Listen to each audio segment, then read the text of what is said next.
for taking us live. I didn't give you a heads up on that. Thank you. Let me start again. It's 1:05.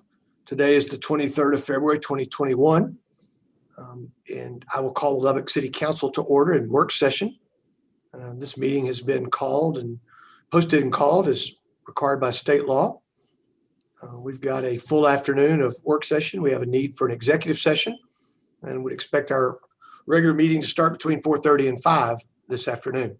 For the record, Ms. Garza, please reflect that we are doing this via video conference.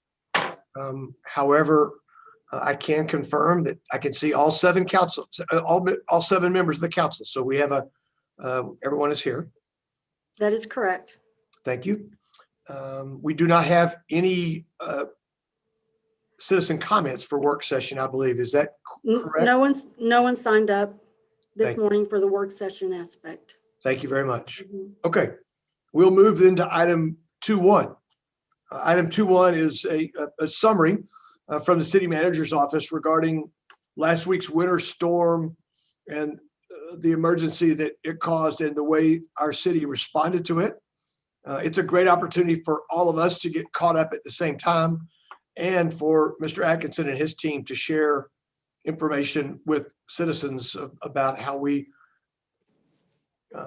prepared and how we dealt with that event. Mr. Atkinson. Thank you, Mayor, City Council. We're going to go ahead and jump over to the screen share. Get that going and start you through the presentation. Okay. Going to move a little quickly, try to leave just a few minutes for questions. Tried to add a few photographs this time. Kudos to Joe Mowdy and his team for doing that. All in, we were in the EOC for 184 hours over the course of this event. That was 2 partial activations on the 10th and the 11th. That was Wednesday and Thursday. Those were really morning commute operations. And then 24-hour operations from Friday, February 12 to Friday, February 19. As we ran the EOC for this, of course, the goals we had were to support all the city operations and public safety, coordinate resources and our partners, and maintain awareness of what was going on around us. We did start this with the expectation that our primary work task was going to be taking care of the roads. Of course, that rapidly began to change with the extended, very cold forecast that lasted a long time. Rolling power outages, potential natural gas curtailment, and then, of course, because of the long cold spell, repairing the water and the wastewater systems. I think your city team was able to adapt to the changing nature of this event very well. These 2 bullets here might find interest. You'll see a little more about the blankets when we get over to the police report. 250 blankets provided to 2 of our larger shelters here in town. Council, you might be interested in knowing those have been in safe storage since the last time the city operated a disaster shelter on behalf of the state of Texas. We also sent 125 cots down to Abilene.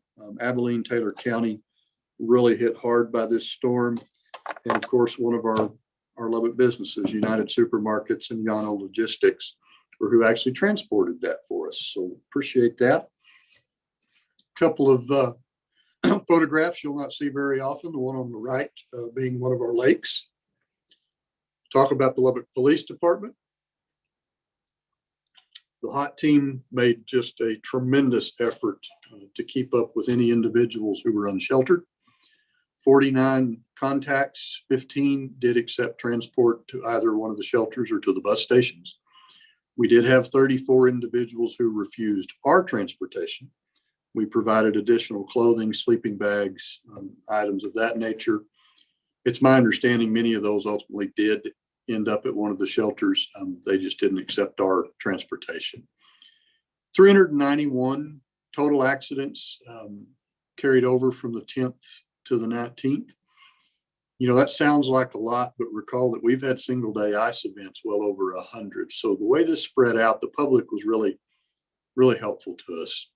The one on the bottom is bolded just because it's something that just continues to amaze me. We had 60 different calls to dispatch police to get people off of the Playa Lakes. Of course, that was a feature of our Tuesday press conference that we did.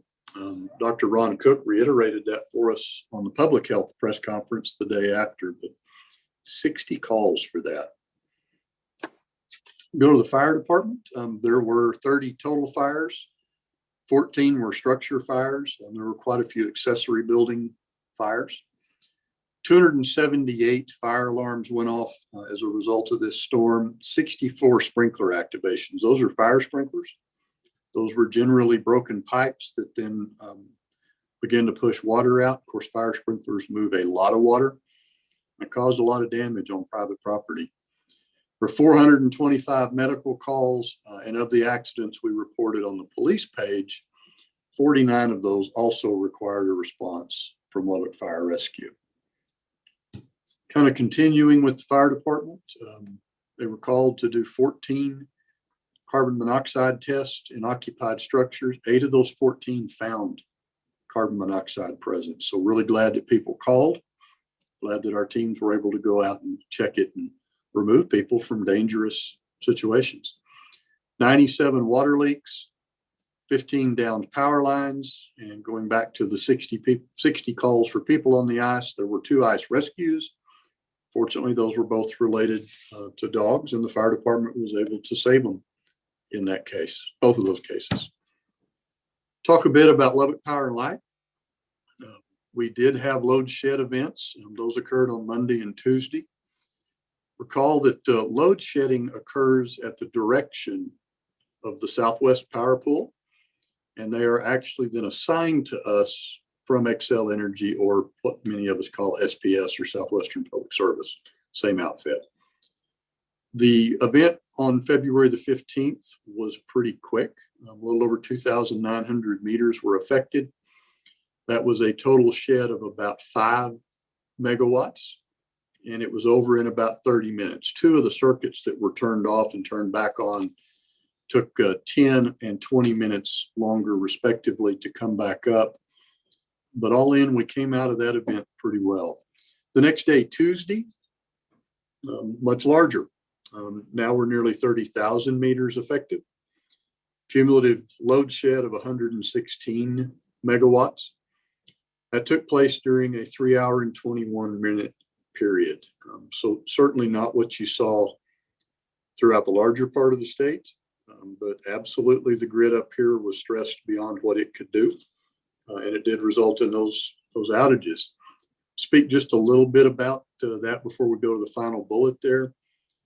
In many cases up here, this was caused by a lack of natural gas to power generating stations. We saw that significantly to the north of Lubbock, although on Wednesday the 17th, the natural gas to the 2 big generating stations that LP&L owns were cut. Now, Wednesday, we did not end up in a load shed, thankfully, but we lost about the equivalent of about 66 megawatts of production when our 2 plants came down. They were able to secure gas and get restarted very quickly, but the operator for that, One Oak, did shut us off early that morning.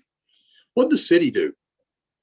Directly related to the power shed, and to some extent to the natural gas situation. So our Southeast water reclamation plant, this is our large sewer plant.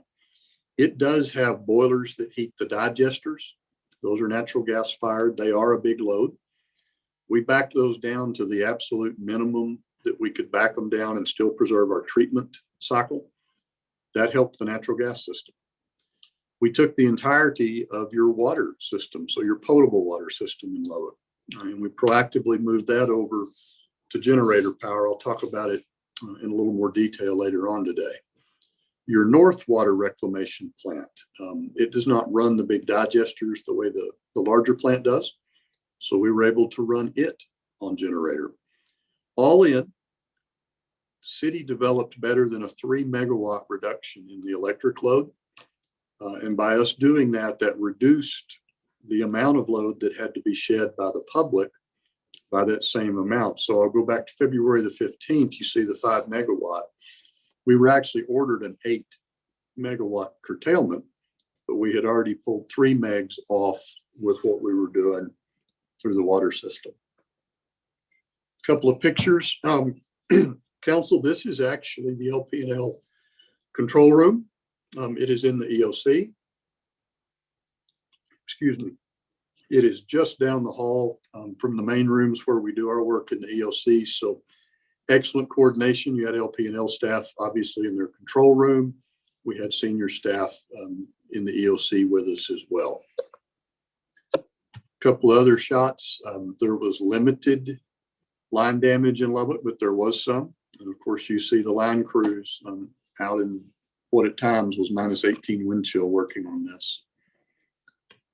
Go over to kind of the more familiar part that we all see out and about. That would be your street department working on the roads themselves. Over the course of this event, we committed over 4,000 man hours just out of the street department. 3.4 million pounds of material were applied to city and TxDOT streets throughout the event. Full deployment of our truck fleet. We deployed our modified backhoes. This one did not end up with enough snow at any one moment to deploy all the road graders, but they were lined up and ready to go. Traffic department, of course, was on tap watching as we went through the controlled rotating outages, being sure the traffic signals would come back up when they needed to. Pleased to report the battery system that the council has invested in, and it's not on every traffic signal, but it's on many. All of those worked as designed, and those signals came back on automatically. Sign repairs and replacements, we've had quite a few knocked over during the event. Continue to work to put those back together. Solid waste, we kept the landfills open throughout the event. We had a couple of days where we were able to close early, largely because the private haulers were not running, but we were working. We kept our collections up. We did cut the hours at the recycling stations, and that's just because nobody was out and about. Thankfully, they weren't. When we talk about the generators here in a bit, one of the things you'll hear is how much diesel fuel we used. That diesel fuel for the majority of that system was actually delivered by your landfill staff. We have CDL operators out there that have the appropriate hazardous material endorsements. That they were a key part of this response. A couple of more pictures. The one on the left is actually out at the EOC. That's a Parks Department crew working to keep the lots clear out there. And on the right, of course, that's your Public Works Streets teams getting ready to move. See one of our spreader trucks being loaded there. The large front end loader on the right, that's actually inside the bunker where we're able to keep the sand, the salt, and then the salt sand mix and keep that dry before we put it in a truck. Talk about water. No water. We had an average daily flow really beginning late Thursday, but certainly by Friday, twice the equivalent amount that we saw in February the 19th, February of 2019. Despite that, all of your city water supplies remained at good levels. We had no boil water notices. We had no loss of pressure. We were able to do this even when at one point last week, the Roberts County well field, of course, this belongs to the Canadian River Municipal Water Authority. It's one of our major supplies. That well field lost power in a rotating outage. Thankfully, with our large terminal storage reservoirs, we continued to maintain both supply and treatment, not only for us, but for the southern Crimois cities, where we actually treat the water for them and then push it on down the pipe. During the event, we provided 60,000 gallons of emergency water to Littlefield. We worked with another city and tried to get some emergency water to them. They had some frozen valves and weren't able to take it. But our water crews figured out a way to basically flow water uphill and backwards.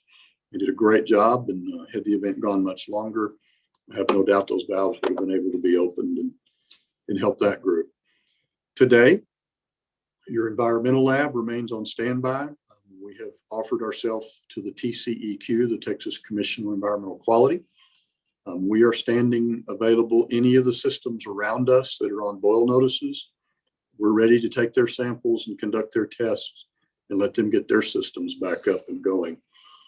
The treatment plant, the large treatment plant on the south side of town, for a long time, the North Treatment Plant for a short time, but most of our pump stations we ran on generator. And again, that was to take an electric load off of our system. We used over 16,000 gallons of diesel to keep these facilities running on generator for 88 hours. Very thankful that our system has the resiliency and the redundancy to do that. Extremely proud of the teams that put the plan together and implemented. When you put generators in a water system, despite the fact you may have them on every key facility, you don't anticipate running all of them all at the same time in order to come off the grid. But Lubbock has made that investment. We continue to make that investment. And I think we've successfully proven that at least during low demand, we can run the entire system on our generators. Took a lot of fuel trucks. I'll talk some more at the end about how that worked. Took a lot of people, but just can't say enough about those teams. Jump on over to wastewater. That 88 period of time that we ran the Northwest plant, 900 gallons of diesel were used to do that. Your pipeline maintenance team at the time we put this together yesterday had responded to 40 main breaks. Those are the breaks on the city side of the system. We did call one contractor in to assist us. All the other work was done by our staff. That picture that you see there on the right, that doesn't look too bad until you realize that it's freezing. And they're down in that hole working on a main break that's under pressure, putting water out. So those teams just absolutely above and beyond. Our customer service field technicians, most of their work really started on Friday because of the thawing. 1,800 work orders for leaks have been submitted to us between February the 19th and yesterday. That's 24 times the normal volume. The vast majority of this will be for leaks that are on a customer side of a meter. It could be residential, it could be commercial, it could be industrial. We were able to accomplish that when the Public Works group repurposed every inspector that they have that works for them and turned them immediately into customer service field techs. And that group really just ran ragged from Friday, Saturday, Sunday, even yesterday, and also have done a good job. Now, if damage is on the private side of the system, that has to be fixed ultimately by the owner.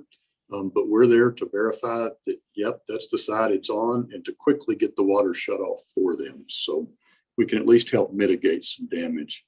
A couple of more pictures of them working on main breaks. And again, while the sun's out, it's cold. And they're standing in water to do that work. Your parks team, once again, was just huge in this activity, supported all of our operations. They really help out streets and facilities. They keep your fire stations, the EOC, the Civic Center. They keep all of that open and moving. Some of that's mechanized, like the picture there to the right. Some of that's manual. So the vaccine clinics ran through the entirety of this event. And a large part of that's due to the parks team keeping the sidewalks open, making it possible to come in and out of the building in a safe manner. And of course, we did have irrigation breaks. They handled those as well. Public health, we did not lose a single day of the vaccine clinics during the storm. So the first one of those was scheduled for Saturday a week ago. It went off just as planned. And then we did our normal Tuesday, Wednesday, Thursday as well. So just great work doing that, and a lot of support for doing that. A little more detail. What I'm calling the adaptive efforts about taking that entire water system over to the on-site generation. To do that, we had 8 pump stations and 2 treatment plants that ran on generator. All are part of 88 consecutive hours. This was implemented by your Public Works team, physically going to each location, doing a run test on the generator. We do those anyway as a normal course of business. But that morning we did it deliberately at each location. When the run test passed, we took whatever that unit was, a pump station or a treatment plant, and left it over to the generator, disconnected it from the grid. We've talked about the 3 megawatt reduction, your 16,000 gallons of diesel that had to be trucked around town to do that. We had 2 city fuel trucks in operation. And our fuel contractor jumped in and they took over the two largest locations for us. They have bigger trucks. They can move fuel faster. You add the 900 gallons that were used at the Northwest Water Reclamation Plant. We were just under 17,000 gallons of diesel all in. Now, one question might be, what did that cost? It cost just a little over $2 a gallon. Now that we're in the major disaster declaration, that is a reimbursement request that we'll be making. To conclude, I really want to thank some people. First, I want to thank the residents of Lubbock. You know, the public responded to this event very well. Through the worst of it, we had very minimum traffic. When we were going out and making the conservation pleas, both on behalf of the natural gas system and the electric system, the public responded. We were helped tremendously through this by our school districts and by our industrial gas customers. So the school district stayed closed for a week. We know that's hard on them. It did dramatically reduce both the electric and the natural gas loads. And I think it really helped not have more of the rolling outages. The same could be said for your industrial customers, industrial gas customers. Might not have been well known to this point, but our largest industrial users, many of them operated with just maintenance levels of natural gas for 8 days. And that is tough. That is bad for a business, but those folks did that. And I think that also contributed to us not losing gas in the city. Call out two suppliers during the middle of this. You might imagine all your various pits around town closed. We did have a private supplier open up a sand pit just for us. They dispatched staff, they opened, they loaded our equipment and our trucks, allowed us to refill the bunkers right in the middle of the event. Already mentioned our fuel contractor. They ran the fuel trucks to support our two big users on the generators. And just for an example, our two big generators consume 100 gallons an hour of diesel. Our city staff all across the city was great. You know, our field crews were out and about in this for 8 days. They never quit. They worked through the coldest part of it. Your pipeline crews, when the line breaks began to start, just great work. EOC team, they did very well. They were in that building nonstop for a very, very long time. They never lost their situational awareness. They never lost their ability to foresee something coming and to adapt and to bring resources to bear. Lubbock Power and Light worked hand in hand with us through the whole event, but very specifically through the rolling outages. It's never good to see that happen. It's good to see that it went as well as it did. And just finally, a big event such as this, this brings your city staff for most departments that we have to bear. That lets us deploy the full range of the assets that the city has. We stay on our plans for those events that can be planned, and we work in an adaptive manner for those things that kind of start to jump up at you. And all in, they did really well, very pleased. I want to just call out, and this is for the public. So Lubbock County was added to the major presidential disaster declaration. We were not in the first one, we're in the second. This does create the eligibility for public assistance. So an individual who has had damage or loss, please go to www.disasterassistance.gov or one of the two phone numbers that's on this page. Get your information submitted and see if you're able to get some help from the federal government in this disaster declaration. With that, Mayor, I think I'm just a couple of minutes long, so I will stop and take any questions at your pleasure. Yeah, thank you, Mr. Atkinson. A very good summary of I think both well planned and well executed effort. I'll open the floor for questions or comments. Mr. Christian. Thank you, Mr. Mayor. Kudos and salutes to everybody that did an incredible job for a weather disaster that none of us could ever predict. Mr. Atkinson, I guess the standard question would be, have you done a post-mortem of all of this other than the reporting that you did on the PowerPoint? And so that causes me to ask these two questions is what did you learn? Is there anything that you can see already that you would want to improve on or change or modify in regards to what you did to handle this epic situation? Oh, we've absolutely learned. So to answer the first question, the official after action review is scheduled for next week. So we're letting everybody try to catch back up with their day job, so to speak, but then we'll be back in. We identified numerous minor improvements during the event, some of which we could change during the event, some of which will change between here and next Wednesday, and some I may have to come back and ask for dollars later. I'll give you an example. We did lose one of the large generators during this event. It happened to be one of our older ones. Doesn't have a lot of hours, but we lost that generator. I presume it will be eligible for hazard mitigation funding to replace. We'll be changing it. But you talk about moving nearly 17,000 gallons of diesel in an 88-hour period. We're not designed for that.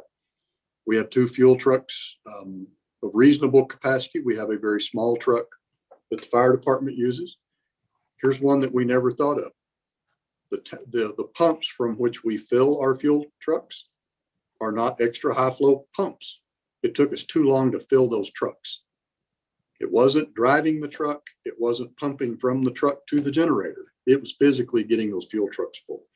So they're actually flow testing today to look and see if our existing, and we'll call it piping, will allow us to have a very big high flow pump. If not, we'll come up with a plan.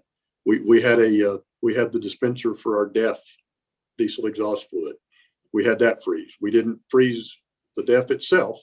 It was heated. We've just never been so cold for so long that the cold permeated into where the hoses are stored. So you always find things like that. Our teams worked around every bit of that and kept going, but we can make that better. We absolutely can. Mr. Chidis. Thank you, Mayor. First, I'll start off with a question, then I'll go to some remarks. Jared, could you tell us the information as to what you start the salt and why do you at some time don't use salt and you go to sand? I know there's a definite reason for that. Could you share that with us? That is a great question, and that happened during this event. So we generally mix salt and sand and do, let's call it 90% of what we do. Sand is for traction.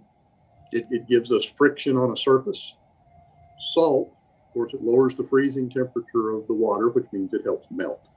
So think of your salt as the ice melter and your sand as the traction aid. Depending on which report you read, there comes a point at which it's too cold for the salt to do its job. So we tried to operate at about 15 degrees. We got below 15 degrees. We started throwing pure sand. Sand is cheaper. It's easier to replace. And if the salt's not doing us any good, why put it out? As it warm back up, we go back to the mixes. It's a good question. Okay, and I want to close it by saying thank you to everyone that participated in this, good grief, close to a disaster, really, because we're just hours away at one point. EOC, all of the city staff, first responders, everybody that participated in this did such a great job. As some of you know, I was down in South Texas. It reached us down there in Corpus Christi at 17 degrees. We lost power. We lost water for a couple of days. And it wasn't one of those, let's run away from the storm. It was one of those, let's go visit our daughter that's battling cancer. So it's one of those situations. I'm glad Lubbock was on top of this. The pre-planning had a lot to do with it. Congratulations to you, Jared, and all the staff that did a tremendous job. I can't thank you guys enough. Much appreciated. You're welcome. We have got a great team here, and they're really showing it. Thank you, Juan. Well said. Ms. Patterson-Harris, I know you're off mute. You have something? Yes, sir. Thanks, Mr. Mayor. I kind of want to echo the words of Mr. Chattis and Mr. Christian in their big thanks to the city staff. Man, it's a relieving feeling to know that when something happens that not everybody is 100% prepared for, that people can step up and do what needs to be done so that people are well. So that's really a great feeling to have. And so I appreciate the staff and everyone who was out there in the trenches, if you will, for doing the things and still continue to do the things that need to be done to keep this city in a good place. I have a couple questions, if I may. With the amount of salt and sand that we find ourselves having to use, specifically in this event, are we looking at, or there's something we're going to have to tell later, any damage to the streets and roadways because we find ourselves having to use this and put so much down? Well, there will be roadway damage. It's more caused by the water percolating into the roadway, freezing and popping, and it's happening all over town right now. Mm-hmm. Nature of asphalt, to a lesser extent, concrete. Our street sweeper crews are now back out, and we will scoop up as much of it as we can. We'll not by any stretch get it all, and we know that. But we will try to do that. But you will have street damage. It's more from the freeze and thaw than it is from the salt and sand. You do need to go wash your cars, though. Please go wash your cars. I haven't done that. I don't do that before the snow, but I guess I will. But I was just curious as we find ourselves trying to do everything that we can to make stuff safe. And sometimes when we do those things, we end up with some things that we have to suffer as a result. One additional thing, in the report, there were 98 hit and run accidents. Talk to me about that. What did that consist of? What was going on? Well, a lot of times that is hitting something that wasn't a motor vehicle. Okay. But there were hit and runs that were vehicle versus vehicle, and PD will work those as well as they can. But a whole lot of that was a moving vehicle versus a non-moving object that's not in the roadway. Okay, because I guess when you think of hit and run, you think that someone has actually hit actual vehicle during those times. Was there a lot of major damage in those incidents? Not as much as you might think. There was a lot of minor damage, and maybe we should call some of those slide and runs because Okay. quite a few of them were. Okay. Maybe so. That's why I was thinking. I was like, wow, people are out there doing those types of things. One additional thing, and then I'll get out of the way. In the report, you indicated that the average daily use in February of this year was twice that February in 2019. What was the reasoning? Talk to me about that. Okay, the single largest reason were private side line breaks, and it's your fire sprinklers that contribute the most just because they're big pipes. They move more water. There's a significant part of it that came out of our line breaks. We had a major break over in the First and MLK area that we just chased through about 2 joints of pipe to get ahead of that, and it loses a lot of water. So when we hit one of those big main breaks, when we're called to work on one of those big main breaks, if we can, we'll isolate it, shut it off. If we need to give people time, we may actually leave it leaking in order for the customers that will ultimately be shut off to have a chance to make some preparations before we isolate it, drain it, and fix it. But those crews, heroic efforts to work in that weather all through Friday, Saturday, Sunday, and keep doing it. They just did great. But all in, truly, we think some of it, we've been telling people starting last Sunday, hey, don't run the washing machine. Don't run your dishwasher. Don't run this. Don't run.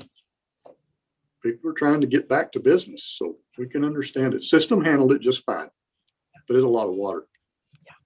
Thank you. Mr. Massagill? Thank you, Mayor. I just want to echo everybody's comments and thank Mr. Atkinson. I'm extremely proud of city staff. I've heard from lots of citizens and nothing but good things about our reaction on how we handled the storm. Hats off to staff to have created a culture of get the job done.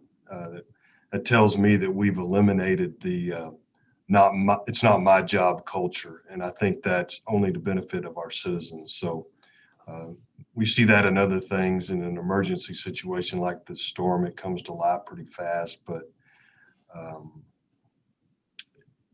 just a great situation. And I'm really proud of everybody that participated in it. Thank you. Thank you.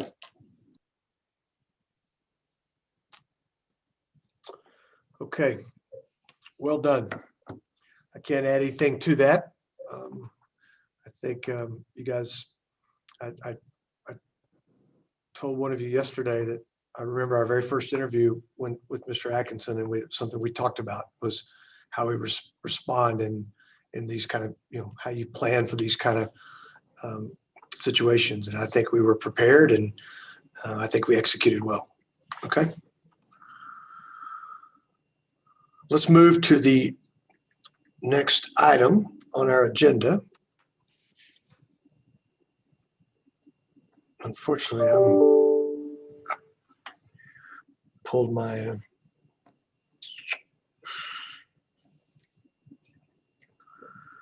Mr. Atkinson, I lost my agenda there when I pulled up my presentation, so I'm going to let you move us to the next item, please. Thanks, Mayor. Be glad to do that. Council item 2.2 is your presentation and discussion, your review of the comprehensive annual financial report, more commonly called your audit or your CAFR. Mr. Kostelich, and of course our independent outside auditors are going to walk us through this. Council, please ask any and all questions that you choose. This item does come back on your regular agenda to consider it for approval. So Blue, with that, if you would introduce the partners and get moving. All right. Thank you, and good afternoon, Mayor and Council. I am pleased to bring before you today the City of Lubbock's Comprehensive Annual Financial Report, the CAFR, for the fiscal year ended September 30th, 2020.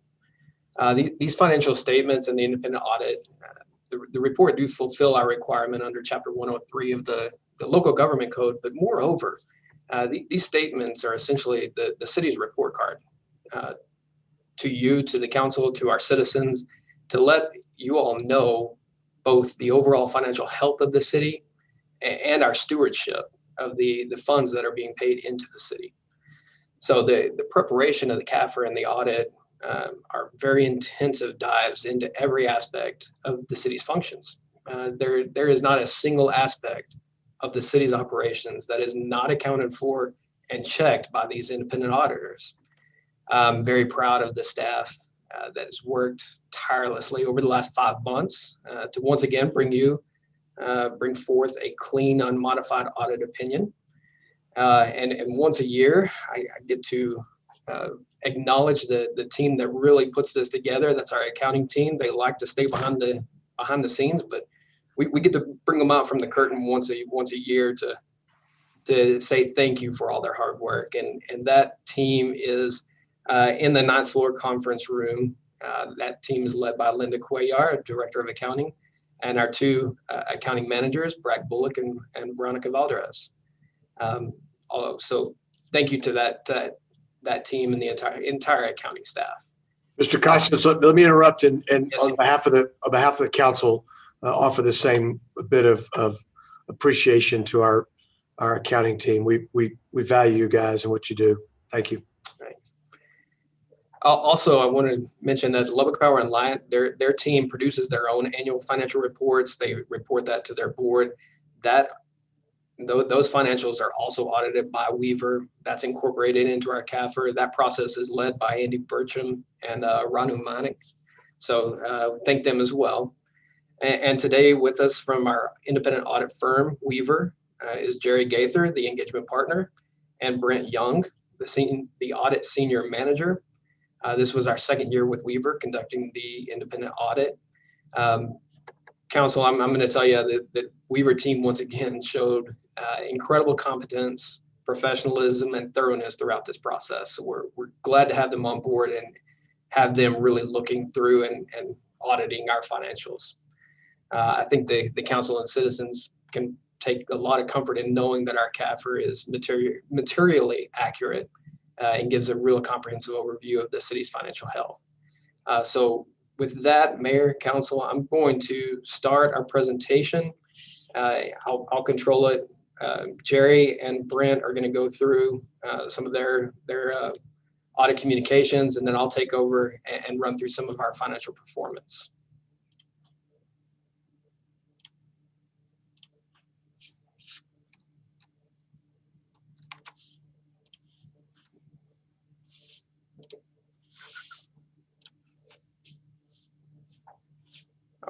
Jerry, Brent?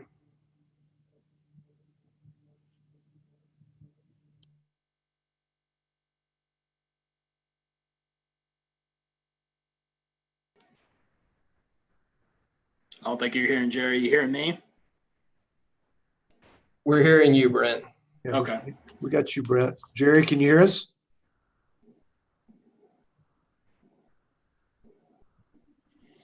Doesn't sound like it. I can go ahead and go through it. That'll be fine. Okay, please. All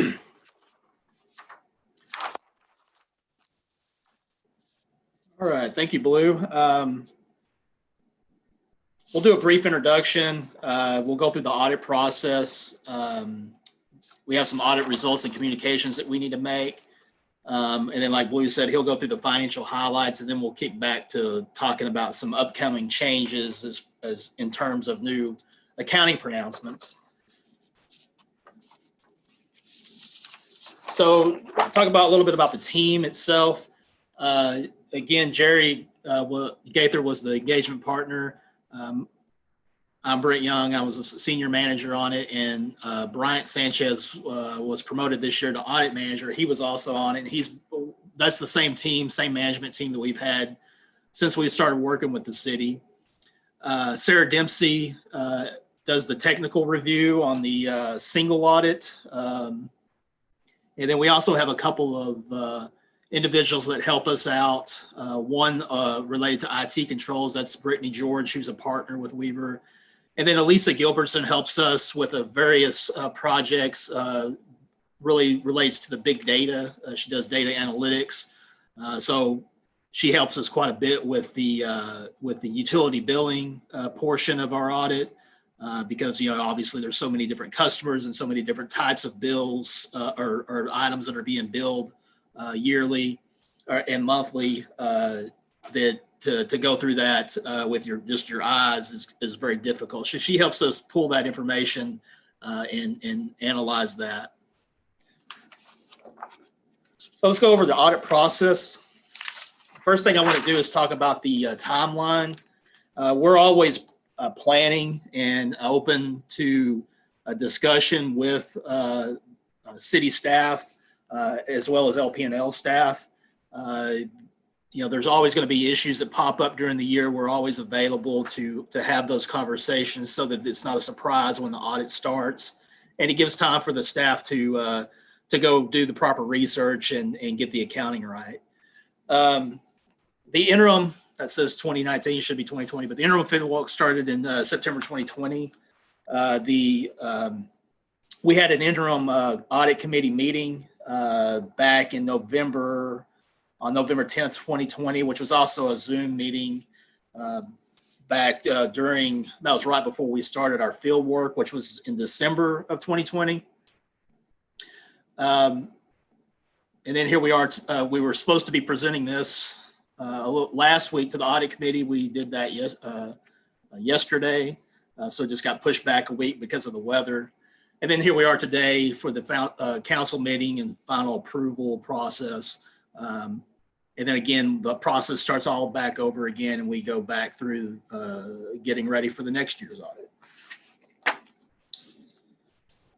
As far as audit standards are concerned, we perform our audit in accordance with generally accepted auditing standards and generally accepted government auditing standards. We also perform a single audit.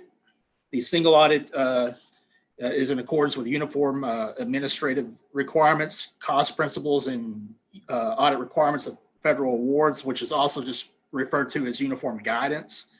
And then also the city has state awards.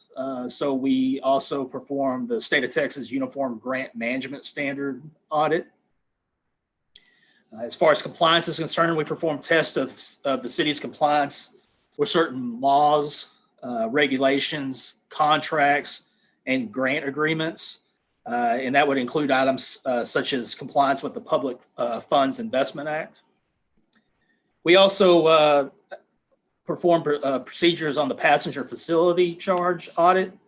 That is performed in accordance with the Passenger Facility Charge Audit Guide for Public Agencies, which is issued by the FAA. So let's go a little bit about the actual results.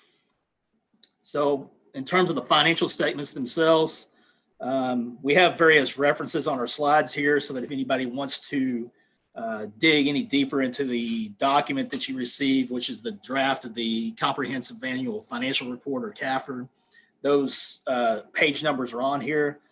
The first thing I want to go over is the opinion, which is on page 19 through 21. We issued an unmodified opinion. An unmodified opinion is a clean opinion. But we did have one thing we wanted to point out is we did have emphasis of a matter. This doesn't have anything to do with any issues. It's just the way, just has to do with the documentation of how that there was a change from the prior year, and it's just to alert the readers of that change. There was a restatement of beginning net position due to the change in reporting entity. In years past, WTMPA had been a blended component unit of the city. That went away at the end of last year, so it's no longer required to be reported by the city. So the only thing that happened there is that it just got removed from the financial statements of the city. And that's described in detail in note 1J, page 70. As far as internal control over financial reporting, this is on the CAFR pages 201 to 202.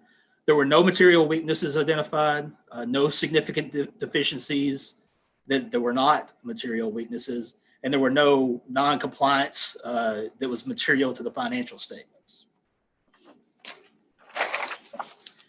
In terms of the federal awards, this is the uniform guidance that I was speaking about earlier. Again, we issued a unmodified opinion, or a clean opinion. The city qualifies as a low-risk auditee. In terms of internal control over major programs, major federal programs, there were no material weaknesses identified, no significant deficiencies, and then any other audit findings that are required to be reported under uniform guidance. The major programs, federal programs for the current year audit were the Comprehensive Energy Assistance Program, or CEAP is what it's called. The Coronavirus Relief Fund, obviously that's quite a bit of new money came in for that. And then the Federal Transit Cluster, which is basically city bus related grants.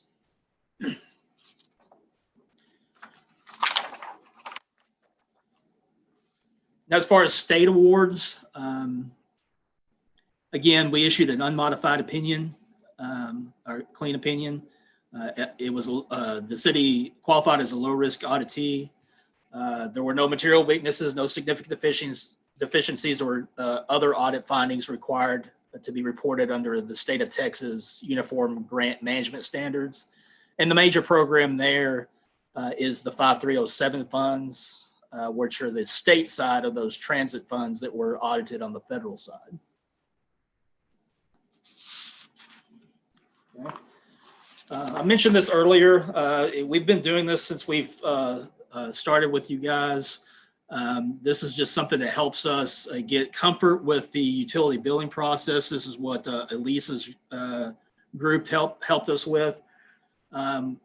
We, in response to any identified fraud risk or in utility billing, that's just where there could be fraud. Not to say there is any, but that's where we would focus our attention on, so that to perform additional procedures. So what we've done is we pull all the utility billings by customer for the past 2 years, looking for significant changes in billings for both new and existing customers, and significant adjustments to their actual account balances. We'll analyze all that, and then our procedures yielded several instances where billings by customers changed significantly from year to year, where there were significant adjustments to a customer balances. These specific accounts were reviewed in much greater detail and determined that the amounts recorded were proper. Some of them were just, adjustments that needed to be made, but it kicked out, and we reviewed that. and then no issues were noted based upon our test work. The other test that we did was to review any material journal entries directly to utility billing revenues, and then any material non-cash entries to utility billing receivables. All the entries that we examined and reviewed were properly supported and were appropriate. Okay.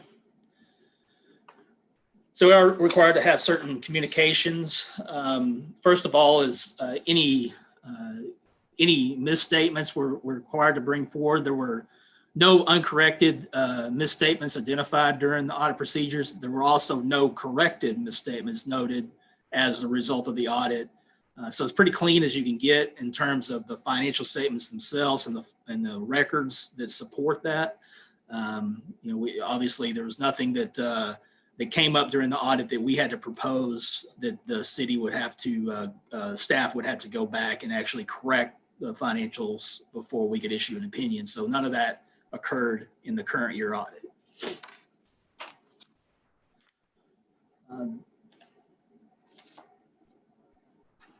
Management's estimates of the following were found to be reasonable based on the factors, evaluation of key factors and assumptions used to develop those estimates. Those key estimates include the claims liabilities, the net pension liability. There's two separate pension liabilities for the city. And then the total OPEB liability. That's OPEB is the other post-employment benefits. That's for healthcare and things like that for retirees.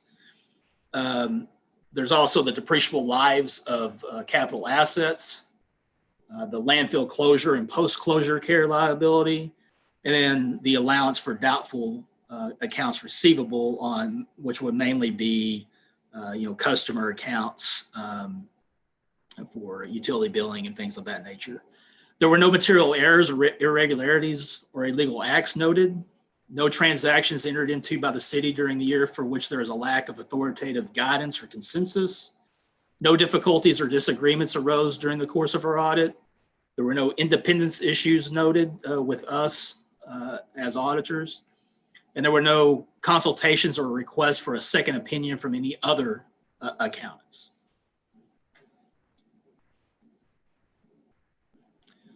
This is just a brief overview of what we actually audit compared to what some of the other entities are audited by other audit firms. We audit, obviously, the city of Lubbock, the Lubbock Power and Light, the Urban Renewal Agency, Vintage Township Public Facilities Corporation, and then other auditors that are done by local auditors in Lubbock are Civic Lubbock, Market Lubbock, and Lubbock Economic Development Alliance. Now, all those entities are presented in the CAFR, but we are just performing the procedures on the top, the first four, and then other auditors are doing the other three portions of the audit. Now, so I'll kick it back over to Blue now. All right, thank you, Brent. Mayor, Council, I want to start by going through some of our financial performances throughout fiscal year 20. I am going to focus more on the major funds. As you know, we have several funds throughout the city of Lubbock. Some of those are smaller special revenue funds. For the purpose of this discussion, we're going to focus on some of the more major aspects of the city to keep it a little bit more brief. The entire comprehensive annual financial report, the entire CAFR, will be fully available online once we get all of our signatures after this presentation. It'll likely be online by no later than Thursday. So anybody from the public who wants to look through our financials will have that available to them no later than Thursday. So, Council, we're going to start with the governmental funds. And primarily when we talk governmental funds on the revenue side, we're talking our general fund, our debt service fund, and our capital projects funds. Like I said, there are some other smaller ones, but these are the three big players within what we consider governmental funds. So overall, on the revenue side, what looks like some large increases, we'll explain that here in a second. But overall, $44.7 million increase from 2020 from 2019. So that really consists of our property taxes increasing by just shy of $6 million. That's really due to the 1 cent property tax increase for the public safety improvement project phase 2, that $50 million issuance. And also we did have some new growth within the city that played into that for about 2.3 million. Our sales tax overall increased by 2.5 million. That's really on the heels of some strong retail performance and general services, which, you know, that's pretty telling for the city of Lubbock in fiscal year 20, because right in the middle of fiscal year 20, we did have the coronavirus that did really affect our economy. So to see the sales tax increasing 2.5 million, that speaks highly to the strength of our economy here in the city. Now, other taxes did decrease by about 2.5 or $2.2 million. That's really businesses that are being closed or affected by the COVID guidelines that we had to follow.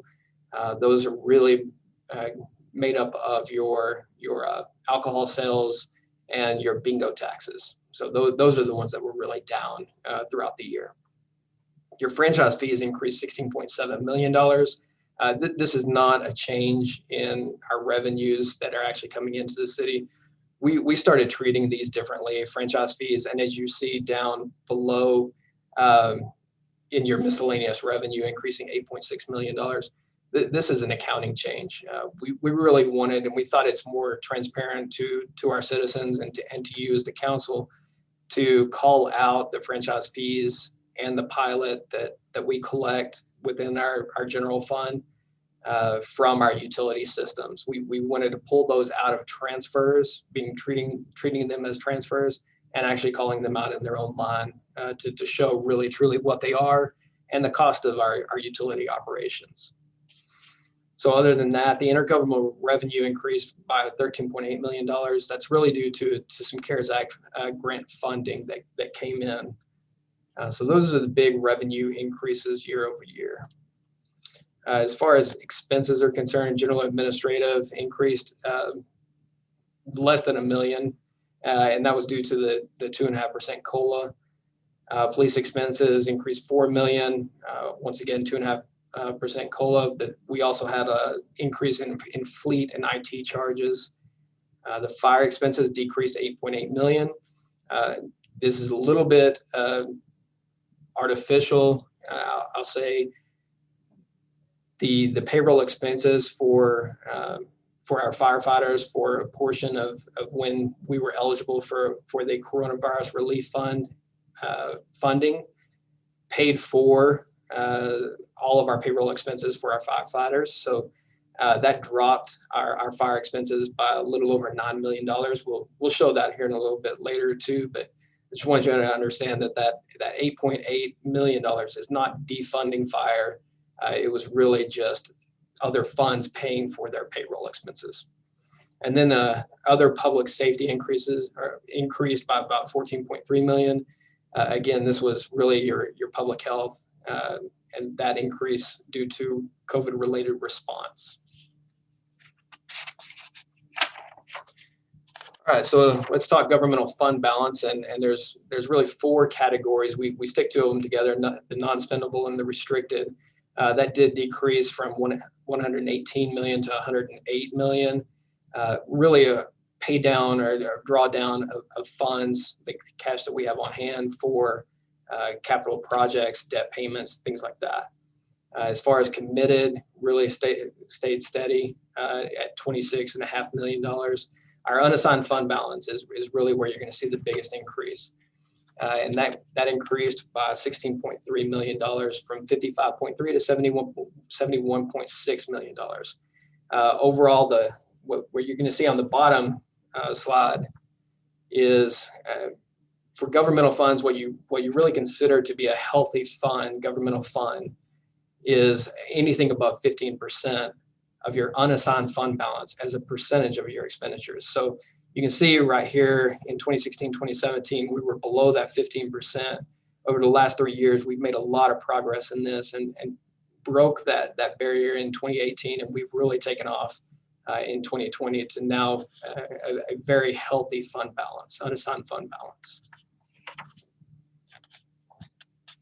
So Mayor, Council, as you know, the way of the city is really the Lubbock economy. So we want to take a minute, acknowledge the Lubbock economy, and show where we are. So that kind of gets into what we expect for the future. So the top 3 graphs are the Lubbock MSA, labor force, unemployment versus Texas and the U.S. The bottom chart is going to be your historical trend.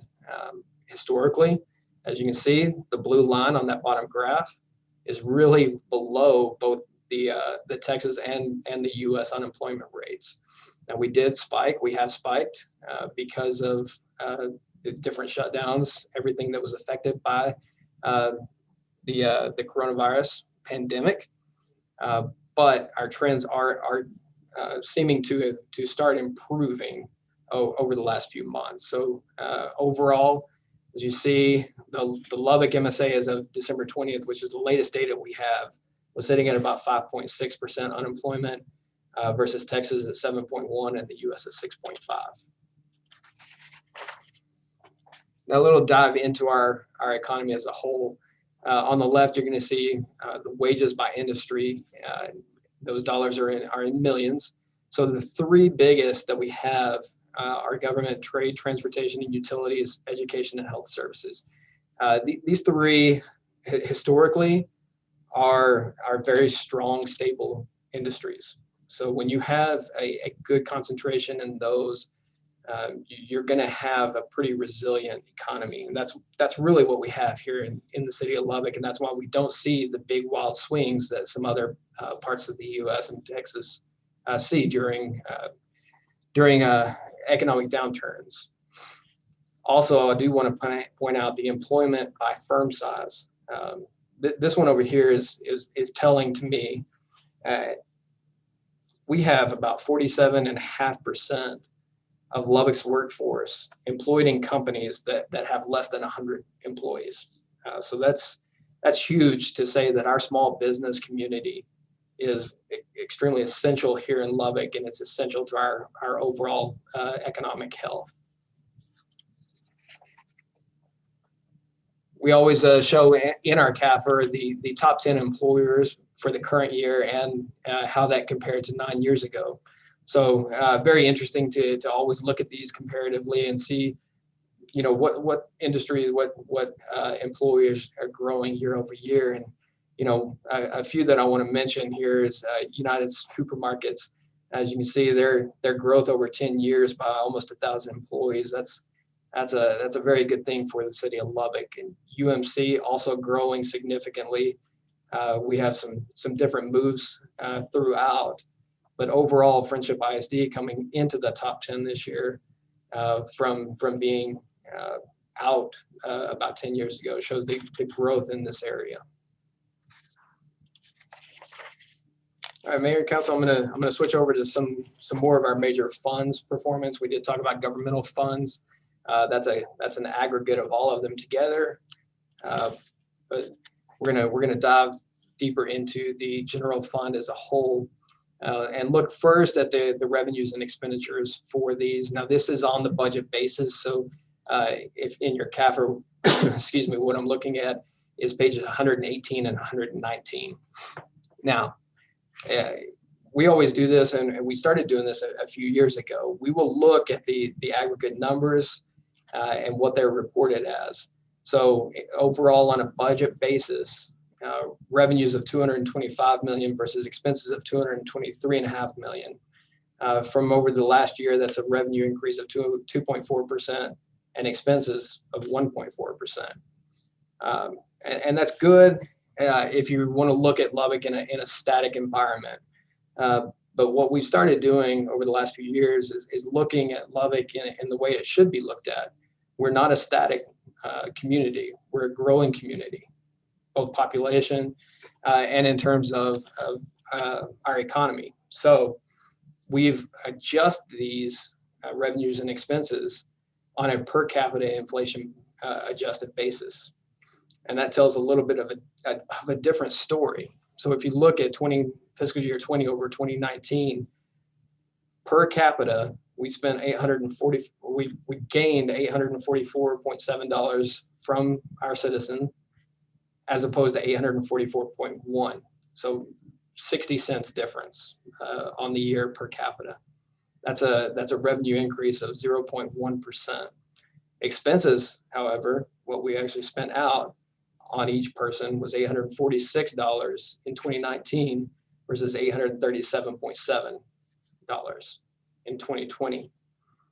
And if you look at over since fiscal year 2016 to fiscal year 2020, that 5-year average growth rate between those $826 and $844, 821 versus 837 is really on the revenue side, an annual growth of 0.3%. On the expense side, it's at 0.4%. So that really tells me that the general fund is maintaining our revenue and expenses in line with the demands of our growing city.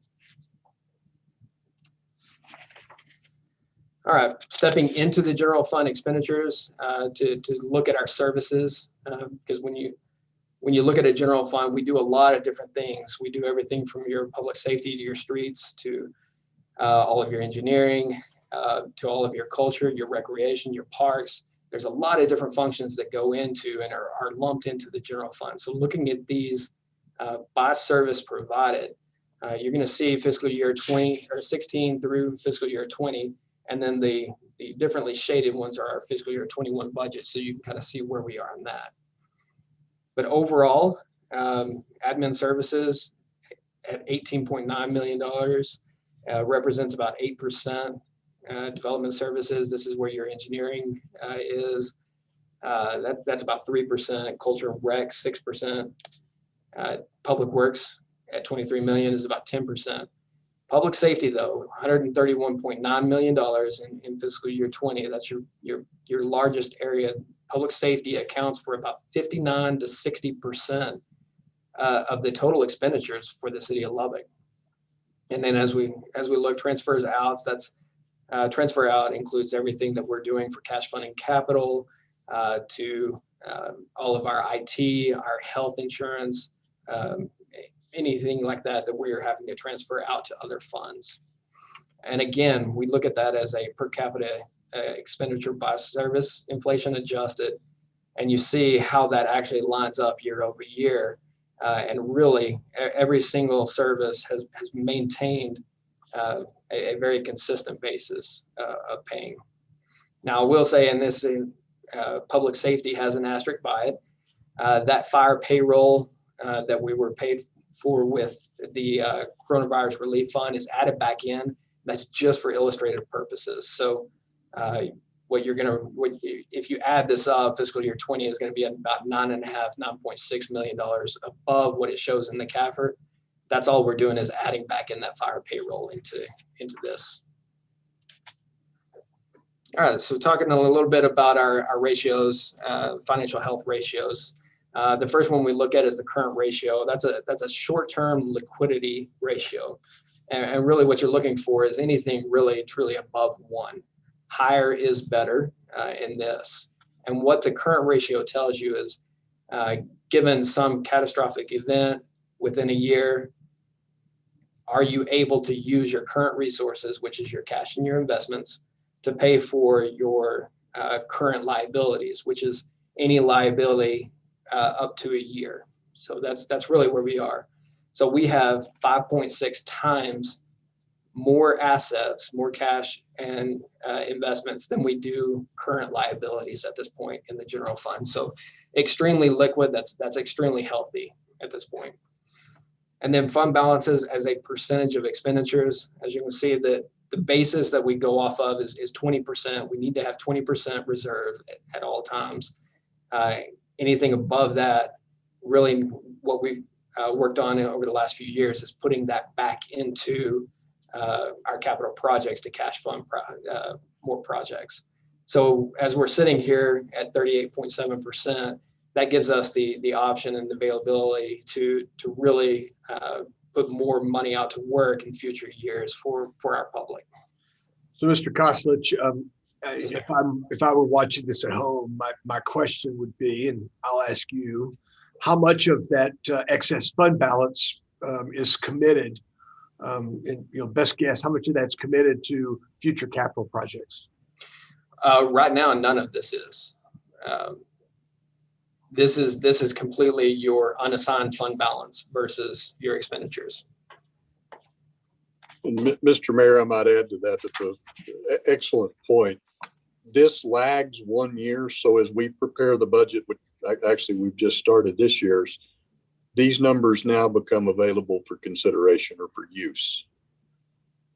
Right. So maybe I should ask my question differently then, Jared, as how much of that, because we're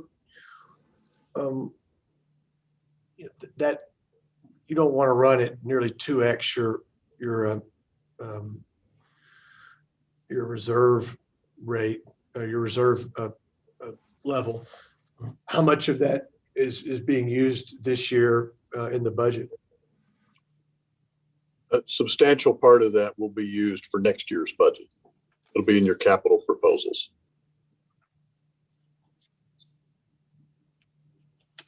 Well, what we're talking about though is a snapshot from last end of September last year, right? Yes, sir. So wouldn't that cash be available to be used in the 2020-2021 budget?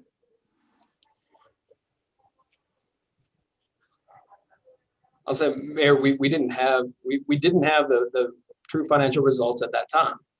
I guess my point is, Blue, that's a 10% year over year growth in fund balance.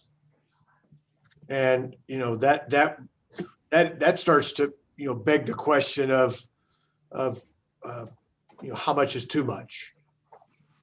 Well, and Absolutely. recall the biggest increase in the fund balance is due to the CRF money that came in. That's right. So it's sort of like our PPP fund, like we see the banks flush with cash because their clients have lots of PPP funds on their balance sheet. Right. So, Yes. And again, this is the number off which we work to prepare the 22 budget. We couldn't, at the time we put the budget together that we're in today, we still didn't know where the CRF dollars were coming from or going to. So we could not have planned on those. Now we can. We would have been betting on something we didn't have that was much different than your normal revenue versus budget minus expense versus budget. Okay. All right. Please continue. We'll talk. We'll have plenty of time to talk about this as we move through the year. Thank you. It's better to be on this side of the red line than the other. Absolutely, Mayor. All right, so next we're going to move into our next major fund, which is our water and wastewater fund. We'll look at the revenues, expenses, and fund balance of this. And we're really going to take a deeper dive into water and wastewater because it is an independently rated system.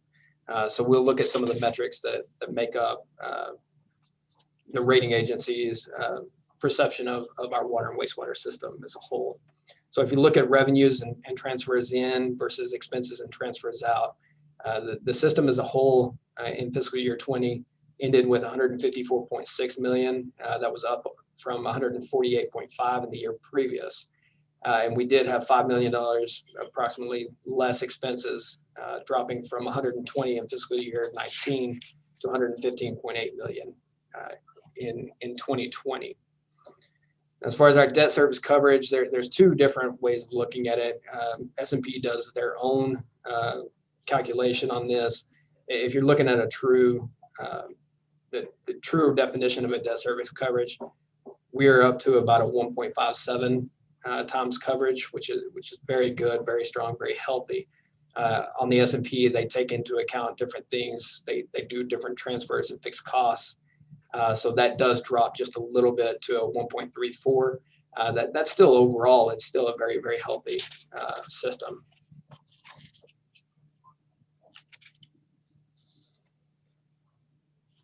All right, now, if we're going to look at our reserves, the way that the agencies look at this is really your cash and your investments is your reserve. So that did drop to $43.1 million. This is due to some capital projects being substantially completed, everything that's going into service for our public. So that's why we're drawing down on our cash and investments that we have there for those capital projects. And that also does draw down and will draw down some of our unrestricted fund balance. But some of that unrestricted fund balance falls in line with the chart you see below, dropping from 81% down to 54.1 unrestricted fund balance as a percent of operating expenses. As I mentioned at the very get-go, we changed how we are classifying our franchise fees and our payment in lieu of taxes. So essentially property taxes on the utility systems. We are now recognizing those as operating expenses rather than simply bundling them up into transfers. So that does change how we look at and how we're evaluated on our unrestricted fund balance.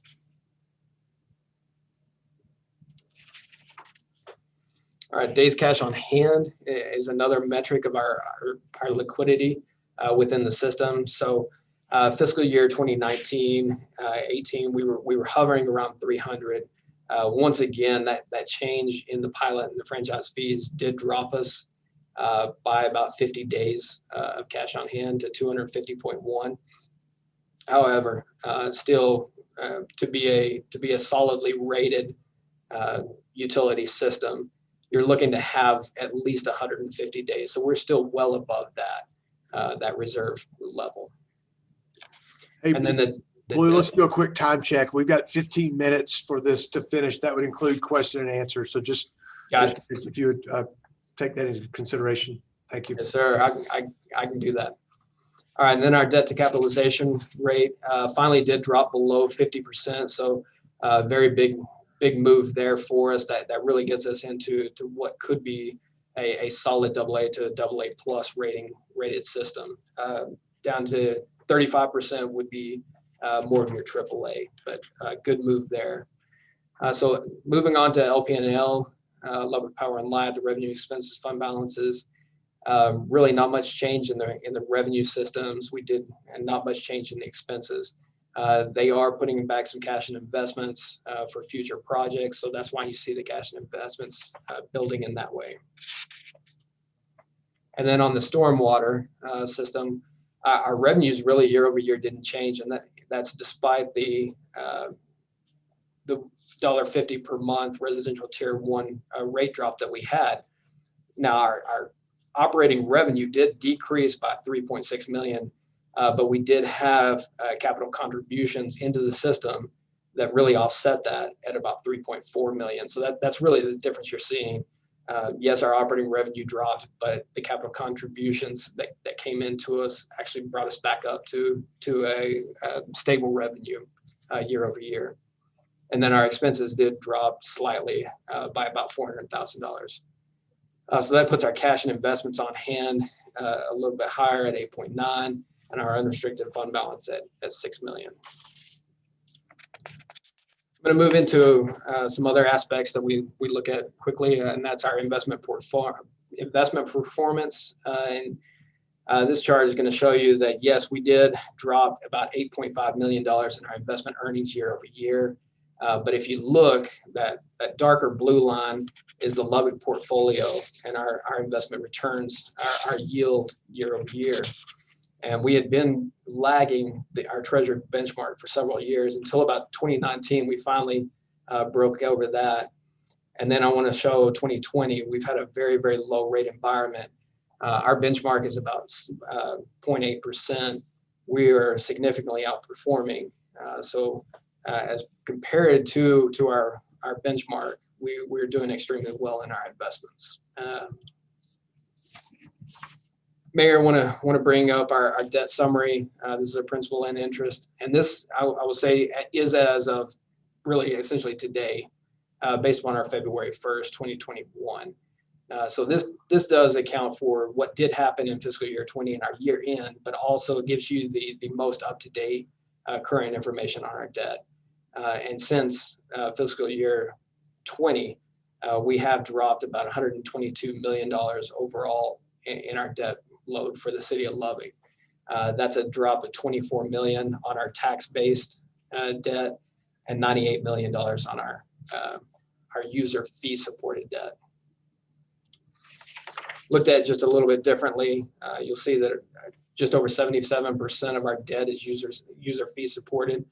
About half of our debt is water wastewater. You've got general debt that does take up a good portion, and stormwater, which the stormwater and the gateway are rapidly paying off. Just a quick summary of our total debt. This is principal only, and our amortization of that debt. Really, if you look, that 70% mark that I always talk about is right out here at about 8 years, where you're about 72% of your debt paid off after 8 years. So good amortization, very, very rapid amortization on that. Looking at our pension funding and kind of the fixed cost comparisons, our TMRS funded ratio did improve up to 88.6 million. That's from investment returns. Fire pension finally came up to one of our highest funded ratios ever at a 72.7. So blended together, overall for the city of Lubbock, we're at about an 84% funded ratio. When you really look at all of our fixed costs put together, that's your debt service, your pension, and your OPEB costs. We're a little bit over 22%. We really want to see that get down to be a very, very strong AAA type entity. You need that to be about 18%. So we are working our way down. And there's a little bit on the fire pension fund performance. So 5 years is really what you use on your returns to smooth your assumed rate of return into your investment performance. That this fund really has improved over the years. So now that 5 year is finally up to an 8.3% rate of return. So stark difference to where it was several years ago when we were down around 5 to 6%. So strong returns, strong investments, and quite the change on the Lubbock Fire Pension Fund. Mayor, Council, with that, I'm going to turn it back over to Brent to quickly go over some of the changes that are coming up for us.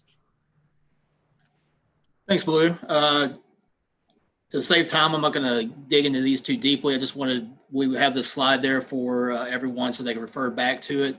The first one I'll point out, GASB statement number 95 is probably the most important one of that because it basically delays all the others.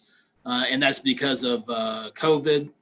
The others that are sitting out here, I think the only one that's going to have a significant impact on the city somewhere down the road, but not until fiscal year 2022, is the lease standard. And it just changes the way operating leases are handled for the most part. That's where the city will see a change, but as we get closer to that time frame, we'll talk about that in more detail.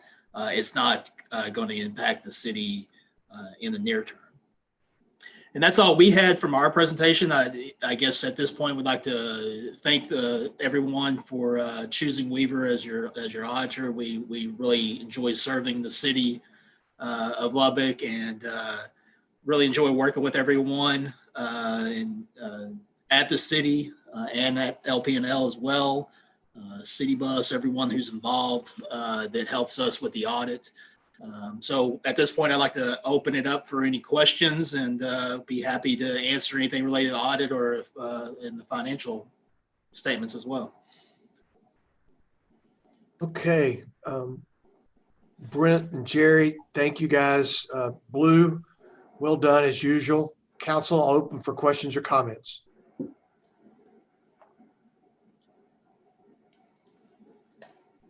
Mr. Mayor, Ms. Joy, and then Mr. Griffith. I'm sorry, I didn't see your light go off, Latrell.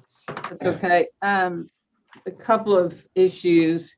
Looking at the general fund expenditures by service, under cultural and recreation, I guess I'm a little concerned. I think everyone's been a little concerned. That funding since 2016 has been either non-existent or very little. And I know from, at least in the 2021 budget, there is an increase, but I think we need to remember that if House Bill 1869 passes, it's going to be more and more difficult for us to come up with funding for some of these, I guess you'd call them quality of life issues. And so I really would like us to keep in mind that we've done very little in this area. And if we're going to have families coming to the city and expecting certain quality of life issues, I think we're going to have to take a hard look at that. The second issue is on water, wastewater. Mayor addressed that a little bit, I think. Looks like unrestricted funds, 31.3. City manager, is some of that money being put into a capital project for in case we have to add that second line to Cremwa? Yes, ma'am. We are budgeting towards what they call the Cremwa 2 project. And how much do we budget for this year? 4 blue or 5? Give him just. I think it was closer to 5 this year. Yeah. And what have we estimated? And I understand it's an estimate on that project for the city of Lubbock. The 715 now. Okay. Okay, thank you. Sarah Self-Walbrick.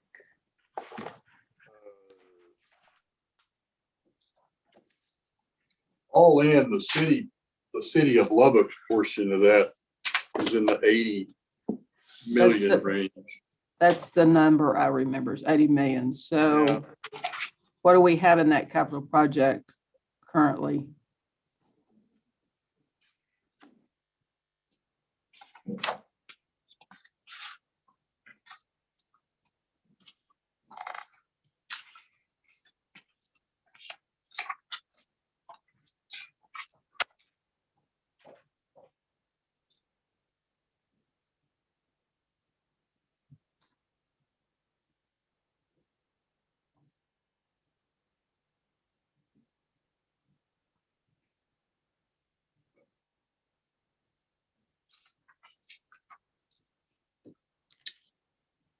Okay.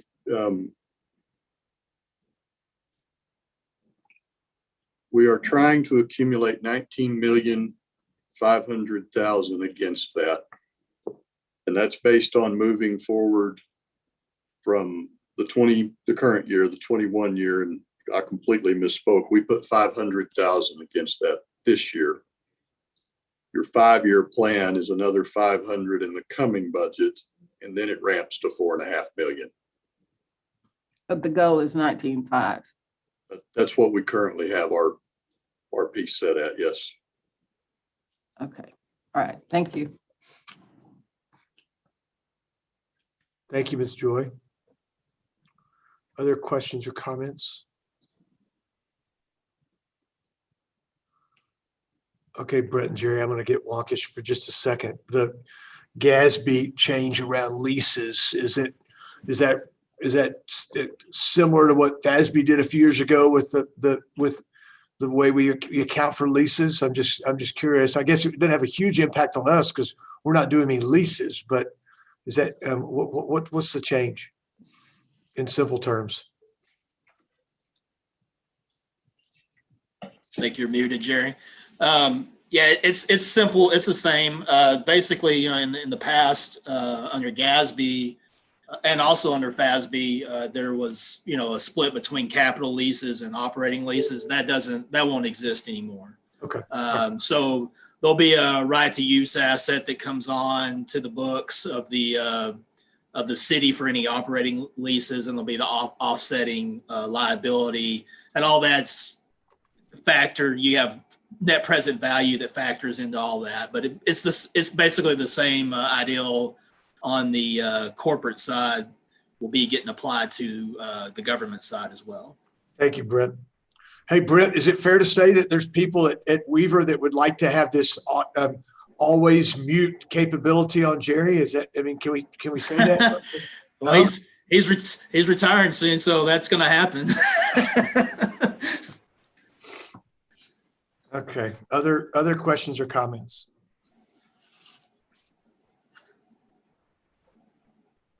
Well, Blue, thank you and your team. Jerry and Brent, thank you for the work that you guys do. We made a change. Is this our second or third audit for Weaver? I can't recall. What is it, Blue? CAFR. I think this is our second. Second? Or is it our third? Third? Yeah. Time flies. I lost a year with COVID, so it's our third. Yeah, that last year didn't happen, I don't think. Yeah. Well, I think we made a good decision when we made that move, and I think those of us that follow the audit and the process and feel very good about the work that Weaver's done. More importantly, I think we feel good about our team and the fact that you're not bringing us a list of items that we need to be concerned about. I have no further questions or comments. Council, is there anything else from you guys? Okay, Blue, remind us how we're going to do. We'll be asked to take action on this tonight. We'll see a shorter version of this, I believe. There's a more truncated overview. Is that correct? That's correct. It will be much more abbreviated, and we'll reference back during the regular session to people watching the work session for more in depth. All right. Council, one more chance. Okay. Thank you, guys. Thank you. Jerry, Brent, your team, thank you for your work. Blue, good work. Let's move to item 2.3 in our work session agenda. This is a follow-up from our discussions both at our planning meeting in November and at our last council meeting, where we heard a report from the Future Needs Subcommittee. So we've got some follow-up today and a few staff recommendations, which may be impacted a little bit by the fact that staff was pulled a lot of directions last week, but certainly some time for discussion among council after you've had time to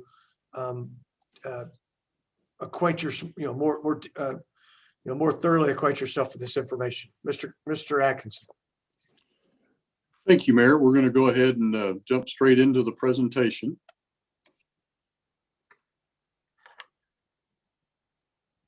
So if somebody could just confirm that we've got the right presentation up. You do. Thank you. Okay, let's jump right into it. Really just a quick reminder of whom your committee members are. Your committee did meet again as a follow-up to the February 9 City Council discussion. Jump back into the projects. Of course, number one is Fire Station number 20, $7.64 million. There are no changes here. We've produced here your summary. So this is your summary model. There are very minor changes in here. And when I get on the next project, I think I can explain really what that is. The change in this model is really more due to some out year stuff to where we had left the transfer station, the public works facility in. You do see a minimal change in your peak rate. It's still an FY23, but it's 55.49. Allow me to blow that up just a bit versus today's rate of 54.1573. Again, the fire station, your true impact is on the maintenance and operation portion of your tax rate. And that's due to the need eventually for the two companies of firefighters. You do see on this slide You see where we have pulled everything together and produced the updated chart on your outstanding debt. Whoops. Remember that the green line is where you sit today. And then we start incorporating these various changes as we go forward. Move into the Dirt Street program. There are some changes here, not in the total cost. We remain at 9 million. The committee's recommendation remains the same, as to fund through a CO and to do so quickly. Would note here, we have now incorporated the potential impact of a recently filed bill called House Bill 1869. In simplest terms, HB 1869 eliminates COs and short-term financing options to a city by requiring it to be paid out of your M&O tax rate rather than out of your debt tax rate. What this means is, we presented to you on the 9th, the 9 million funded in 3 issuances of 3 each. We can't do that with a high degree of confidence or safety right now. So we've adjusted the model to show the 9 million as a single issuance. You see the cumulative impact of this project plus Station 20, just under a penny. So 0.83 pieces of a penny. Tax rate will peak in 23 still. Council, if you'll hold still, I'll move that just a second. So you see on the far right, and again, this is cumulative. This has got your fire station. This has got the 9 million for the dirt streets. Now you see the peak at 55.8189. Let me come over here. This is the impact of that change as it ties in to your total outstanding debt. So that FY23, that peak has jumped back up closer to your green line. That is entirely the effect of having to issue in single issue in full before the end of the state fiscal year due to what's in HB 1869. Go over to the street list. I'm going to pull this down to where we can focus a bit on District 5. I want to extend my thanks to Councilmember Christian. He and I went out in a snowstorm. We were able to spend some time looking around. It appears as though the list in District 5 has gotten much longer. It is actually smaller. So 100th Street has been removed. 100th was actually one of our most expensive projects. It was north of $700,000. And what we've done is gone into those streets that are over in the Barbara Hinojosa Park neighborhood. And we've just taken about half, a little over half of the dollars that would have been on 100th. And we've used it to tie some of these short segments together. So there really is an Urbana Avenue and an Urbana Place over there. So those are correct. Again, my apologies because of the winter weather. We've not had time to go much farther than that. But note that right now we're sitting at about 8.2 million of the programmed 9 million. So it has come down a bit, and the committee is still looking at options on that one. Mr. Atkinson, before you go, let's talk about Wausau for just a minute, please. Yes, sir. That 19th to 26th. You have that on, do we have that on, we have a map coming up, right? Do we have a map for these or not? We do, sir. Okay, I'll hold my question until that point. Thank you. With that, I'll take you straight to the map. Okay, I thought it was more slides up. Okay, thanks. I'm gonna lose resolution, but the red north-south bar coming off of 19th, that is that segment of Wausau, Mayor. Yeah. And the segment of Wausau south of that, Mr. Atkinson, between, I guess, which would be between 82nd and Marcia Sharp, where we've got the new healthcare development. We've got plans for that, right? That's why that's not in Mr. Griffith, is that correct? I think you and I have talked about this at one point. I just want to make sure that people don't think we're missing that one. So I'm going to attempt to mark on your screen and I'll show that, Mayor. Okay, Boy, that's horrible, but good. I like that. I mean, is that Mr. gonna be- Mayor, if I might interject, we did drive the roads. Yeah, We did go to that portion of Warsaw, yeah. and Jared and I did confirm that's in the works. We're taking care of that. Good. Is that a 12 lane? Is that a 12 lane road there, Mr. Atkinson? Mr. Mayor, that's correct. That is your new prototype for 12 lane super arterials, likely to be double decked the way I drew that. Okay. We'll just, Okay, that project that is in red is in your, it's actually in the prior year budget. It's a cooperative project with the new hospital. yes. They will pave half, we will pave half, and that will take care of Wausau from Marcia Sharp down to 82nd. Okay. I just had a question about that. I just want to make sure that everybody knew what was going on. Thank you. Yeah. There's a current year Wausau project inside of maintenance. I'm really gonna have to figure out why it's doing that. That is in your current year. That's a maintenance project to fix something that really is a mess over there. So those are handled with two prior projects. And then for the proposal in front of you, Wausau is represented by, again, that north-south mark. With the exception of tying in the smaller segments that I noted from the chart, which are kind of in this area, and removal of 100th, the list before you remains as it did on February 9th. And these changes were discussed by your Future Needs Committee as well. See, now it doesn't look so bad. Mr. Mayor? Mr. Christian, and then we'll go to Mr. Griffith. Mr. Christian. First of all, I want to go back and thank for the Future Needs Committee for driving that, all of those. And, but I think it'd be appropriate at this time, Jared, you might show the pictures of those roads right there. I think some people might be amazed at the dirt roads that are in all districts, but especially in 5. I was quite amazed at the number of roads, and it's a nice little community, but I just think for purposes of putting things in perspective, it might not be nice if you show those pictures that we took on our trip of that area that you've circled in red. Certainly. Mr. Mayor, would you like me to do that? Sure. Oh, Okay. So these represent over there 22nd, generally 22nd Street, Urbana Avenue, Urbana Place, are the cross streets. Here's 2 of them.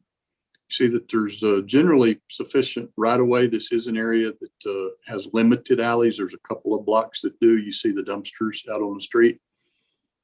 Some pictures of Hinojosa Park. It was really pretty in the snow. This was Friday the 12th, the day this all started. A couple of more. This is Urbana on your right. I believe that's actually Urbana Place. I could be mistaken. It's paved as on north-south through it, but the north-south on either side, and then the east-west streets are not. A couple of more. You see where on the image on your right, you see where the developer working to the south has paved half. We're proposing to get the other half tied in. I think that was the last picture on that one. Thank you. Okay, thanks, Mr. Christian. Thank you, Mr. Atkinson. Mr. Griffith, any comments from the meeting? Anything else you'd like to comment on from the meeting, a subsequent meeting of your subcommittee? No, I really don't have anything to add other than we do appreciate Mr. Christian looking at and driving some of those and understanding the needs. Councilman, thank you very much for doing that. That's a help to us. The dirt projects, I think, especially after this storm, this need is, we think, very important. I'd like to rally for this project because I believe that it really helps a lot of citizens. And as you saw, some of those houses are decades old. So I think it's really important that we go through with this. I really do. But I appreciate, we will continue to work. We're open for more recommendations. We do want to continue the committee. Thank you. Thank you, Mr. Griffith. Ms. Patterson Harris? Yeah, I hadn't seen all of the additional streets. I don't know if the other committee members had or not. So this is my first time actually seeing them specifically. And appreciate Mr. Christian for taking a look at it. I guess you saved us some work in having to drive those other locations. My question is, given that with that one street removed, and in addition to what you stated, Mr. Griffith, about the storm having to come through is really wreak havoc on some places where dirt roads were there. Would this allow us an opportunity to maybe to begin to look at some other places that we can do some additional work in, is what I'm hoping. And I'll be glad to comment on that. Yes, ma'am. Twofold reason. We're roughly 800,000 under the recommended budget for this right now. When staff has a chance to really dig into those little pieces that were in this area where the photographs were, we'll true up those estimates. And I think this committee does have the ability to add a few more segments. Appreciate you. Thank you. Okay, here's what I'd like to propose, council. Let's before we move on, let's do a little. Well, let me back up. Mr. Atkinson and I, after having talked about this, feel like we'll look at this today, and again on the 9th of March, and maybe even on the 23rd of March, but probably by the end of March, we need to be pretty. If not before, we need to have pretty much refined this down to how we want to move forward. So I'm not asking anybody we're not posted to take action on this, as you know, today. However, I'd like to sort of count noses a little bit. And so as we go through this, I'd like to sense your support for these recommendations. So let's talk about the unpaved roads and the recommendation that we dedicate about $9 million to this project. We've got the funding model that has been suggested. I think that's there's a little bit of that's potentially in play based on the legislative session, but this is, I guess, a worst case scenario, right? Looks like Ms. Joy wants to start on any discussion here. Latrell? Well, I think you're right. This is worst case scenario should that House bill pass. And wanted Mr. Atkinson to remind us the total numbers of unpaved roads in the city. Total mileage of unpaved roads, let's roughly 45. And I think you told us at the last meeting that this will do about what, 9 miles? I think this is a little over 5. 5, okay, even less. I can go back and verify, but I believe it's a little over 5. Okay, well, the point is it's doing a lot, but it will not do the job. And we certainly weren't going to be able to do it the way we'd been doing it previously. So no, I think this is certainly something that needs to be done. I think a CO is appropriate for it. And as a member of the committee, I think we need to move forward as quickly as possible in order to take advantage of the lower interest rates that we have currently. Thank you, Ms. Joy. Other comments? Mr. Chattis?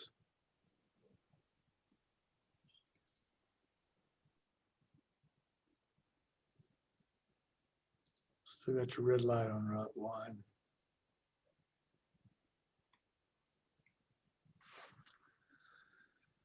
While Mr. Chidis attempts to get off of mute, I'll call on the Mayor Pro Tem, Mr. Massengill. Thank you, Mayor. I, again, appreciate what the committee's done. I'm supportive of what they've recommended here for the dirt streets piece. Thank you, Mr. Chidis. Thank you, Mayor. Yeah, I've been in support as well.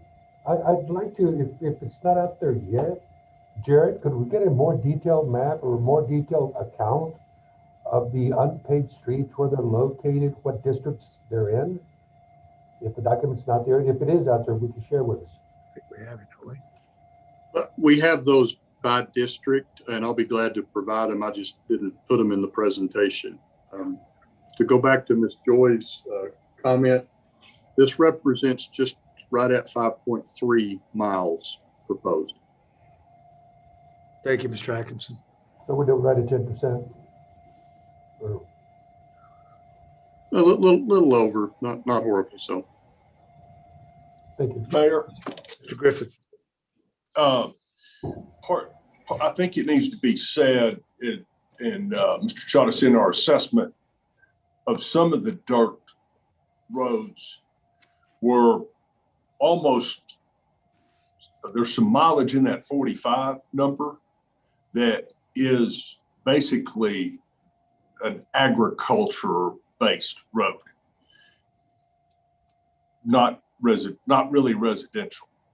And so that number seems a lot larger than what we felt like as far as this. We know this isn't all of it. This doesn't address all of it.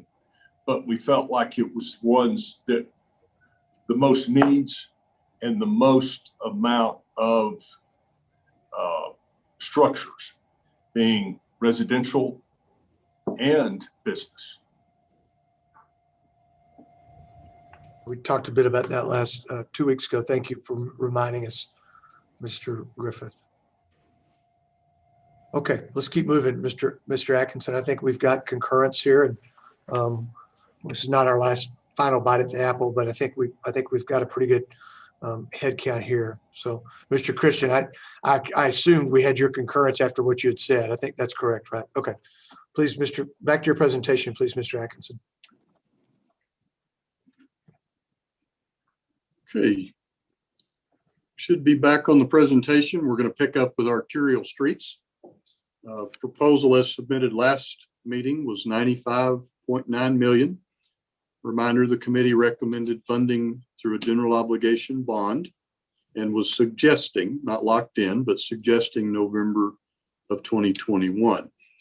This model also has had minor changes, not in the total amount, not in the 4 consecutive issuances, but we've had just a hair of an increase in the tax impact. We're still under 3 cents. We just inched a little bit closer. That increase would phase in across the 4 years and would peak in 26. So here is the model. Again, these models are cumulative. So you've got your fire station, your dirt streets. My apologies for that. I'm going to go back over to the side on your tax rate. So at the top of the far right column, you see your current total tax rate, a little over 54 cents, peaking at 57 cents. So let me take you now to the total debt curve. Again, the green bar represents where you stand today. The colors on the stacked bars represent the different series that are proposed. You see that we come up above where we are, and we remain above through FY27, and then we drop down in 28, but just a hair under, where we are today. Still, though, maintaining that relatively steep curve that Blue mentioned when we were talking about the CAFR. Reminder on the streets and committee, I'll apologize again. Staff's been in lots of different places other than their offices. But let me draw your attention to the third project on the list, which is what we call East 82nd. This is 82nd from I-27 to Martin Luther King Jr. Boulevard. Today, it's called a 3-lane. It's not 3 lanes in all places, but it's called a 3-lane. The estimate, just under 18.5 million, is based on both continuing what 82nd looks like west of the interstate, and acquiring a very significant amount of right of way. We've put an asterisk on there. We think that we owe you back an estimate on East 82nd as a 5-lane. You would still have a 7-lane throat where you come underneath the interstate, but you would pull it to 5 rather than to 7. I think that will produce a significant savings, both in terms of the total cost and potentially the amount of right of way. With that one exception, council, this list is the list that you saw on February the 9th. Here are those roads. Again, these are the roads in red. You see them identified on this map, starting at the top left. You have your 2 streets that tie in with Milwaukee and Erskine. Continuing to the right, you see the piece of Erskine that's basically from Avenue S back to I-27. Come down towards the middle of the page. You've got your 3 segments of 34th that are proposed. Slide to Quaker, Q I-27, I-27 over to A. If we're on the clock, come down to 4 o'clock. There's your East 82nd piece. That's a little bigger than a mile. Come to the bottom, start at about 6 o'clock. That's 114th Street in red from Indiana to East city limits. So that East city limits is just east of University. And then the 114th segment over on your left, that would carry from Slide to Frankfurt. You see the 2 segments that are in green in the middle. You're really building 114th out as a corridor, and that is a very needed corridor. The blues and the greens are either current or prior year projects that you see on your map. So with that, Mayor, that is the discussion on the arterials. I can run through the last 2 pretty quick and then get you to that decision slide like we were looking at. Mr. Griffith, you want to do it that way? Is that okay with you, or do you want to take the streets first? Mayor, absolutely. Absolutely. Let's go through it all, or absolutely let's do the streets first. Do we have time? Sure, we got time. Yeah. Let's go through it. Okay, keep going, Mr. Atkinson, please. Thank you. So the next project is the Broadway Brick project. This is University to Avenue E, so it's about to where you go under I-27. We did take the utility cost out. Estimated cost is $25 million. The original committee recommendation was to not include at this time. One reason we don't have a design, this is an all brick model. Council needs to work and come up with a hybrid design or an all brick, either way, but we don't have such. And then to consider this project in the future. The final project that was in front of the committee is the Civic Convention Center Phase 1 remodel, $36.4 million. Committee recommendation also was not to include at this time. We have the notes as to why the committee reached that conclusion. And now, Mayor, I think I may have, you were moving well. I think I may have caught up with you. So Fire Station 20 unimproved in dirt, arterial gateway. The next page has your brick and has your brick and your Civic Center on it. So I'll stop, Mayor. Okay, thank you, Mr. Atkinson. Council, let's loop back to the top to Fire Station 20. I'll open the floor for anybody that thinks we need to set that aside or not move forward with that this year. Okay. All right, let's talk about streets. Mr. Griffith, anything from your committee before we open the floor for comments, questions?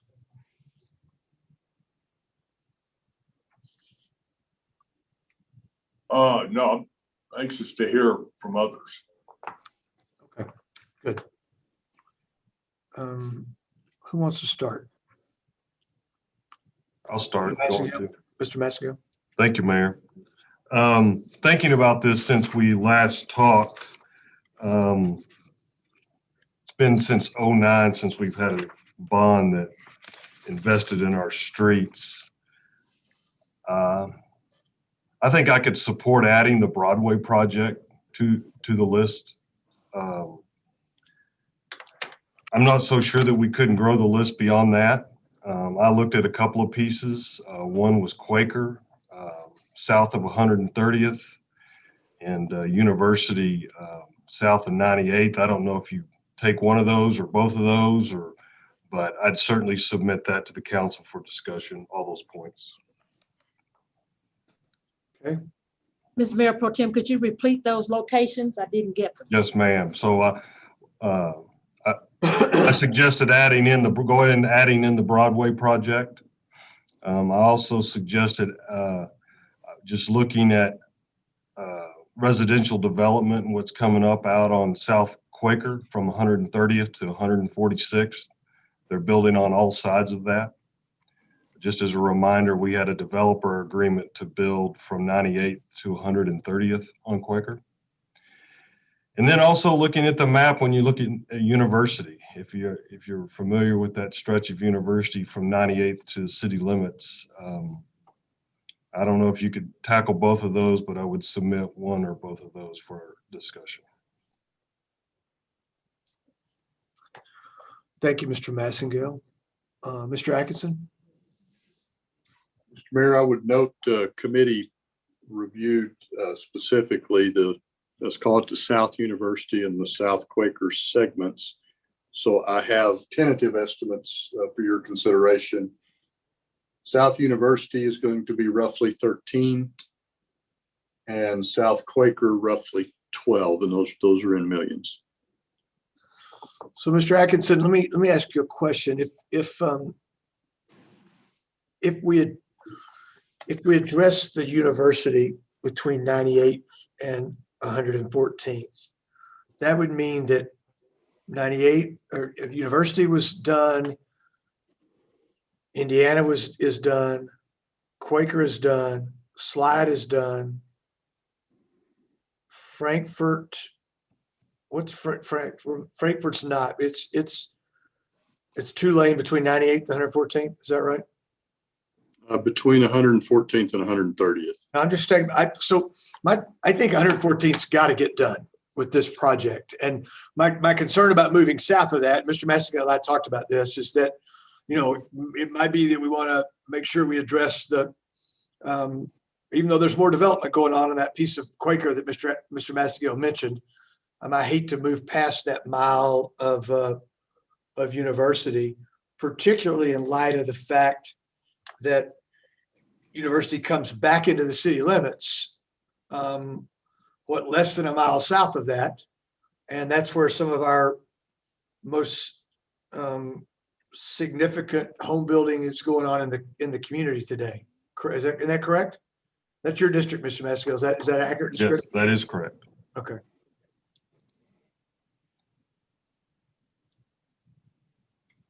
I have a question there Mr. Chavez. to Mr. Griffith. We're still considering North University in that conversation, right? Yeah, it's already. Mr. Griffith, I'll be glad to cover it either way. Yeah, either way. North University from 4th to Clovis is the project that the county has indicated they will cooperate with us. Sure. The city council has passed a resolution.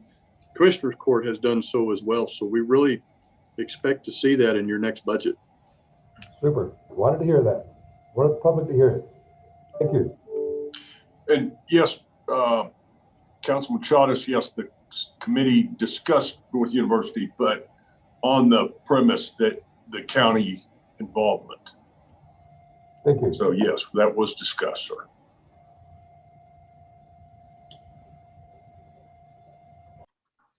Mr. Mayor, Ms. Joy.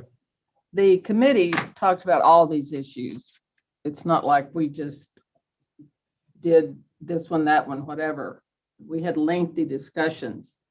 But I think we have to look at the economic side of it. We are still in a pandemic. We're not out of it.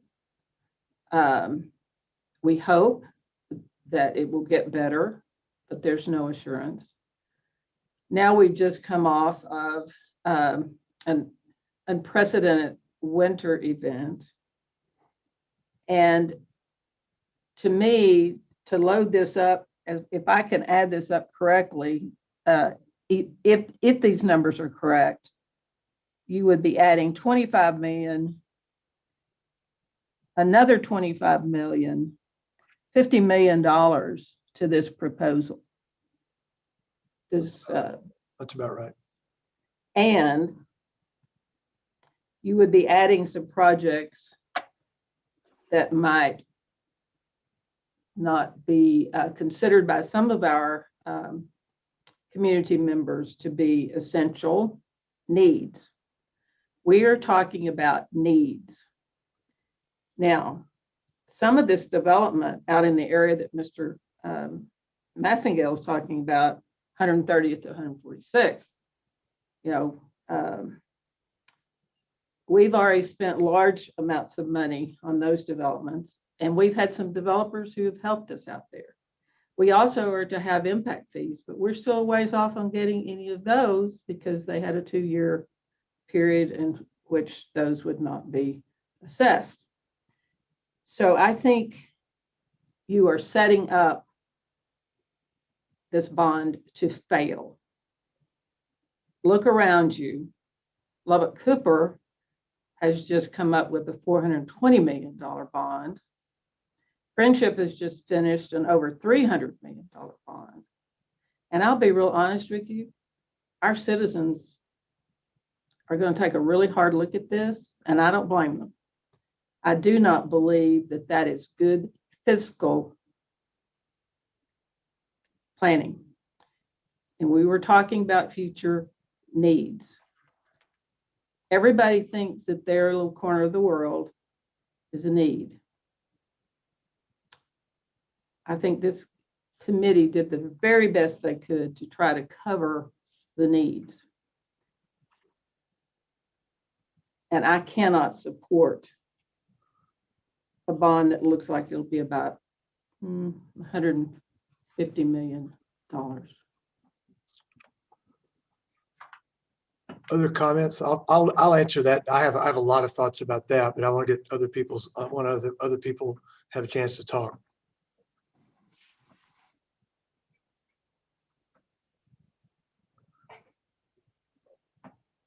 Mr.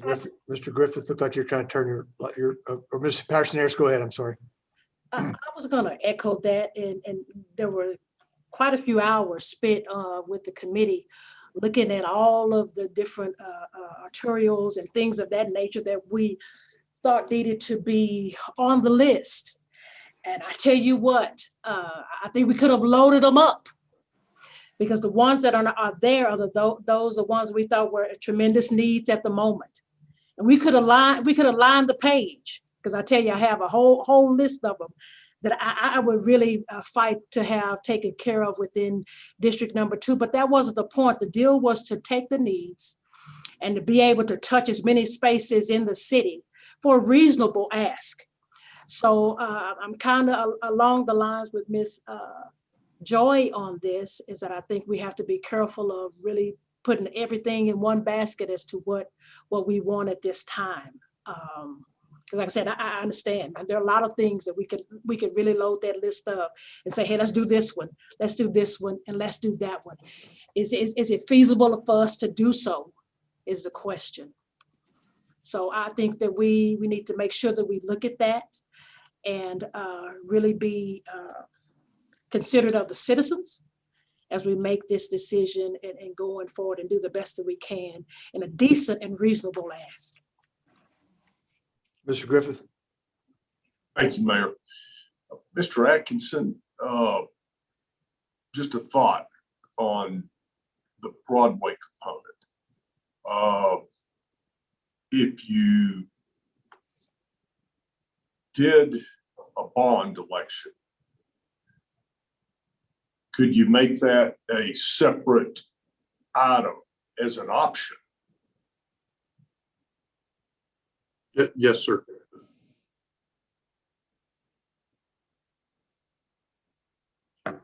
So instead of including as part of what our recommendation of the 95 million-ish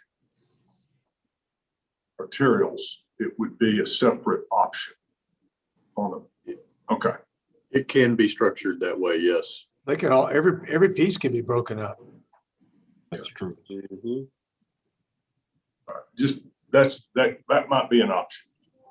I'm not sure if we're going to break it out. I think we need to break a bunch of them out.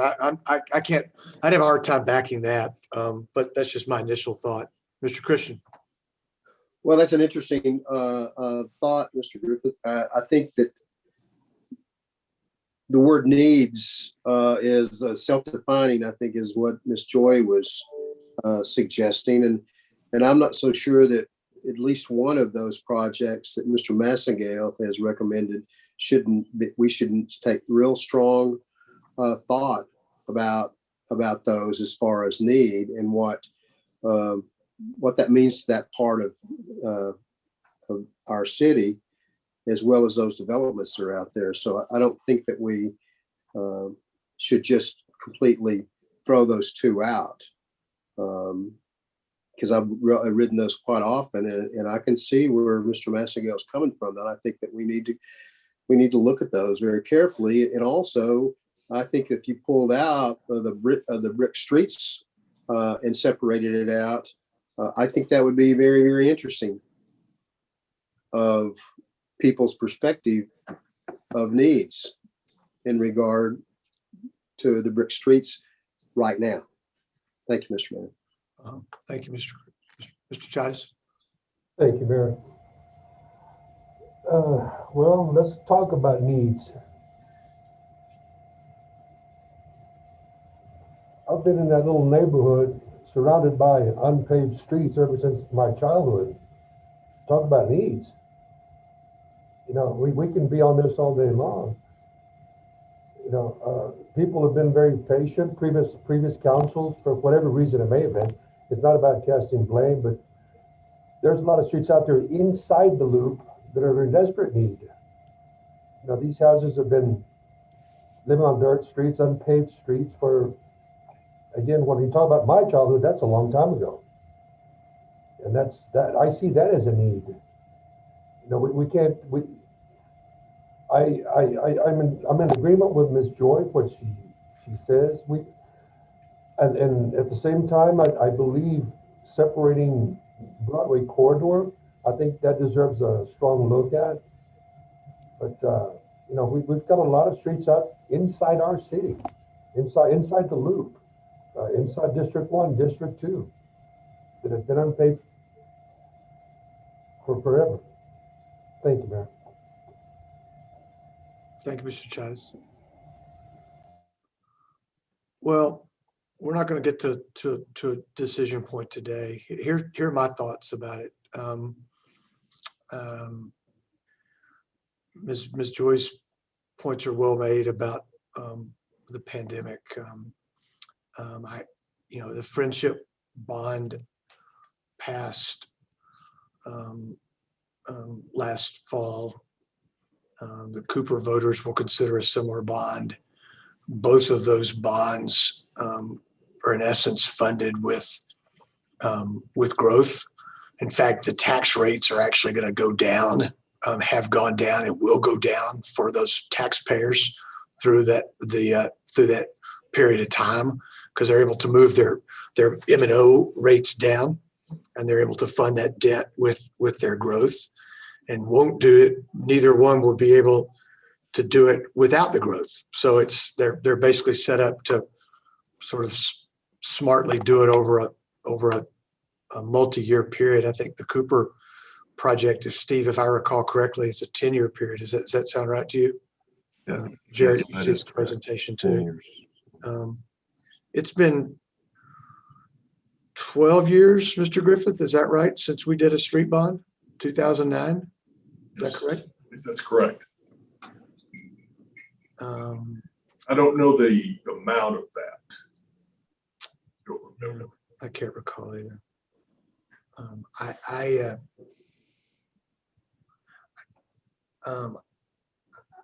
As I look at the list, the one that causes me the most heartburn is East 82nd. Not because it doesn't need it, not because what district it's in. It's because the south side of the road is in the county, and it's just a mess, and we don't have the right of way, and there's just all kinds of problems with philosophical problems I have with that, but I can get over those.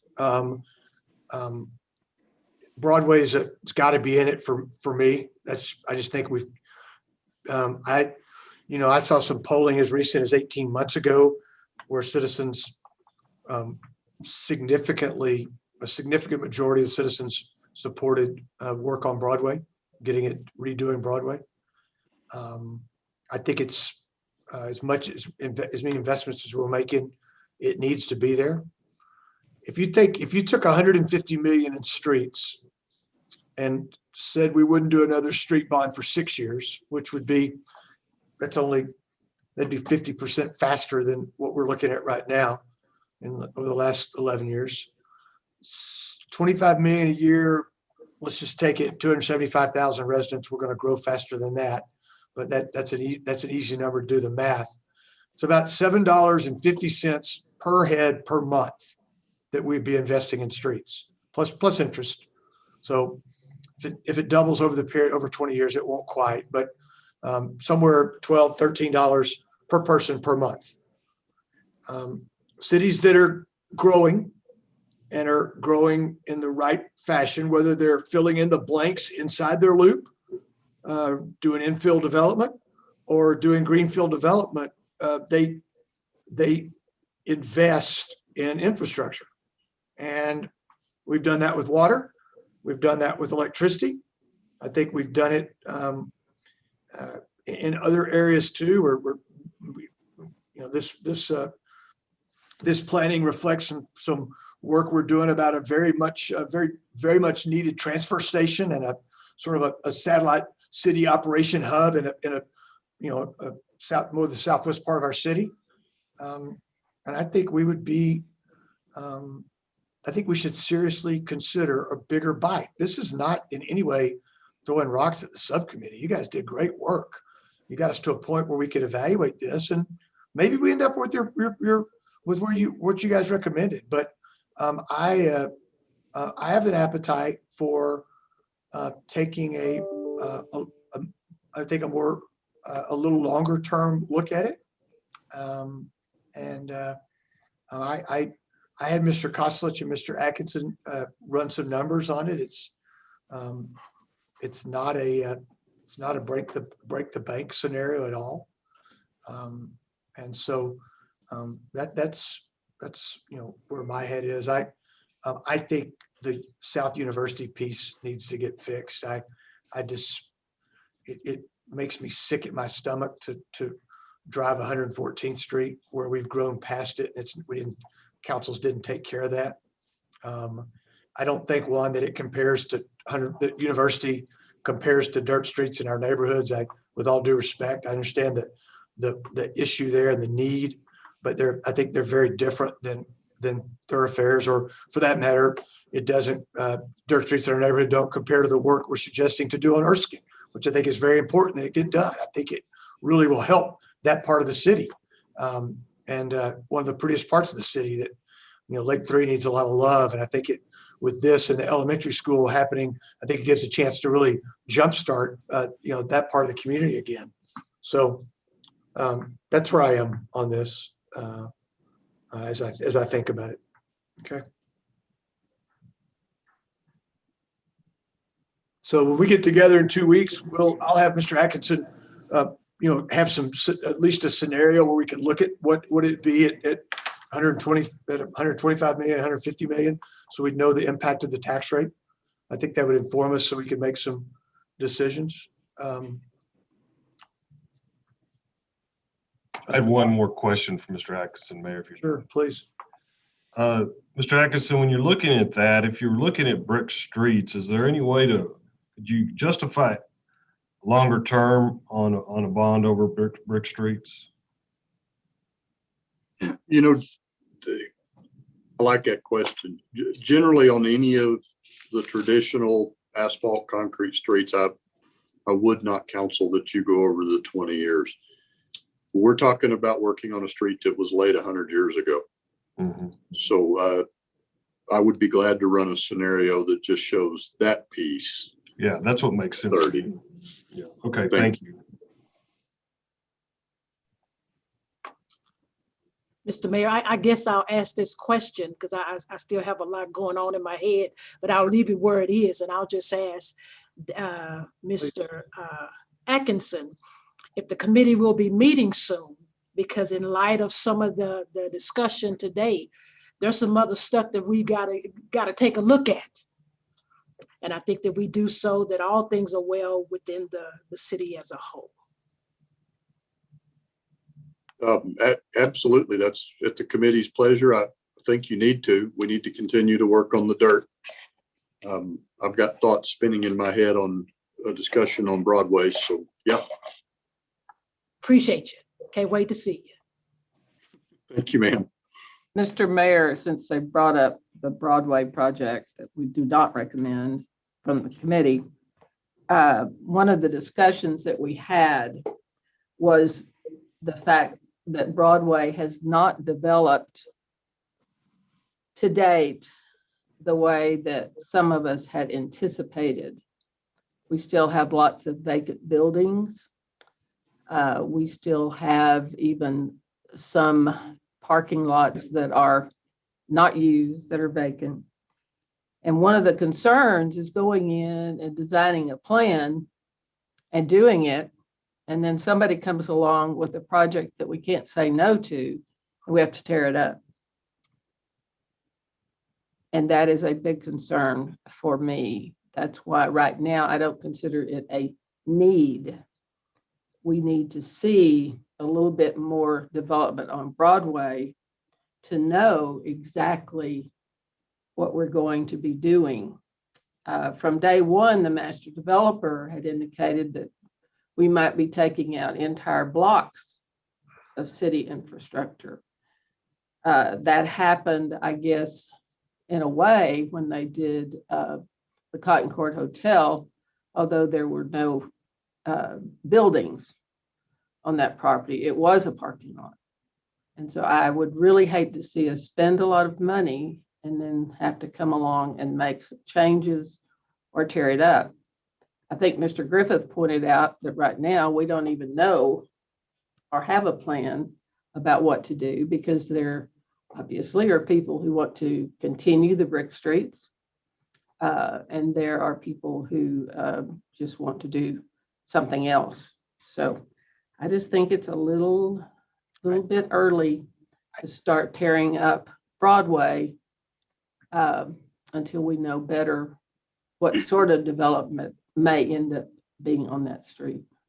I mean, okay, but I respectfully disagree. I mean, there's no street, there's been twice as much development on Broadway as there has been on any other street in downtown.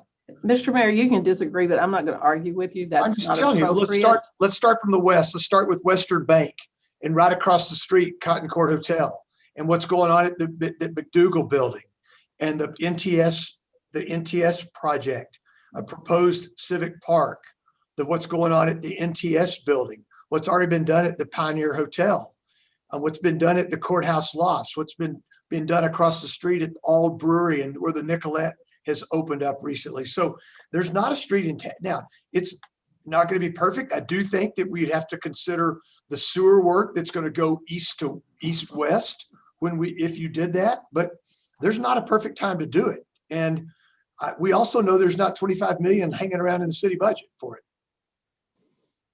So that's just where I am on it. Well, that's your opinion. I'm not going to argue with you. I'm just saying I do not think it is a need now. That's why the committee recommended that you look at it after 5 years. So you're telling me that not doing Broadway is a bigger need, not that East 82nd Street is a bigger need than Broadway? I'm not telling you that. Well, it's in your recommendation. You said Broadway's not a need, and that well, is. That's differentiating. We were talking about arterials. Broadway's an arterial. Well, I understand it's an arterial, but it is also, in my opinion, it is not a need at this time. Some of these others are a need. Okay. I've got a couple in my district that are really a need. I don't have Everybody I has don't have a district, as you know. The whole city's my district. I just don't see a bigger need in the city than Broadway. Well, we just disagree about that. but that's fine. That's good. That's what makes the I world have go. a question, and during the committee, I believe in reference to Broadway, what we were speaking of is from Avenue E to University is the only thing, help me if I missed something, is the only thing that we were discussing. And for me to say, if that's what we were looking at, and if we're not having the information that we need to do the entire area, what sense would it make to do that portion of Broadway? And we don't know what the other portion of Broadway is going to be designed to be. And we're saying that it is a corridor. So that's my deal. It was my understanding. And if I'm wrong, please help me today. I don't We understand. were talking about the entire portion of Broadway, only from Avenue E to University. Yeah, Am I correct? that's what I'm thinking about. That's what I'm talking about too. I'm not arguing that. I mean, I was just listening because what I was hearing is it was the inclusion of the other side of Broadway. And I thought. Well, I think when we think about traditional downtown, that's what we think about. That next mile is completely developed. I don't think there's much, you've got some new development going on there, but that mile west is fully developed. Yeah, because my concern is that making sure that we have the design that we're looking to take place and not piecemeal things and do one area and then come back and do another and they be different. So I agree with you. I just wanted to make sure that, agree. that I was understanding and hearing appropriately. We're on the same page. Okay. Anything else on future needs? Any discussion around Civic Center?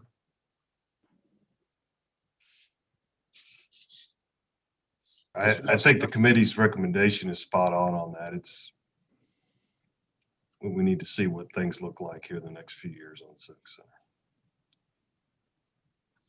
Anything to the contrary on that? Mr. Chidis, it's in your district. What are your thoughts about it?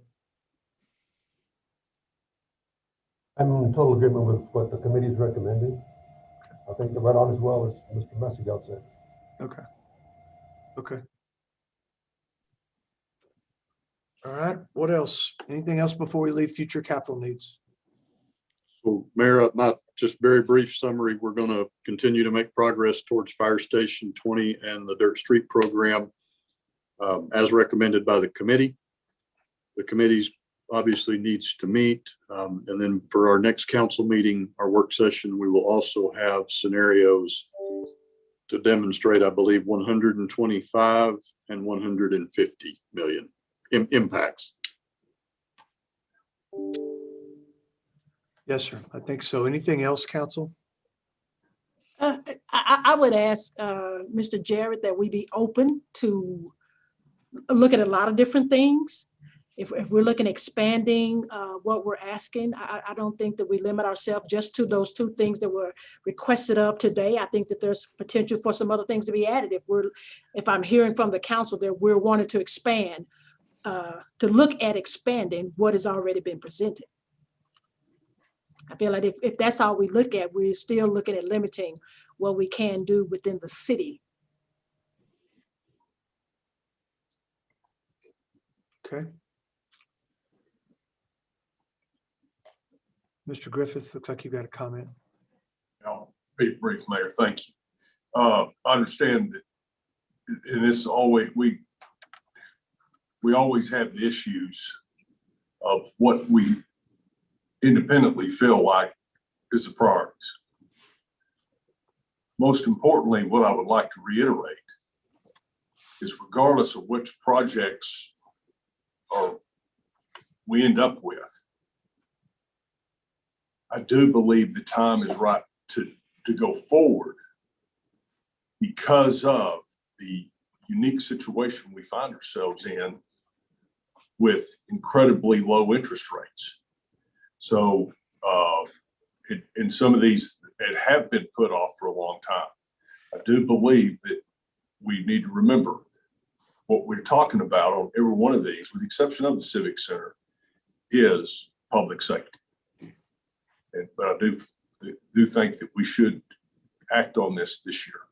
Thank you. Okay. Mr. Mayor, I have a question about the next to the last page of Mr. Atkinson's summary. Okay. I don't see the transfer station.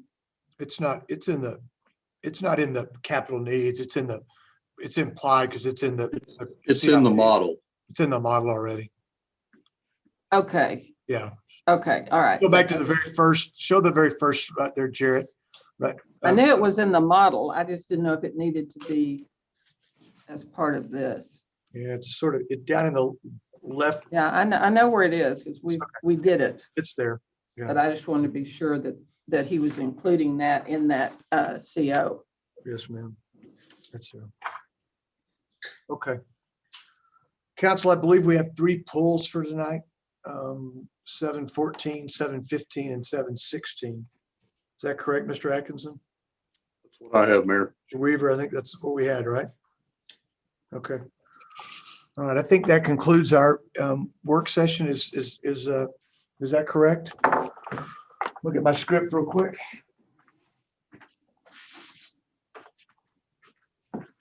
Lubbock City Council will hold executive session today for the purpose of consulting with city staff regarding pending or contemplated litigation or settlement agreements, to hold consultation with attorneys under section 551.071 of the Texas Government Code, to discuss the purchase, exchange, lease, or value of real property under section 551.072 of the Texas Government Code. And finally, to discuss personnel matters under section 551.074 of the Texas Government Code. It is 3:36. The Lubbock City Council is recessed to executive session. We will plan on starting our meeting tonight at 10 minutes till 4:50 p.m. for our meeting, okay? We're recessed to executive session.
Yeah, get her to tell you.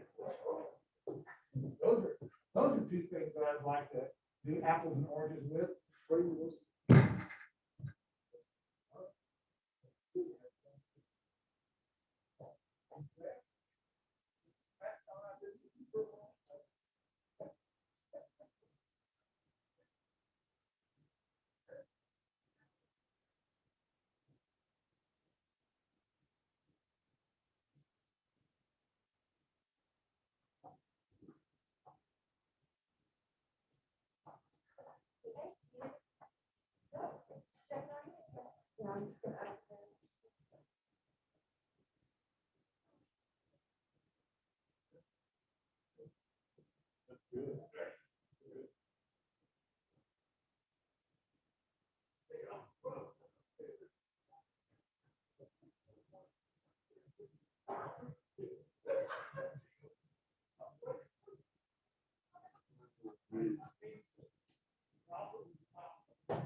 I guess I'm in the right place.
Hold on one second. Hold on one second. Lauren, can you hear me?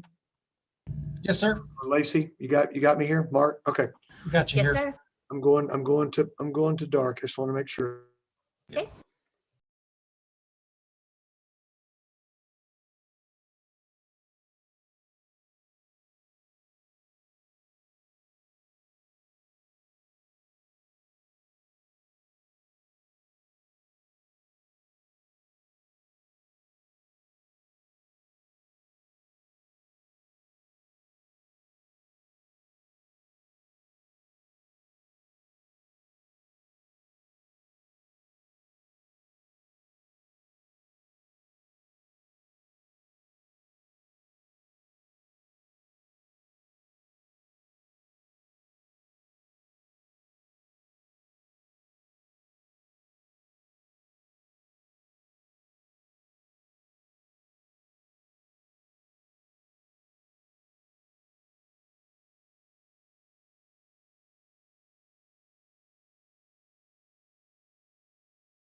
Okay, my apologies.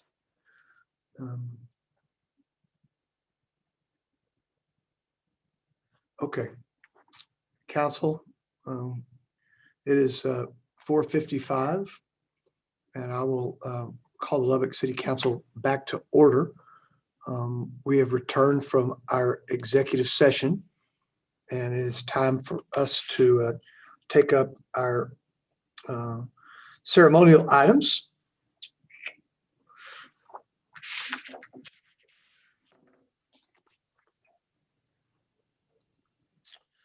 So as is our tradition, we will begin with a invocation and follow that invocation with the pledges. Tonight, Jeff McCright, not a stranger to many of the folks on this council, senior pastor at Rock City Church, is going to open our meeting with a word of prayer. And following that, the Mayor Pro Tem will lead us in the pledges. Jeff, the floor is yours. Good evening. Good evening. Sorry, you can't see me. I'm not in hiding, but just wanted to say it before I begin to pray that we really appreciate all of you and the way you serve our city. We've been in some pretty tough times in the past year, and I think it's really important for us to be very thankful. And so I just wanted to tell each one of you, thank you so much for your sacrifice and what you're doing for Lubbock, Texas. Let's pray. Our Father and our God, we approach your throne today on behalf of our city and our city council. I give you thanks for the blessing of the city of Lubbock. This is really a great city to live in and to raise our families and operate our businesses. There's so many things that other cities have to deal with that we don't. And I thank you for that. But to have a great city, we've got to have great leadership. So we thank you for our city council, our mayor, and the entire team that is part of our city's leadership. Now, you are the all-knowing God, for you are omniscient. So we ask you for incredible guidance for the council this evening. Give them your great wisdom concerning each and every item on the agenda. For the Bible says there are ways that seem right to us in the short run, but in the end, those things don't turn out as we had wished. So we don't ask you for decisions that are only right for right now. We pray the decisions made during this meeting tonight will be right for the long term. We pray a blessing upon every family and every individual in our city. And for those individuals who are suffering the most, we pray that they would be first in line to receive help and relief from you. Thank you for your love for us. Help us to show your kind of love, tough love, enduring love to everyone we meet from day to day. God bless our mayor and city council members and their families. In the name of Jesus Christ, I pray. Amen. Amen. Amen. Mr. Massengill. Thank you, Pastor McCright. If you're able to stand, please stand and join me in the pledges to the American and the Texas flag. I pledge allegiance to the flag of the United States of America and to the republic for which it stands, one nation, under God, indivisible, with liberty and justice for all. Honor the Texas flag. I pledge allegiance to thee, Texas, one state, under God, one and indivisible.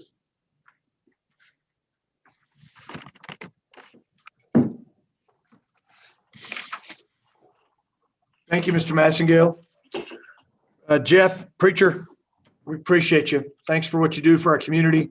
Thanks for opening our meeting tonight. If we had more time, we'd have you sing. You do that just as you do that very, very, very well.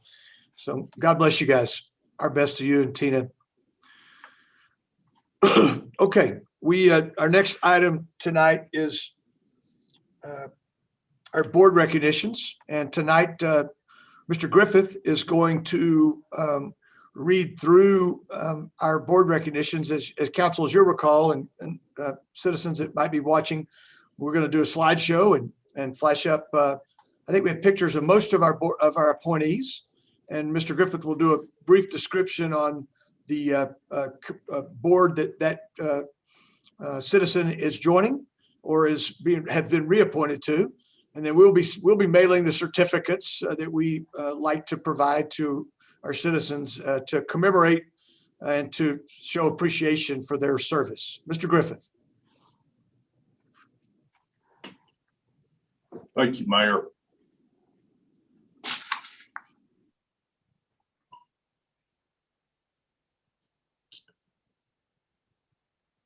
Our first recognition tonight is Ms. Lisa West is appointed to the North Overton Tax Increment Financing Reinvestment Zone Board of Directors.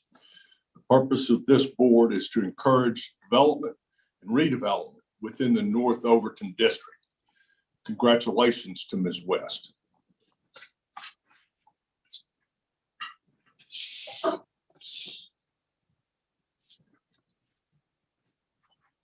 Garrett Knoll is now appointed to the Permit and License Appeal Board. The Permit and License and Appeal Board is designed to hear appeals for permits and licenses which have been denied, suspended, or revoked by city officials. Congratulations to Garrett.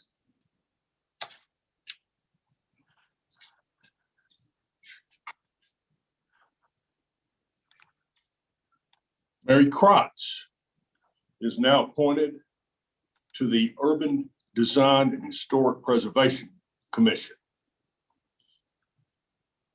The Urban Design and Historic Preservation Commission is an advisory committee to Planning and Zoning Commission. They recommend buildings, structures, sites, districts, areas, and lands within our city which may be eligible for designation as historic landmarks and historic landmark districts.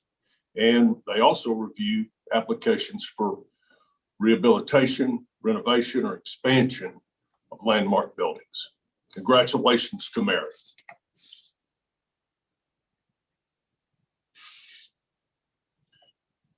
Greg Cowart is now appointed to the Water Board of Appeals, which they hear cases to determine suitability, alternate materials and methods of construction, and interpretation of some of our code of ordinances to determine exceptions. They also hear requests for variances, requirements of our water use management plan. They also hear appeals pertaining to Block 1 water rates and customer disputes on their water bills. Congratulations to Greg.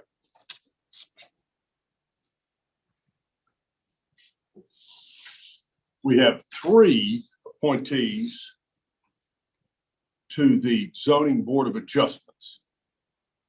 Matthew Hadley, Catherine Gonzalez-Paulino, and Dewana McPherson.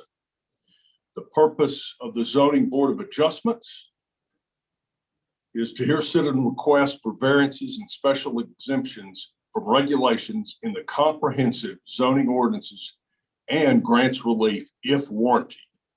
Congratulations to Matthew, Catherine, and Dewana. We appreciate their service to our city. These are very important panels that they're joining. We appreciate their service. We always need great citizens on our boards, Mayor. Thank you, Mr. Griffith. I couldn't say it better myself. These 5 boards or commissions are among 50 of those that help us get our work done. We couldn't do it without them. So Lisa, Garrett, Mary, Greg, Matthew, Catherine, and Dewana, thank you. Thank you for serving. We're very appreciative. Okay, it is 5:04. I'll call the Lubbock City Council to order. Today is Tuesday, the 23rd of February, 2021. We are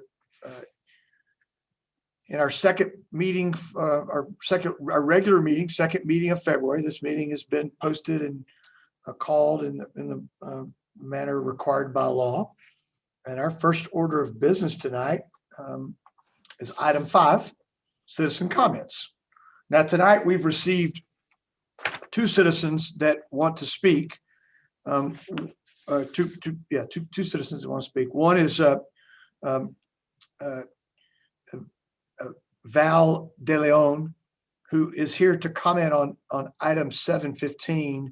And if Mr. De Leon is okay, I think we will let him wait and make his comments when we get to that point in the agenda tonight. Mr. Yearwood, if you could go ahead and promote Mr. De Leon just to make sure that he's okay with that, please. I know he's in the meeting. I saw him there. Was at the very bottom.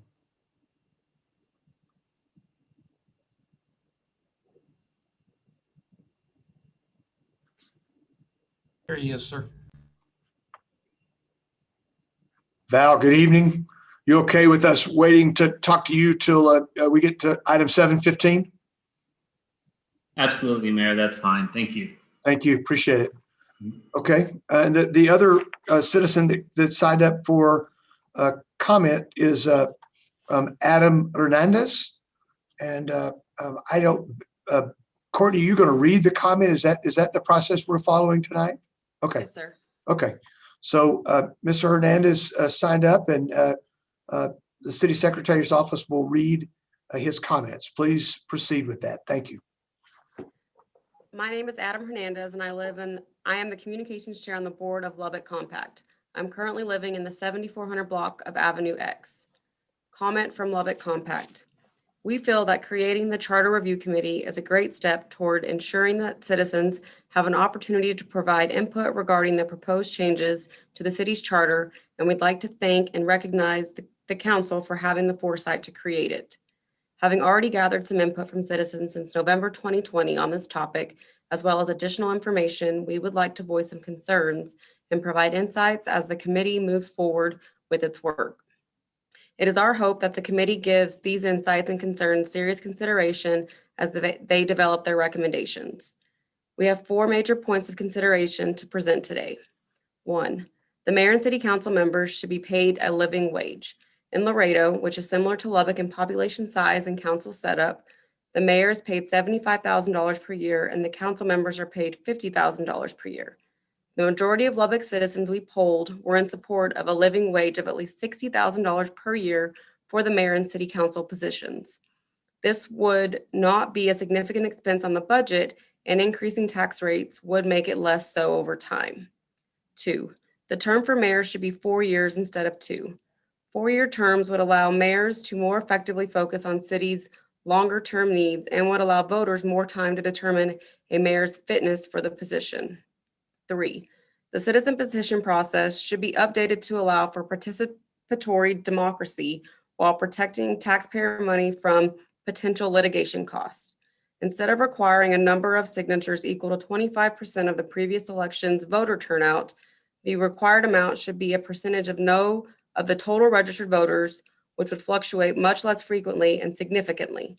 Also, signatures would be allowed to be collected digitally. Citizen ordinances that gather the required number of signatures that are not passed by the city council should not be eligible for a ballot initiative unless the ordinance is vetted for its legality by the city attorney. 4, under no circumstance should adding any at-large positions to the city council be considered as an update to the charter. The mayor should be the only at-large position for the city, with each district maintaining its own representation. This is a matter of equality and democracy. Thank you, Adam Hernandez. Courtney, thank you very much. Mr. Hernandez, thank you for such a well thought out series of comments tonight. We very much appreciate that. Okay, that concludes citizen comments. We will now move to item 6 on our agenda. Item 6 are the minutes from our, by the way, it's item 6.1. It begins on page 41. 2 sets of minutes were included in our board or agenda book.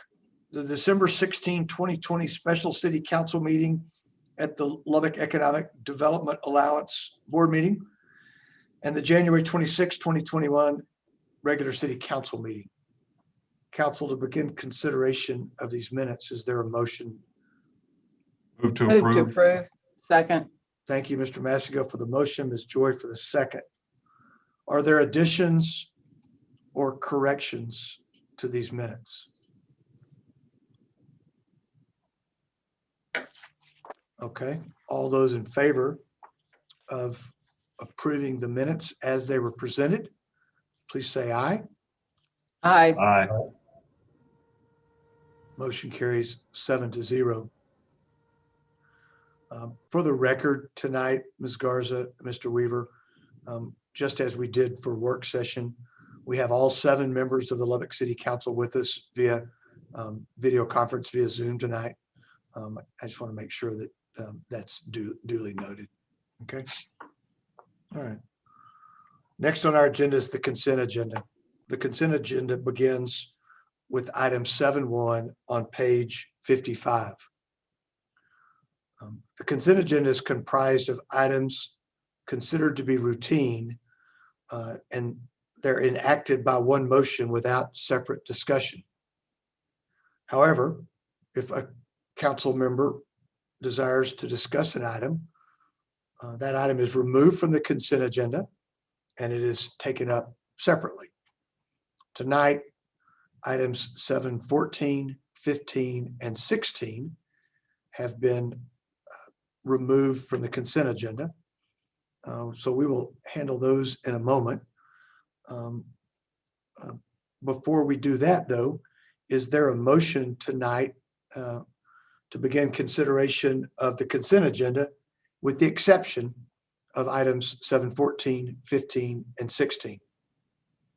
Ms. Joy, can I call on you for that motion? Move to approve the consent agenda items 7.1 through 7.24 with the exception of 7.14, 7.15, and 7.16. Thank you, Ms. Joy. Is there a second? Thank you, Mr. Griffith. Okay, council. So we've got a motion on the floor to approve the consent agenda as presented with the exceptions of items 7.14, 15, and 16. All in favor of that motion, please say aye. Aye. Aye. Any opposed by that same sign? Okay, that motion carries 7-0. Let's move to item 7.14. It is on page 213. I believe that items 7.14, 15, and 16 are very similar items, something we look at on an annual basis. It's a housing tax credit program that's run by the state. Before we begin this, Mr. Atkinson, can you or one of your team give us a bit of background on this, please? Certainly, Mayor. We're going to ask Mr. Howerton, our Deputy City Manager. He has a very long familiarity with this program and its success in Lubbock. So, Bill, if you would, take us through it. Well, Dave, thank you, Mr. Atkinson. Good evening, Mayor and City Council. Just a few, little bit of background on the 3 items that you have in front of you this evening. These items are resolutions of support for 3 different projects, proposed projects within the city limits of Lubbock for the housing tax credit program that's offered through the Texas Department of Housing and Community Affairs. This is an annual process that begins November, December of the previous year. An application, a pre-application is submitted to the state for their review. The final application is due to THCA on March 1st. So we started out with 6 that were located within the city limits of Lubbock. We also compete against Amarillo in Region 1 of the state. Of the 6 that were turned in initially, 3 of those have dropped out. We're at the stage now where it's time for the developers and those involved to make a business decision about whether or not they want to proceed with the process. Like I said, we have 3 on tonight. We actually believe that 1 of those 3 will drop out as well. We did not hear from that developer, so our practice is to go ahead and keep that agenda item on the council agenda for your consideration. Mr. Howerton, which one of those do you believe will be dropping? I believe West Wind of Lubbock. That's 716? Yes, sir. Okay. But because it is our practice and they've not notified us that we're going to handle this as we have in the past, it's suggested by staff to handle it as we have in the past. Is that correct? Yes, sir. That is correct. Okay. Mr. Atkinson, do you have anything to add to that? Sir, Okay. So I believe that we have a potential substitute motion on this. I'm going to ask Mr. Massengale if he'd like to make a comment or two before we consider one of these. Steve? Thank you, Mayor. Thank you, Mr. Howerton. And as Mr. Howerton indicated, this is something that the council considers annually. We last considered a set of these, actually, if I'm correct, 2 years ago, in which we were faced with much the same situation.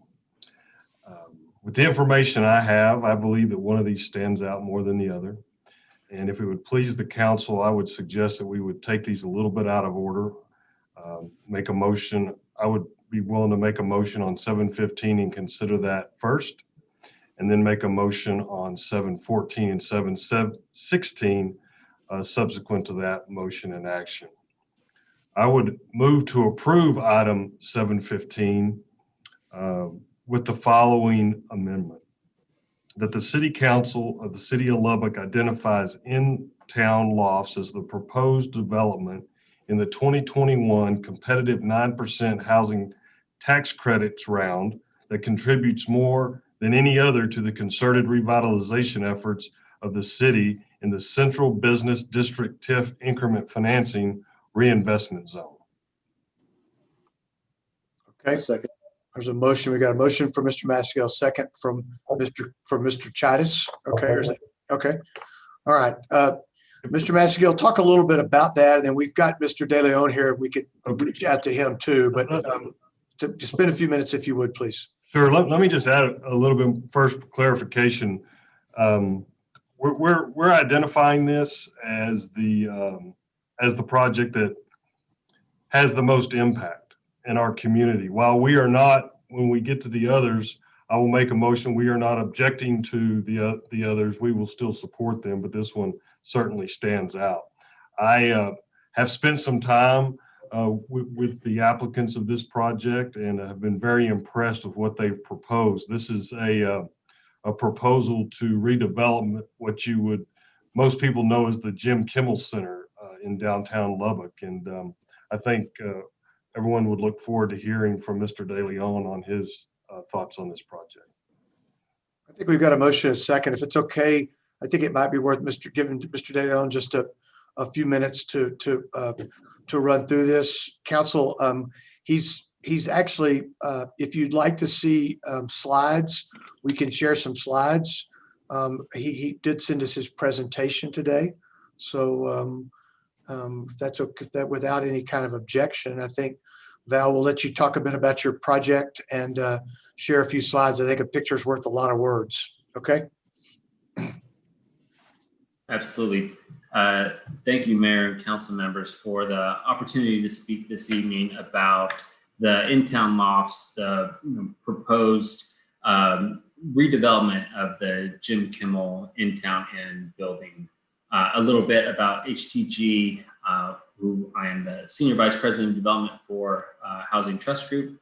It's a #1 developer of affordable housing in the state of Florida, and a top 20 developer of affordable workforce housing in the country. So definitely, HTG has the resources and the wherewithal to get a really important development like this over the finish line for the city of Lubbock. The next slide, please.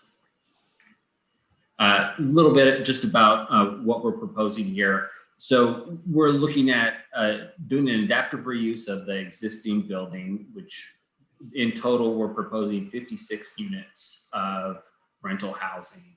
A majority of those units are going to be, 42 of those units will be within the existing structure. So we're going to kind of address the kind of the blight of that building right now. I think it's got some really good bones, and as you all have seen, driving by it, it's such a really interesting and cool nugget of downtown Lubbock that we're really pleased to be able to kind of polish and give a second life.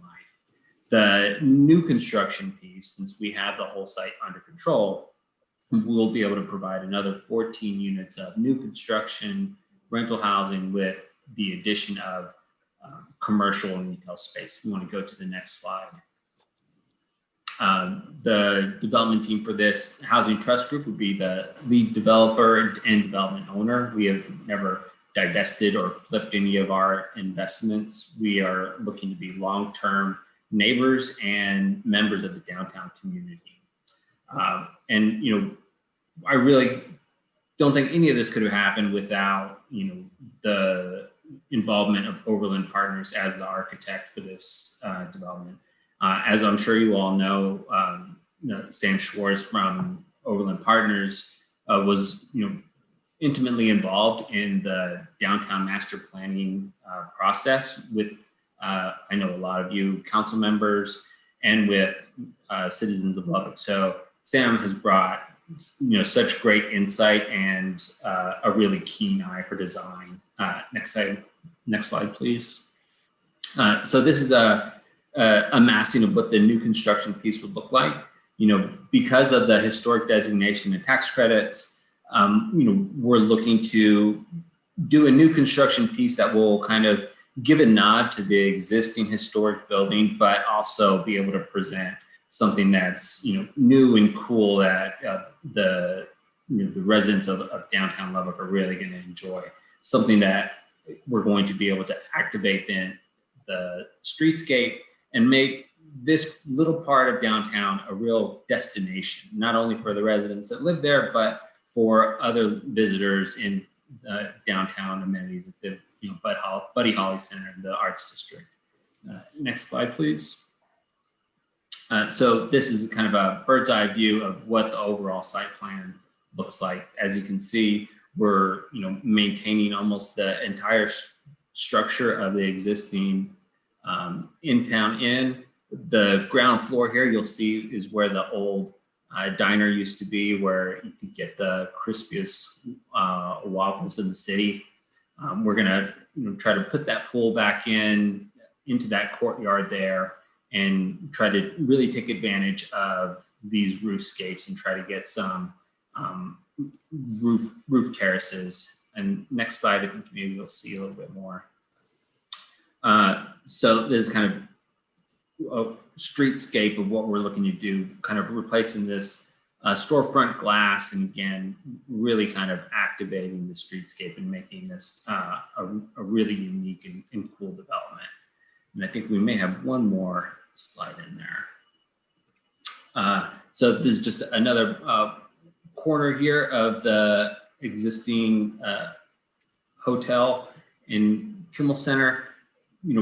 Right now we're in the process of getting all of our diligence on kind of the shape of the building, but from what we've learned so far, most of the construction there is really solid. So it's such a great and unique landscape to begin with. We're really excited for the opportunity. We're happy to have been kind of reaching out just to the local community. We feel really humbled and thankful to have received support from the McDougal companies, the Downtown Master Developer, the Lubbock Chamber of Commerce, and the Lubbock Heritage Society. So we really do appreciate the opportunity and the confidence that council is giving us to kind of bring something great to downtown Lubbock. And for me, even though Housing Trust Group is based in Miami, I am a native Texan. I live in an office here in Austin, and my mom's from Lubbock, so I've spent a good bit of time there, and we lived there for a little bit when I was younger. So it's an extra special thing for me to be able to come back and try to do something here in the city.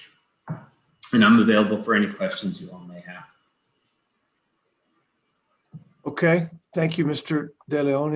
Any questions for Mr. De Leon? I do, Mayor. Yes, Mr. Chavez. Thank you. Thank you, Val, for the good presentation. Val, the northeast corner of the proposed property, which is Retro Gas Station, your vision for that, can you talk to us briefly about that? What's your vision for it?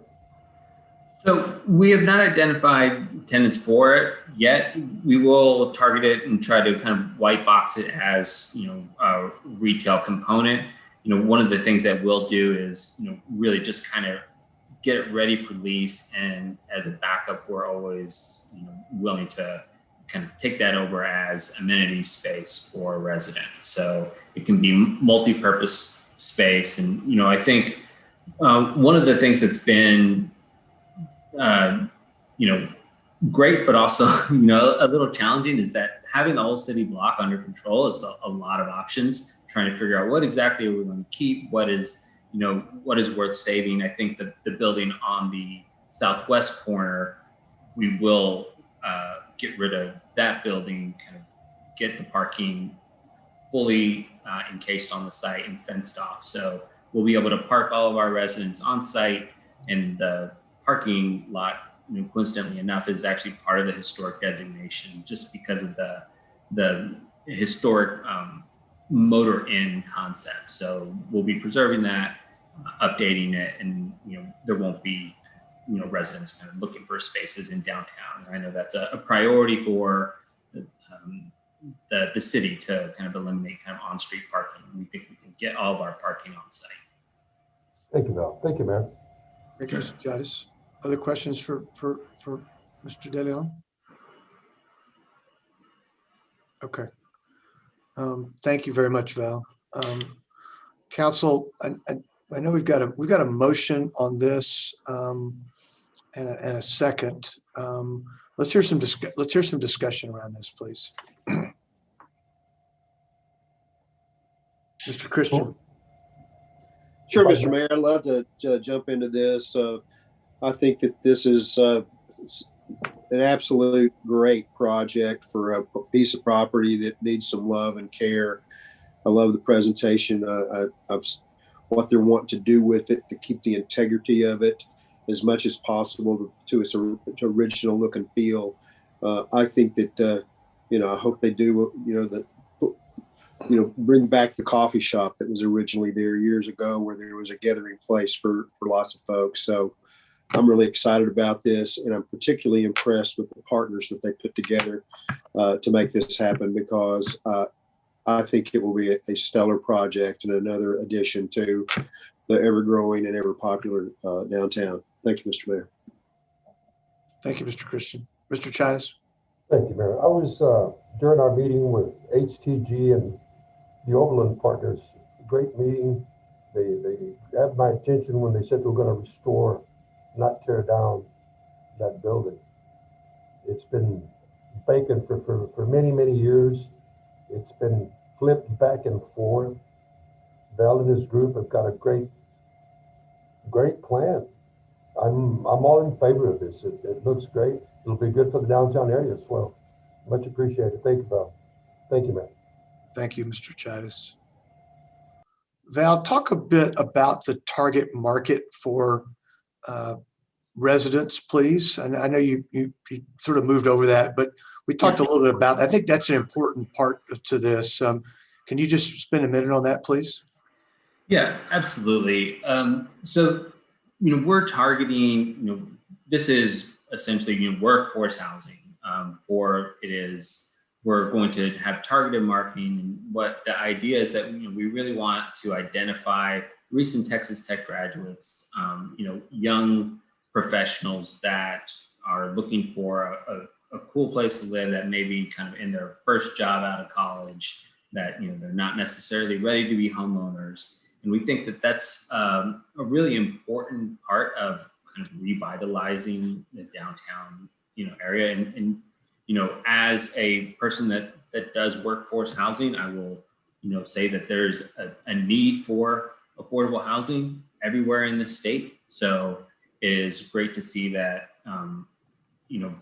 that you all are supportive of, providing, workforce housing. And what I think is great about being able to provide that workforce housing is that it really does open up kind of who all we can market to and who we can rent to. So even though our target market will be young professionals, we're not going to turn away, anyone, 55 plus who, is close to retirement, that wants to live downtown and just have more walkable kind of lifestyle.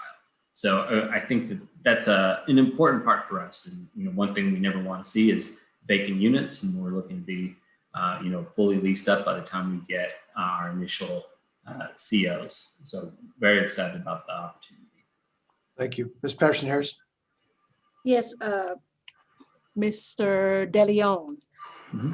You say you're speaking in reference to your target group, you're looking at young professionals, and you said that you're looking at it being affordable housing. Can you give me a gauge on the cost?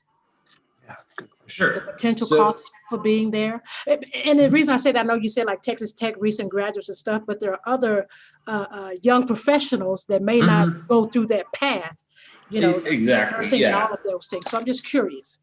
Sure. And, the real focus is, workforce housing. We want anyone that is working and, should have the opportunity to live in a nice neighborhood with good schools that they can, raise a family. And we think that this definitely provides that. The income ranges, kind of vary. On the very low end for efficiency units, income would be around $14,000 a year.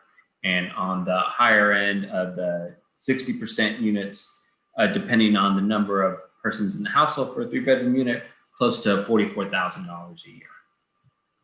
So there's in kind of anywhere in between. And we will reserve a portion of these as market rate units as well. We will, market to the market rate renters, but also, if someone is living in one of our properties and, has a change of circumstance and, they get a raise, are able to, make a little more money and they like living where they're at, we hate to, have to ask them to leave. So that gives us a little bit of flexibility there. But that's kind of where our income range is. Thank you. Mm-hmm. Ms. Joy? Mr. De Leon, is there a percentage of the housing that has to be set aside for affordable housing?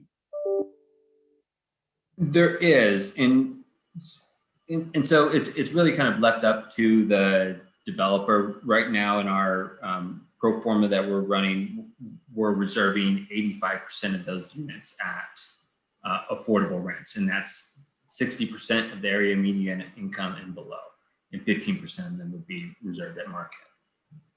I'm sorry, 15% would be what? 15% would be reserved as market rate. Thank you. Sure. Other questions for Mr. De Leon? So council, we've had something interesting happen. The other downtown project is, I think it's called the Landmark on Main. We'd not heard anything. In fact, I think some of us had expected that we would heard from the developer and they would have made their pitch to us, particularly in a competitive situation like this. I understand that the proponent for that group is participating in the meeting. It's up to you guys as to whether you want to hear from them about their project or not, or move forward. I'm curious what your thoughts are about this. I know several of us scratched our head as to why we hadn't heard from them. Ms. Joy, looks like I think we should allow them to speak. Okay, all right, I'm good with that. Mr. Yearwood, would you please promote Matt Gilliam to spend a few minutes and talk about his project? Thanks, Mark. Mr. Gilliam. Good evening. Can everybody hear me all right? Yes, sir, we got you. Okay, great. I apologize for the snafu. Bill and I had been communicating and knew that it was on consent and had asked him if you all wanted to hear my dog and pony show, and he said, well, hopefully it won't get pulled from consent, but here we are. We've been working very diligently, which I'll back up. My name is Matt Gillum. I am one of the 2 managing partners of Overland Property Group. We are a real estate development firm based out of Kansas City, but we have roughly 20 developments in the state of Texas and a few in the Lubbock area, mainly concentrated in Wolfforth. When we looked at the opportunities this year in Lubbock, we kind of took a step back and started from what has been accomplished recently and where are the gaps in the plan. And one of the items that we saw was that senior gap, specifically in the downtown community. So, as we kind of took that step, our next was identifying the right building and location. And so we identified our projects developments. There's a couple down there that certainly need some love and care.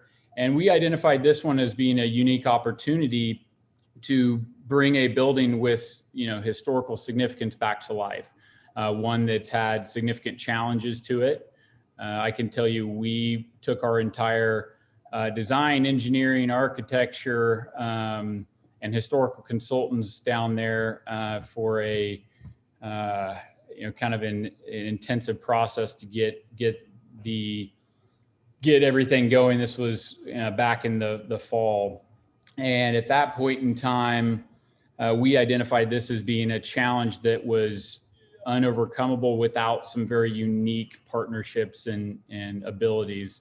I wish I could show you the pretty pictures. I've got a few here that I would love to show you. I'm not sure if it's possible if I can share my screen to show you guys this quick presentation. It may not be.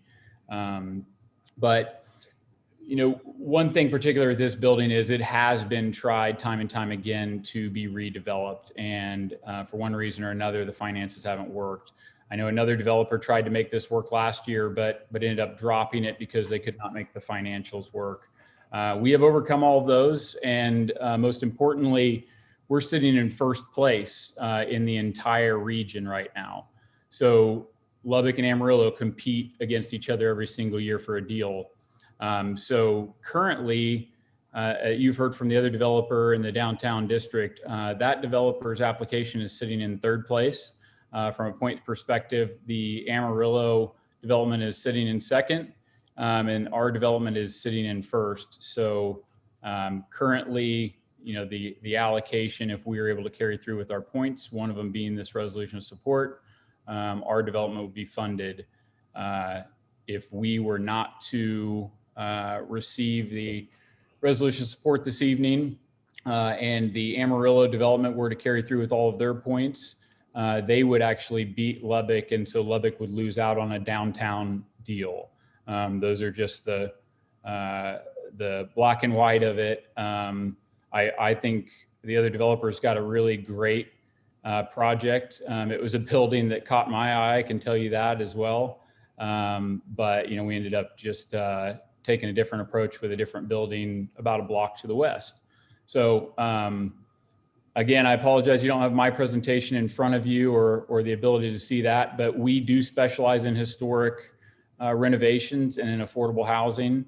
And we see this as a real opportunity to take a building that is a blight and an eyesore to downtown and turn it into a contributing member of the community, and one that's long-term in the approach of senior housing in an area of town that otherwise people are being priced out of as it redevelops. And like the other developer, we also do not sell any of our communities, and we're long-term holders. So I think you've got 2 very quality projects in front of you tonight.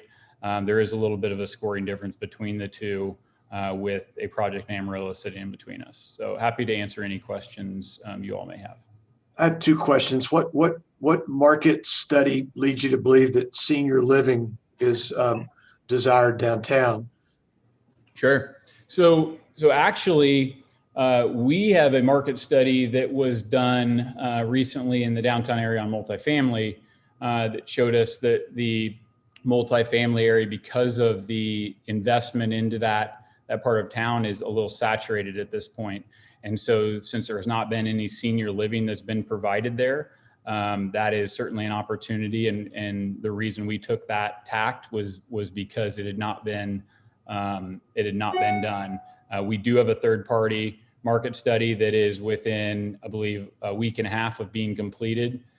We do have preliminary numbers back from that, and the demand is strong for senior. It's very strong. Oversaturated. I mean, our occupancy rate for multifamily has been above 90% for at least 5 or 6 years. I have a hard time seeing oversaturated.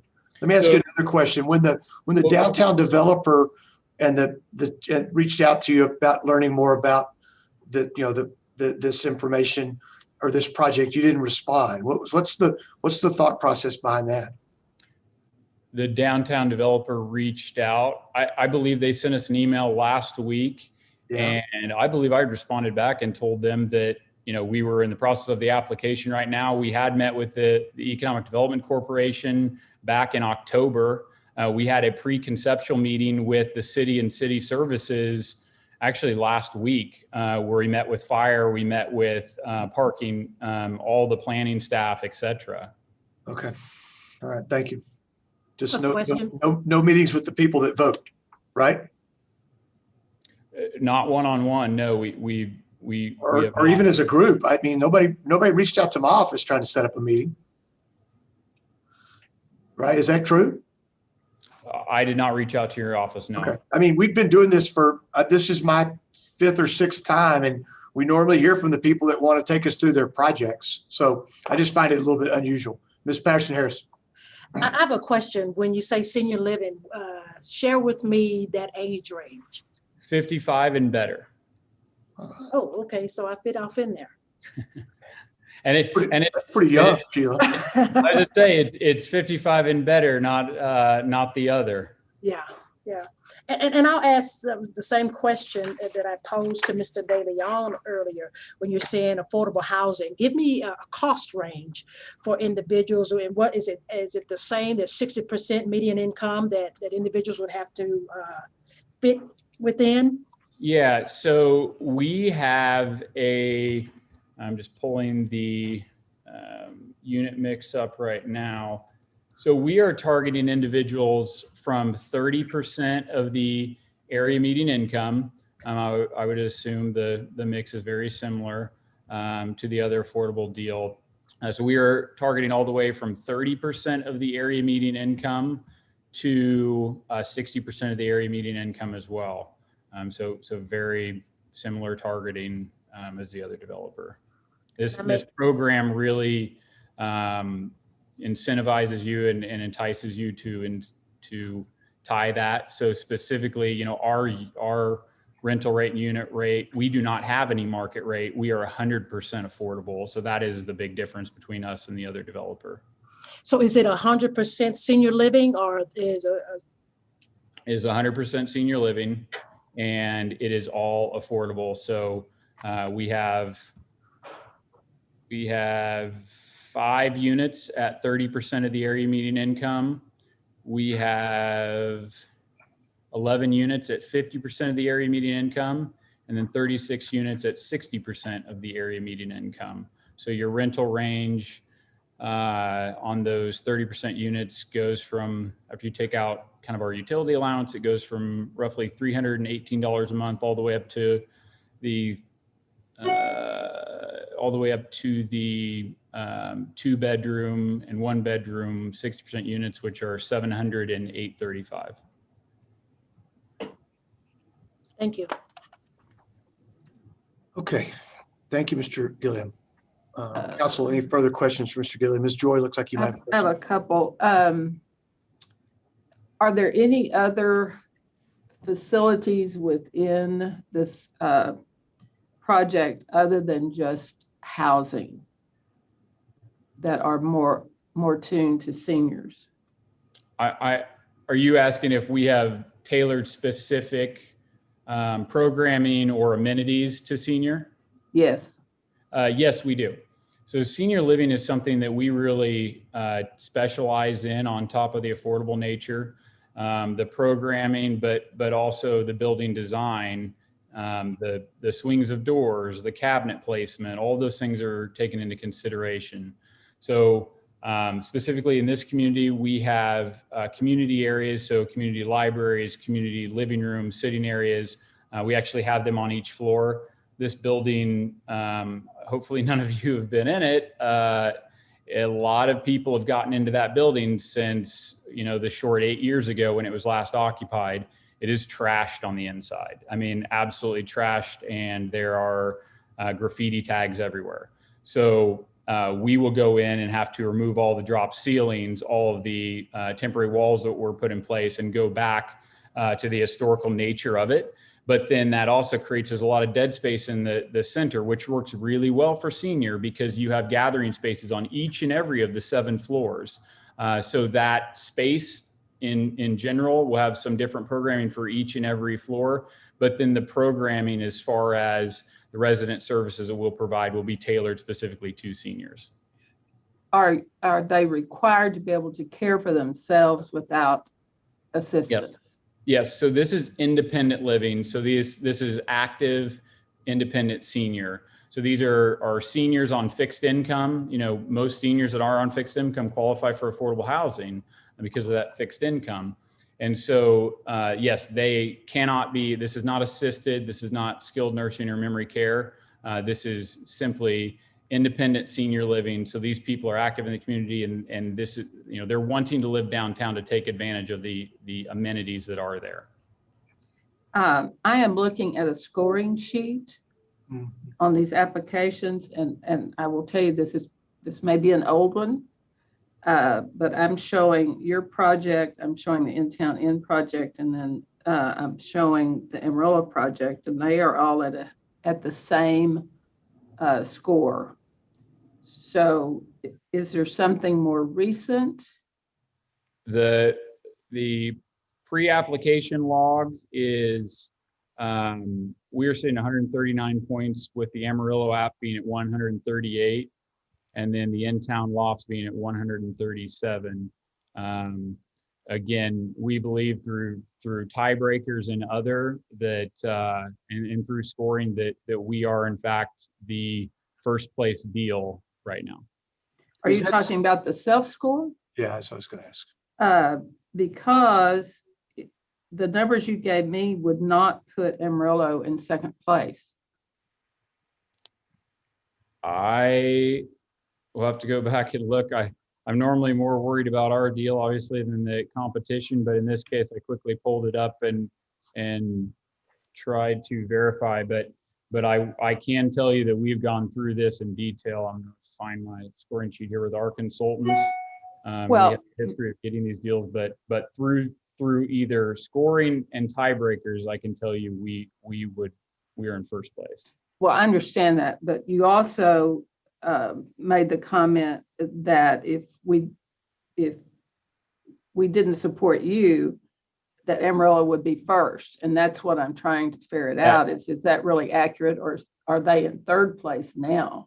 So my analysis and our consultants' analysis is that Amarillo would be in second place.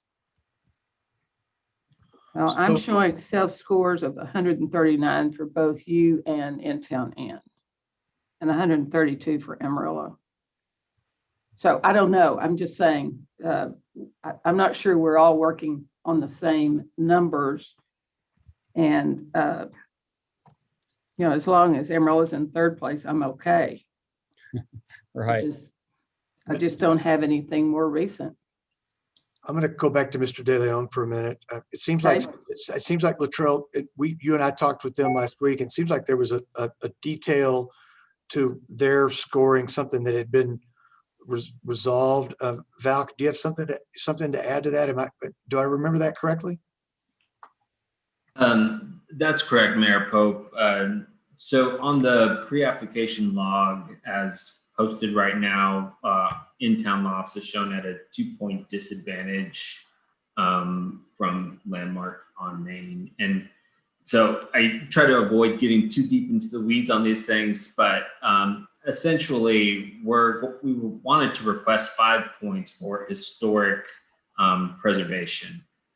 But if you change your pre-application score by more than 4 points from pre-app to full app, then you also lose your pre-application points. So there's really there wouldn't have been any remedy for us moving forward. And we were pretty sure that we would get historic designation from the State Historic Preservation Office. We just didn't have it in hand yet. So we were trying to be cautious. And I know that, probably just made things more confusing. So we artificially lowered our score by 2 points so that when we add in the other 3, we're still within compliance of those rules. So when we submit our full application, we will be in a tie for first place.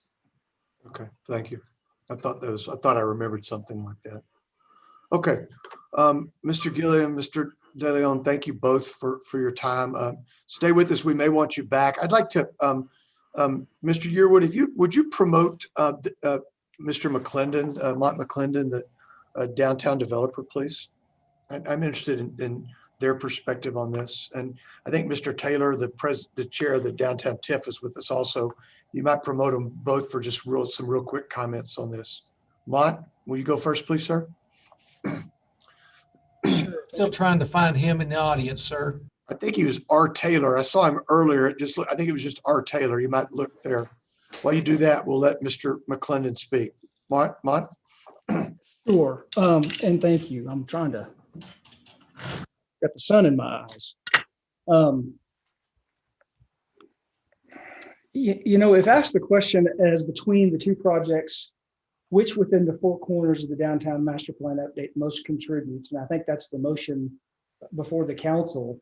I think it's fairly easy for me to say that because the in-town project encompasses a full block, because they so clearly understand and have shown their work as far as massing and walkability, mixed use, and brought in elements of adaptive reuse, historic tax preservation, all those sorts of things.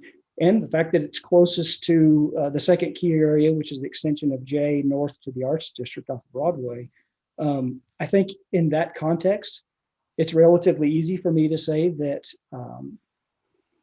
that the in-town project most contributes. Moving beyond the downtown master plan, I've had lots of conversations both with staff and mainly with staff and with some of you, and have the same concerns that you have. Ultimately, we want Lubbock to end up in the first space. The question, the open question has always been in regards to Lubbock Main Center or the landmark, is whether or not, because of the challenges inherent in that building, a project would go forward anyway. I think it's clear, and I think Mr. Gilliam said as much, that that kind of project requires this kind of financing to get going. And that opens questions about whether or not this proponent of the process is the one that can get it over the line. The difficulty in answering that question has been what you've already raised, which has been the relative radio silence. He might have been confused in answering your question about reaching out. I reached out to everyone that had a project, an application in the downtown district 3 weeks ago. The only one that responded in any way, shape, or form to me is in town. So it's the only one that I can answer questions about the developer in particular. So, if he believes he responded in some way, that never made it to me, and it never made it either through, I check my spam filter every day. So I don't understand that comment. I can't answer questions about the scoring. That process is somewhat opaque. The key differences between the 2 projects you've already discussed. One is elder housing and one is workforce housing. So I think those are, and one is obviously mixed use and the other we just don't know. Thank you, Mont. Thank you for jumping in here for just a minute. Sure. Mr. Taylor, Robert, you got something for us here? I don't not take a lot of time. My comments are much like Mont's. But I will tell you, I believe that there's a similar project that's coming online on 3rd Street, which is senior living. And as that completes, I hear it's filling up. So I think it's a pretty similar market. as the downtown TIF, we had a subcommittee meeting about this topic. And through the downtown developer, we tried to hear from Landmark. So they may have the ability to complete the project. I'm sure they do if they're interested in. In town, we did follow and have a chance to look at their track record, and it's a very good track record as far as project completion.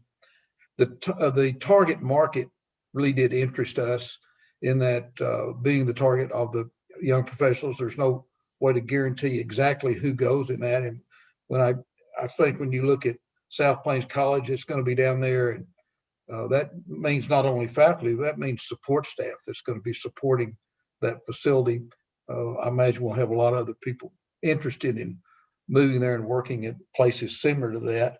The total block project also was interesting to us, as it would take care of, for quite frankly, one of the eyesores, and the old hospital that Landmark is looking at is another one. But this one takes care of that one, and also takes care of the whole block. It really puts it something of interest that ties what will be a housing project to the other downtown area. Their interest and the response was encouraging, and then they came highly touted by Samantha Swartz, who has shown a true interest in Lubbock.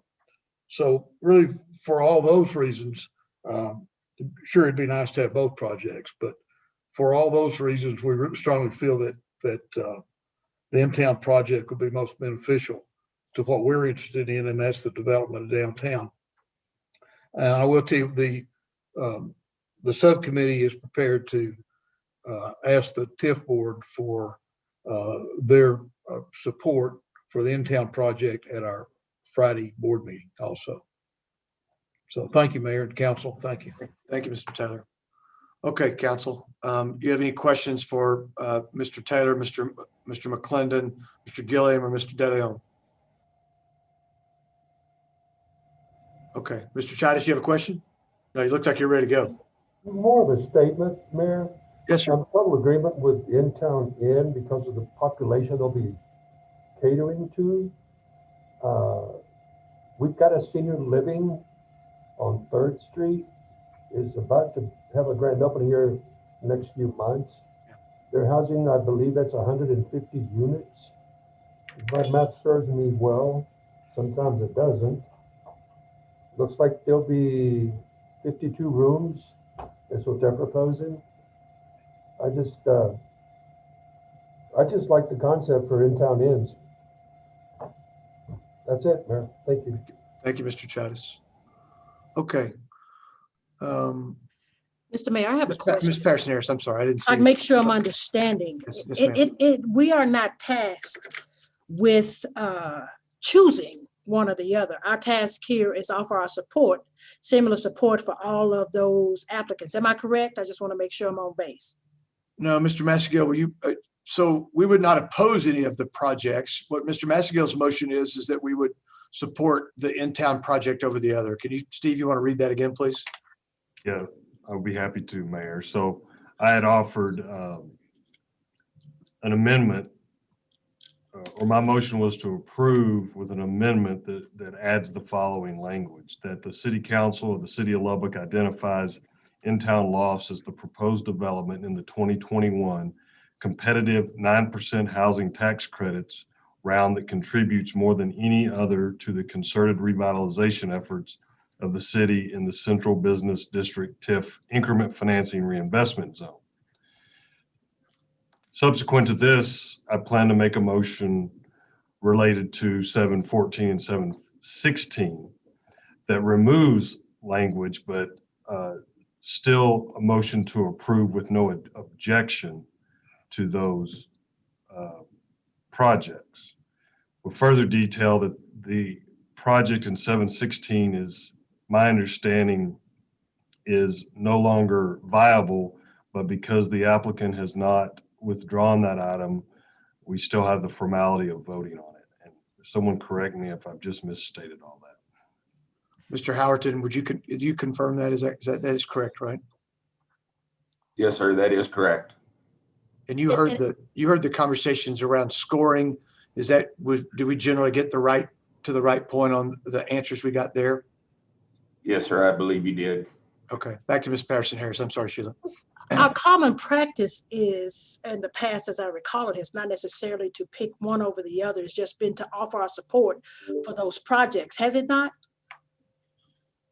Help, I've slept since 2 years ago. Can I, you want me to take that one? Go ahead, Steve. Yeah, go ahead. So Sheila, you're right, to an extent.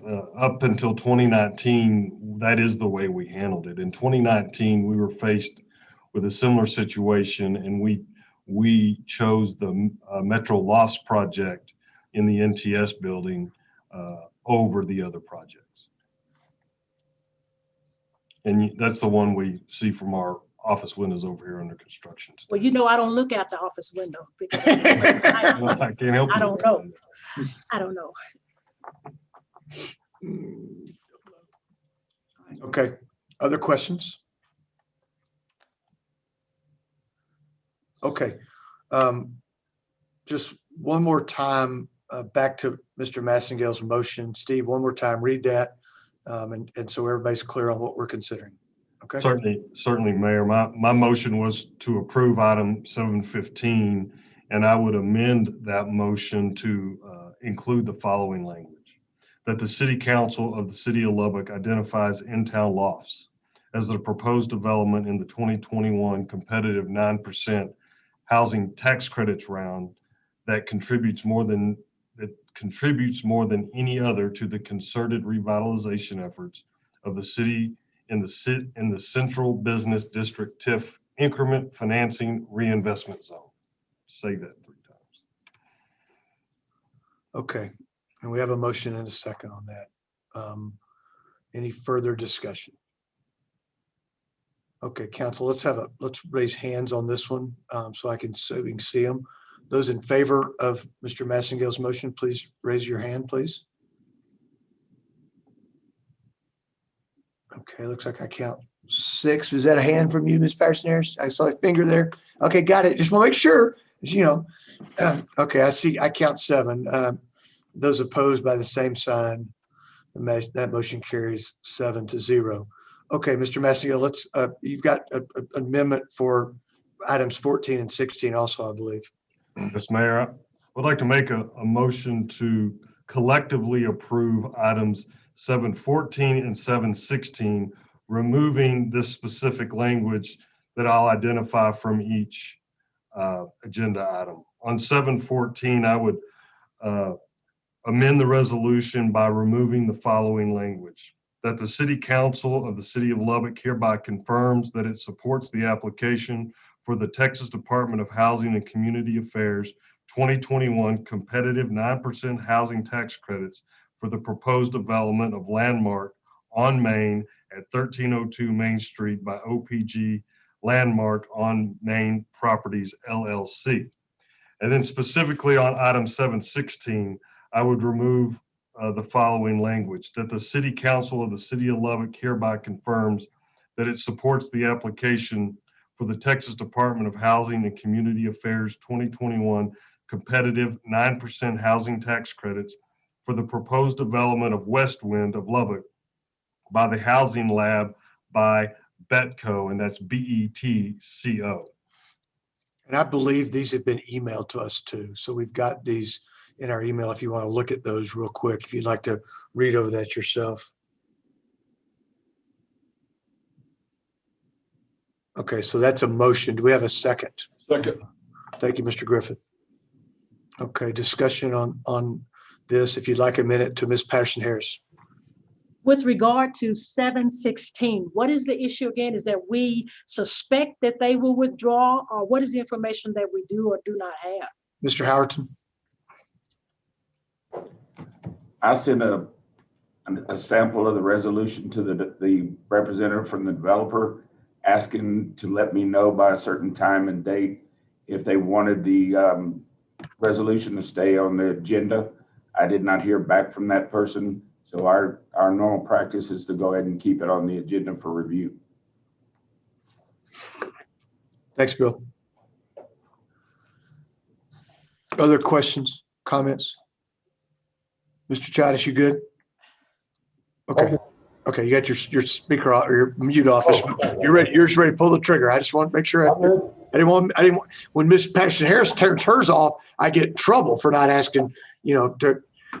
Calling on her. Sheila, you have another question? I don't necessarily have a question. I want a statement. I don't want it to appear to folks that the council is not in favor of folks 55 years and older being within the downtown area, because that hits real close to me. So I just don't want it to come across as that, even because the language in the documents are slightly different, and I understand, and I want folks to understand what we're presenting here. And by all means, I want folks to think that we're choosing one group of folks over another. Good point. Very, very valid. Mr. Question, is there any reason why 55 and older could not occupy those rooms or those residences? Not based upon what Mr. De Leon said. Yeah. But based on that they would not get preference over the other individuals, or am I misstating there? I think he said they were going to target. I don't think he talked about preference. I don't think they can. Mr. Howerton, I don't believe they can. How does that work on one that doesn't have a senior living designation? No, sir, they can't take a preference over a certain age group. If they qualify, they qualify. Okay. Thank you. Just want to make sure, that's clear.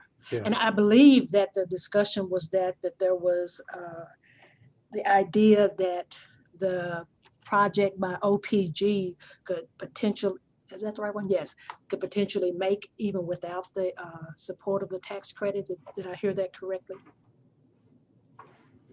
I don't know. I didn't hear that. I'm not sure. Just asking, you got to watch me sometimes. I hear stuff that others don't hear. So, but I just wanted to ask. Thank you. Reminds me of a movie. Okay. Other discussion. Okay, so we have a motion on the floor on items 714 and 716. It's amended from what was in our our agenda book. Mr. Massengill's read the changes. You've also been provided that electronically. All those in favor of that motion, please say aye. Aye. Any opposed by that same sign? Okay, that motion carries 7-0. We will now move to the regular agenda. The regular agenda begins with item 8.1 on page 345.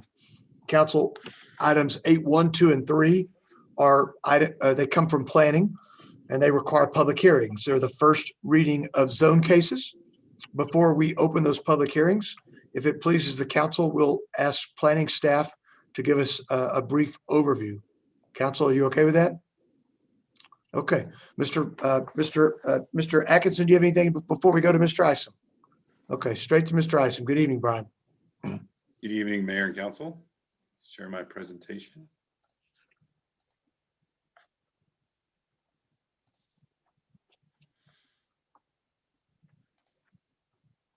Mark, it says I'm disabled from sharing my presentation. Try again, Brian. Thank you, sir.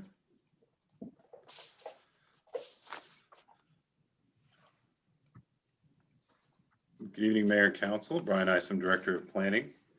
Item 8.1 is case 1489C for Park 7 Group, represented by AMD Engineering. The request is to rezone property to Central Business District Broadway 13th and Main, or CB2, from Local Retail District C2 and High Density Apartment District A2 at 2401, 2403, and 2405 Main Street. Staff sent out 14 notifications and we received 0 in favor and 0 in opposition.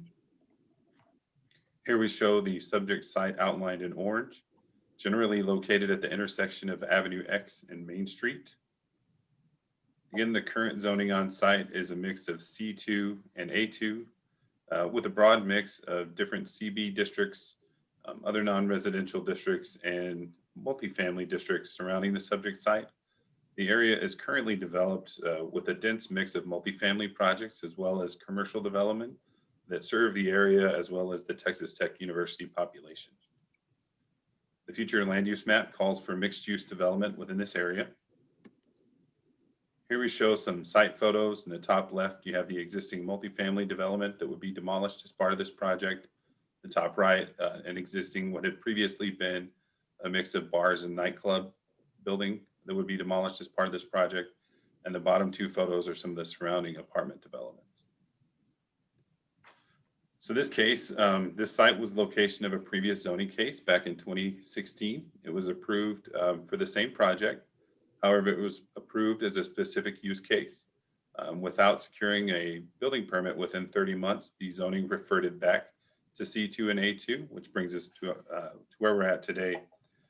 The applicant selected the CB2 district to allow for the development to have smaller setbacks than what they would be required if they had gone with A3, and less parking that would be required, as we've recently reduced the parking in the CB2 district.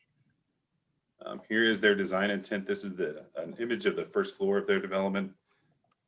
They are proposing an apartment complex that has a total of 284 units. It would be 7 stories in 2 separate buildings.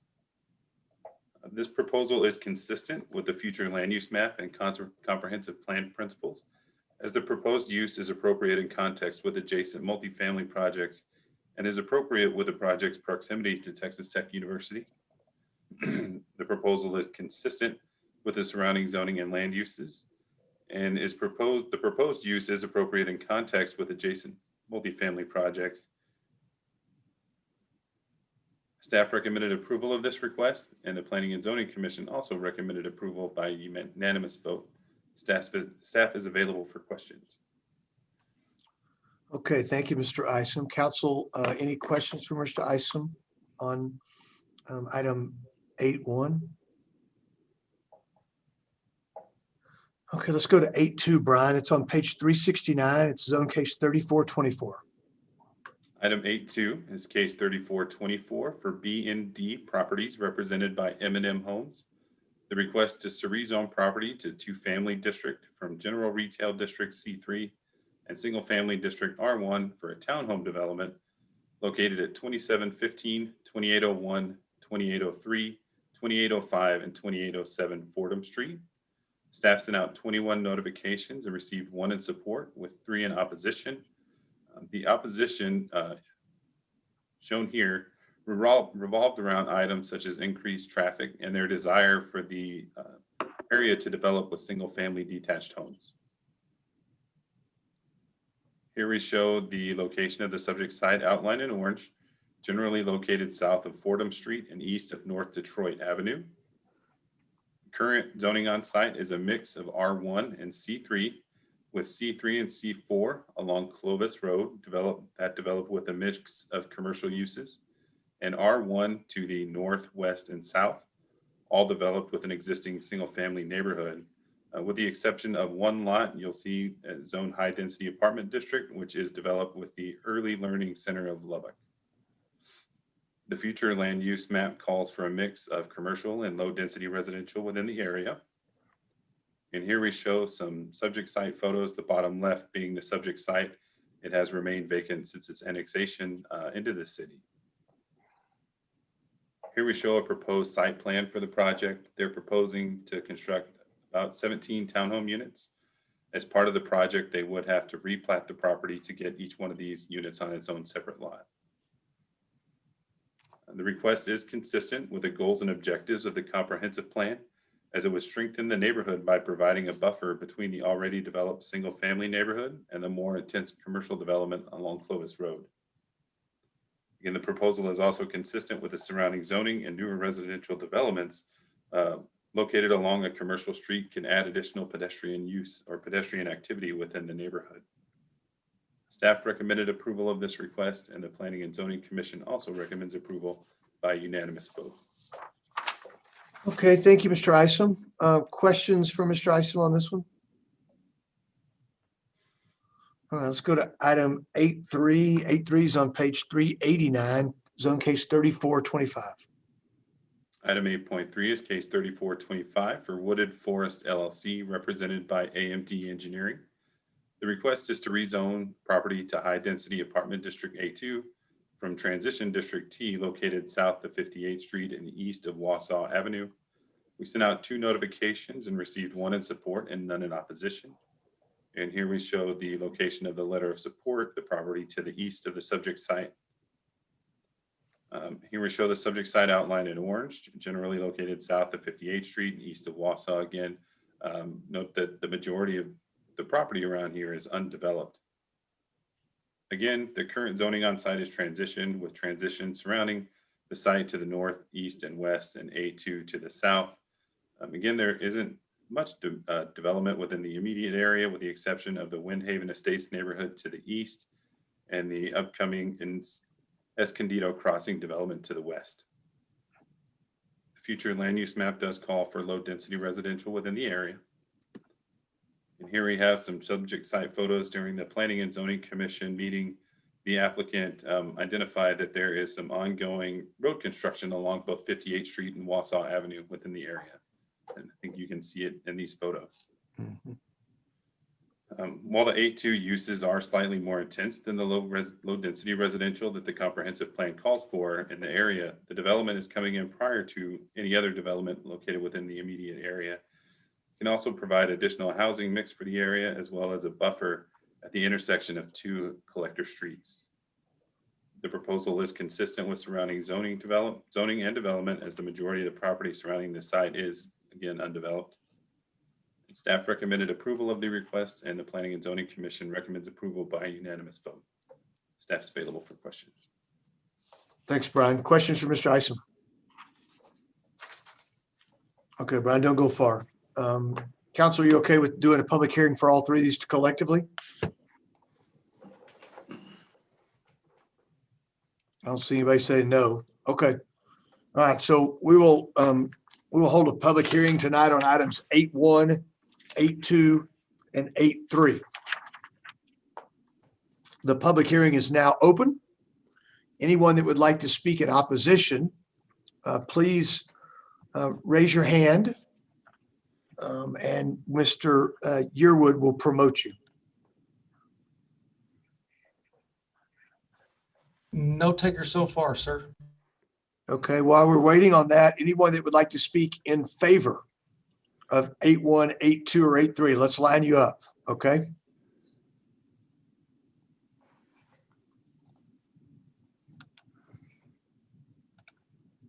None here either, sir. It's hard to believe that somebody doesn't love us more than that. I'm looking through the list just to make sure that. No, Got something? Here's Mr. Doolin. You want me to bring him on screen? Please.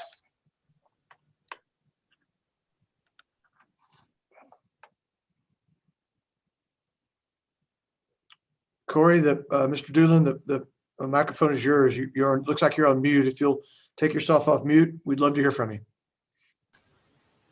Well, I just wanted to make myself available for any comments or questions on the 2 AMD cases. Brian has explained them very well. I've got nothing to add. Just didn't want you to feel left out or unloved. Okay, so you're here on 8.1 and 8.3. Is that correct, Corey? That's correct. Yes, sir. Okay. Council, while we have Mr. Doolin, do you have questions on either one of those for him?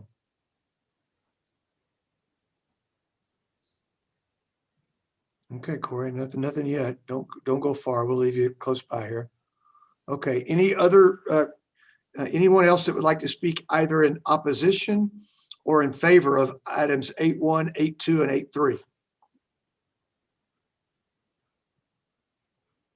Okay, we'll close the public hearing. Mayor, we do have a Gilbert Arredondo. Oh, good. Yes, I think he's on 8.2. Yes, if you'd promote Mr. Arredondo, we'd like to hear from him.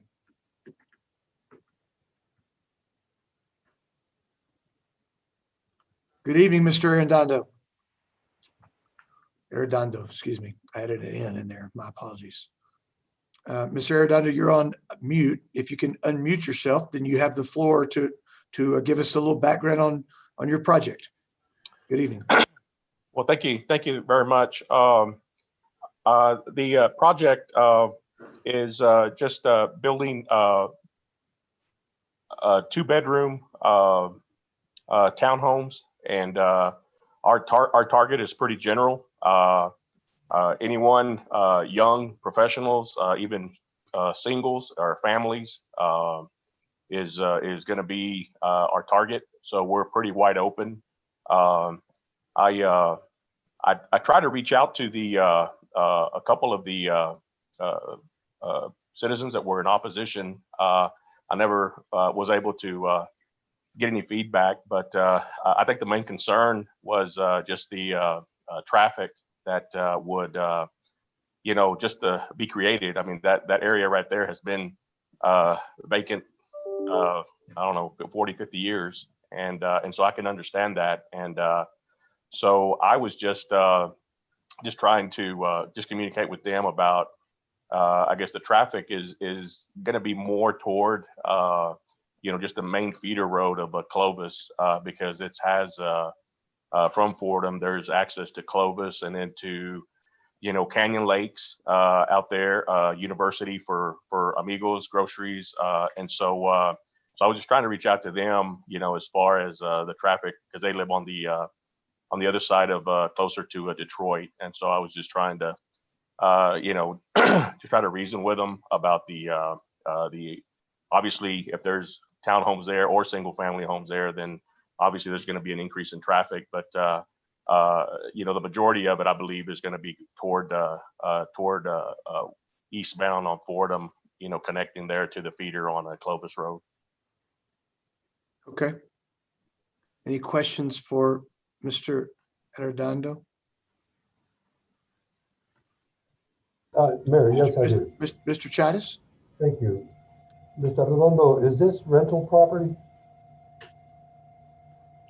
Some of it's going to be my rental property that I'm going to build, and then I have some investors that are family and friends that also want to have some properties there. Okay, and I'm with you on the exiting the area. You've got Clovis right almost next door to it. You've got Detroit as well. Thank you, Mayor. Good luck, Mr. Arredondo. Thank you. Thank you. Okay, thanks, Mr. Arredondo. We thank you for being with us tonight. Okay, any other speakers in favor or in opposition to items 8.1, 8.2, or 8.3? Okay, we'll close the public hearing for those items. Council, do you want to consider these collectively, or do you want to handle them individually? What's your pleasure? Mr. Chattis? I don't have a problem with all three of them collectively. Any opposition to that? Okay, I'll open the floor for a motion to consider items 8.1, 8.2, and 8.3. I'll make the motion. Is that a motion to approve, Mr. Chattis? To approve, yes, sir. Thank you. Is there a second? Second. Thank you, Mr. Griffith.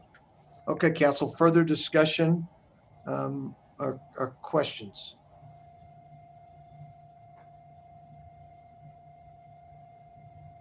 I'm excited to see an infill development and a redevelopment project, both in Mr. Chattis's district. But yes. I mean, both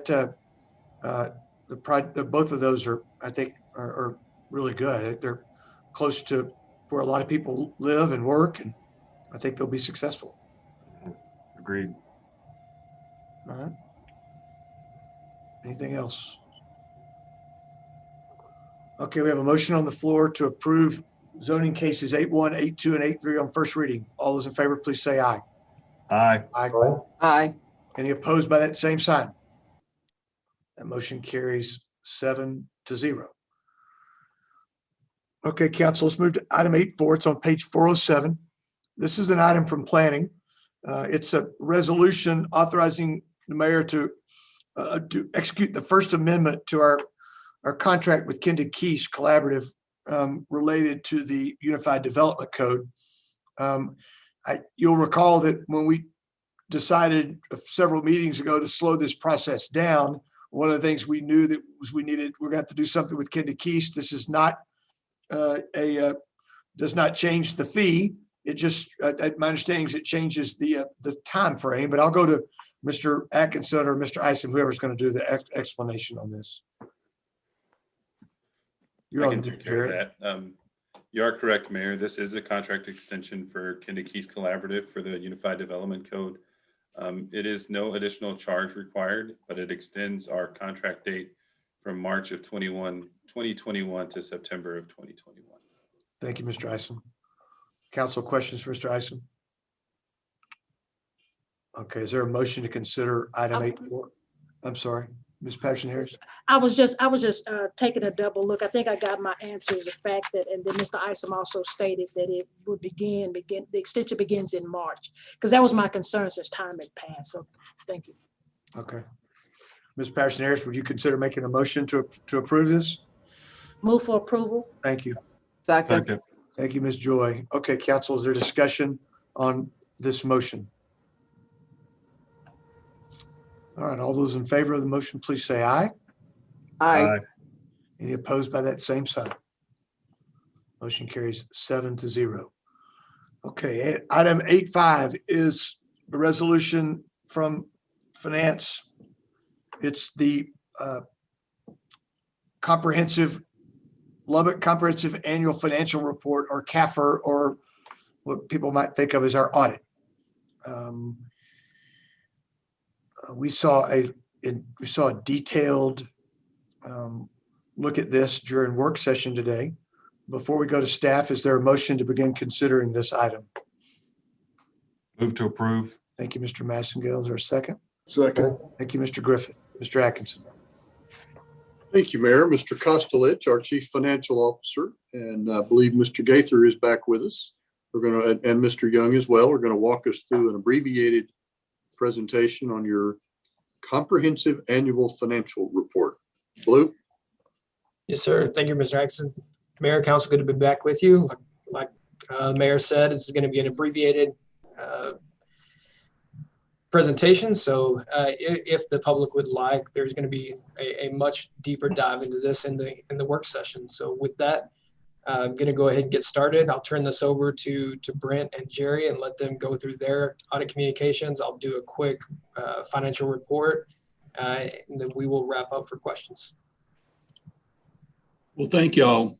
We certainly appreciate the opportunity to perform the audit, and this was a very unusual audit this year with the COVID situation. We had people on staff, on site, and here in our office, and we appreciate all the support we had. It was actually a very, very efficient audit, even going through all of these requirements. We performed the audits in accordance with generally accepted auditing standards and generally accepted governmental auditing standards.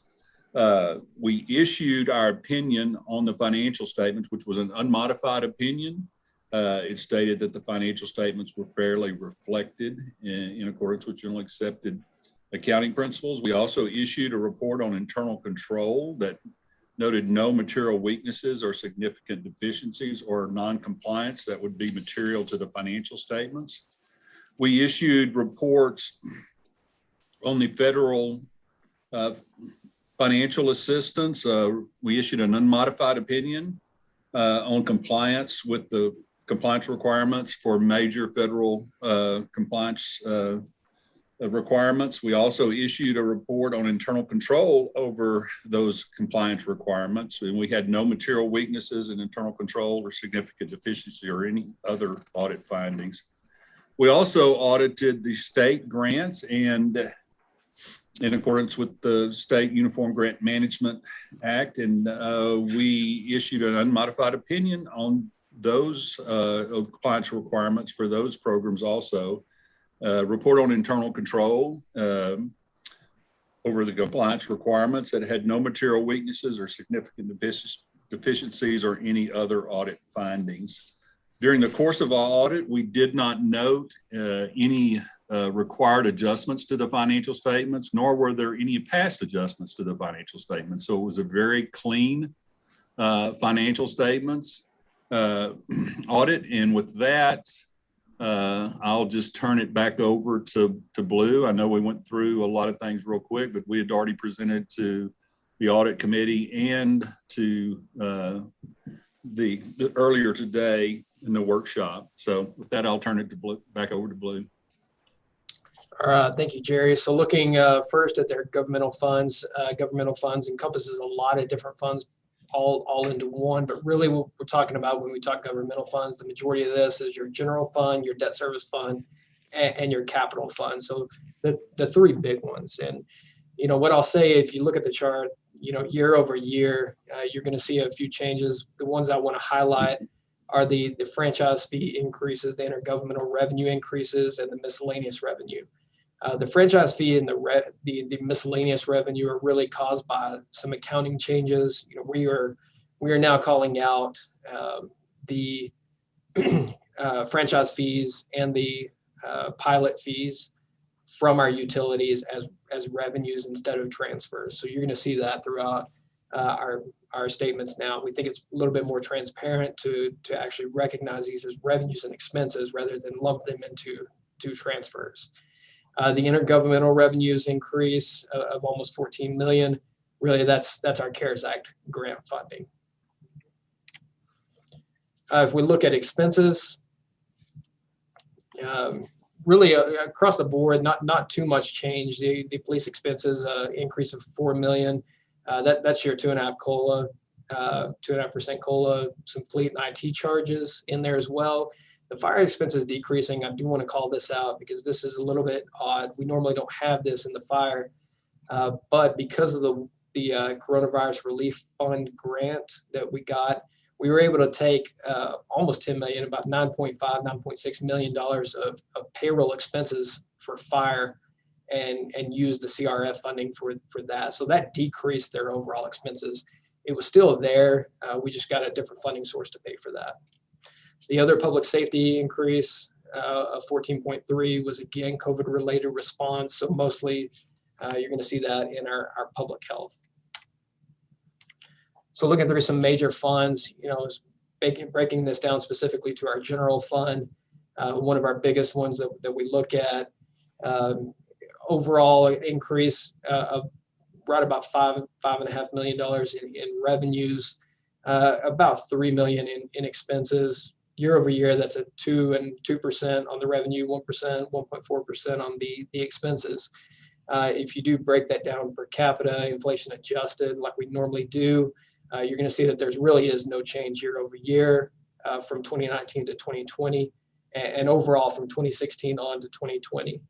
Not significant change. Really, that tells us that we are really increasing our general fund expenses based upon the growth of the city. So looking at general fund expenditures by service, really the call out on this is the majority of our general fund dollars go to public safety. That's your fire, your police, your public health. That's really going to be the bulk of your expenses within the general fund. And year over year, you're going to see normal gradual increases in that. When you break that down per capita expenditures by service, inflation adjusted, you're going to see that really isn't changing all that much year over year. So jumping into our next major fund on the business side now is our water and wastewater.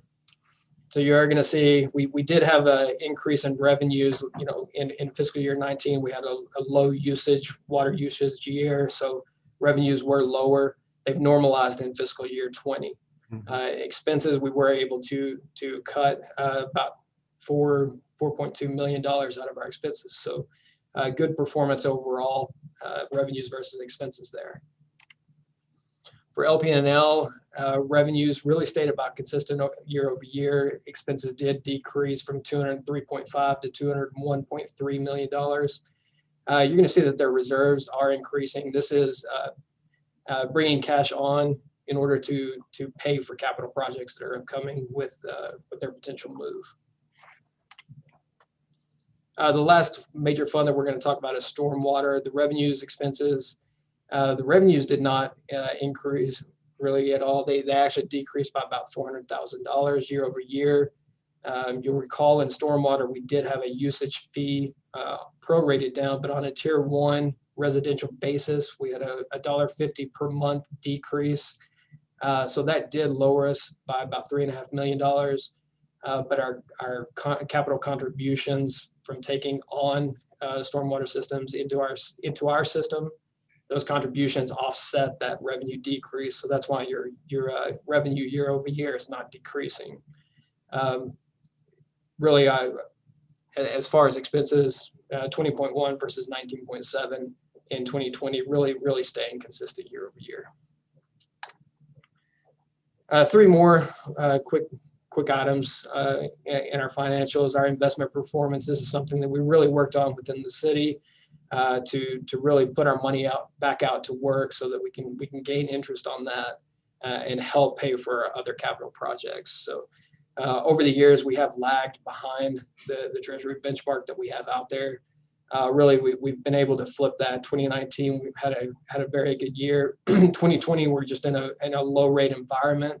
So as you'll see, the Treasury benchmark dropped from 2.25% down to almost just 0.75%. We were still able to significantly outperform the market. So our portfolio return was 1.2%. So even though that was a little over $8 million decrease year over year, compared to our benchmark, we've done very well in our investments.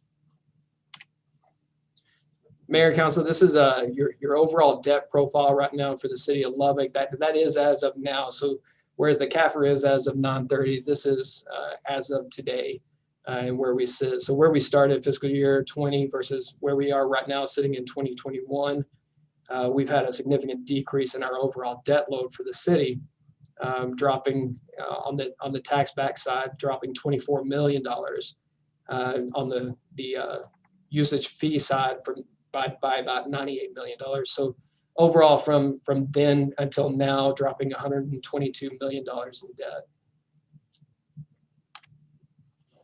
And as far as our pensions are concerned, the TMRS funding ratio increased significantly from 81% to 88.6%. Very, very healthy fund there. Our fire pension fund, the funding ratio is finally increasing. We've made some changes both to the plan and benefits, as well as some of the ways that we're investing those funds. So that has increased year over year from 64.9 to 72.2%. So overall, very, very good increases in those funding ratios, good for the overall health of the city. I'll turn it back over to Jerry and Brent to talk quickly over some upcoming changes. We have listed at the back end of this presentation some GASB standards that are becoming effective. The first one postponed the effective dates of the ones that are upcoming, and really the only one that has a potential significant impact for the city is GASB 87. It's not effective until fiscal year 2022, so it's another year before it rolls in. And the city has been aware of this standard for quite some time. It's been out there for a while, and the effective date's been moved back, so it's been out there. But this that standard will require, similar to regular commercial entities, for the city to put leases, operating leases, on their financial statements as assets and liabilities. And we'll got another year to look at that and what its impact, but there's not a lot of leases for the city right now. So anyway, that's the only one that has any significant impact. So we just appreciate the opportunity to do the audit, and again, like to express our appreciation from city staff and administration. Even though it was an unusual year, they made this engagement go very efficiently, and we just appreciate all their support. Okay, questions for Mr. Young, Mr. Gaither, or Mr. Koslich?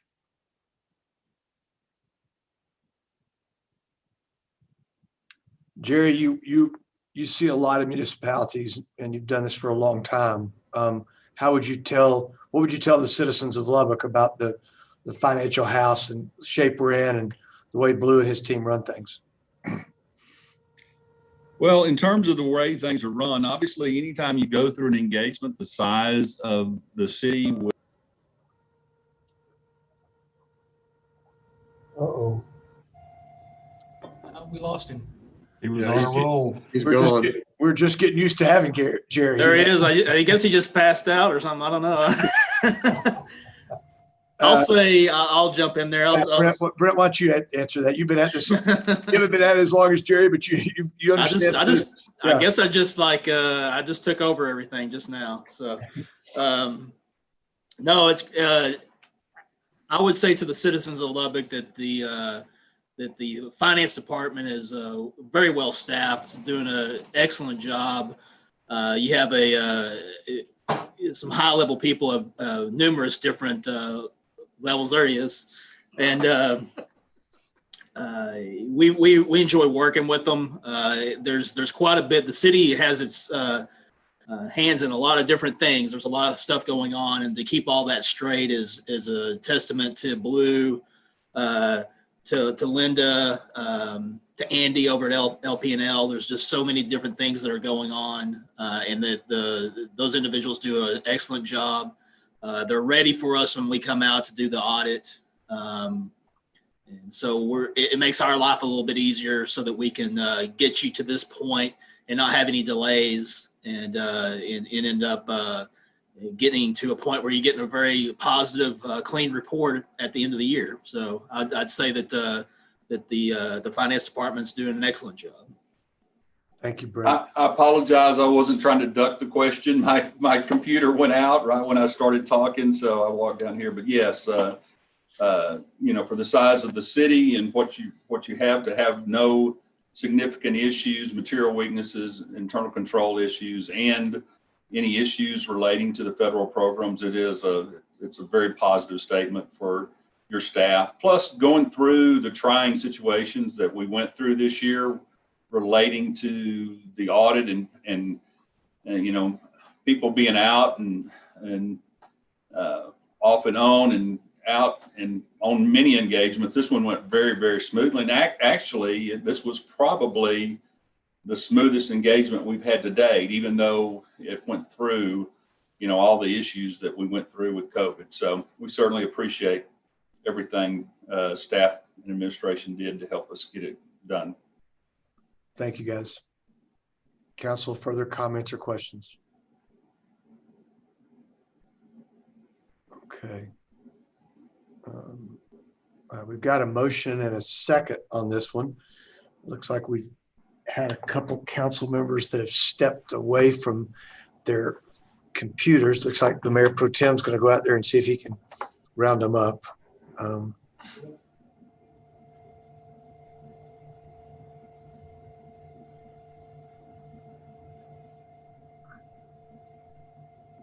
I rustled them up. Thank you.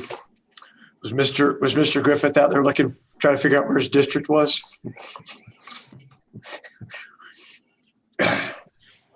Okay, council, we've got a motion on the floor to approve the CAFR.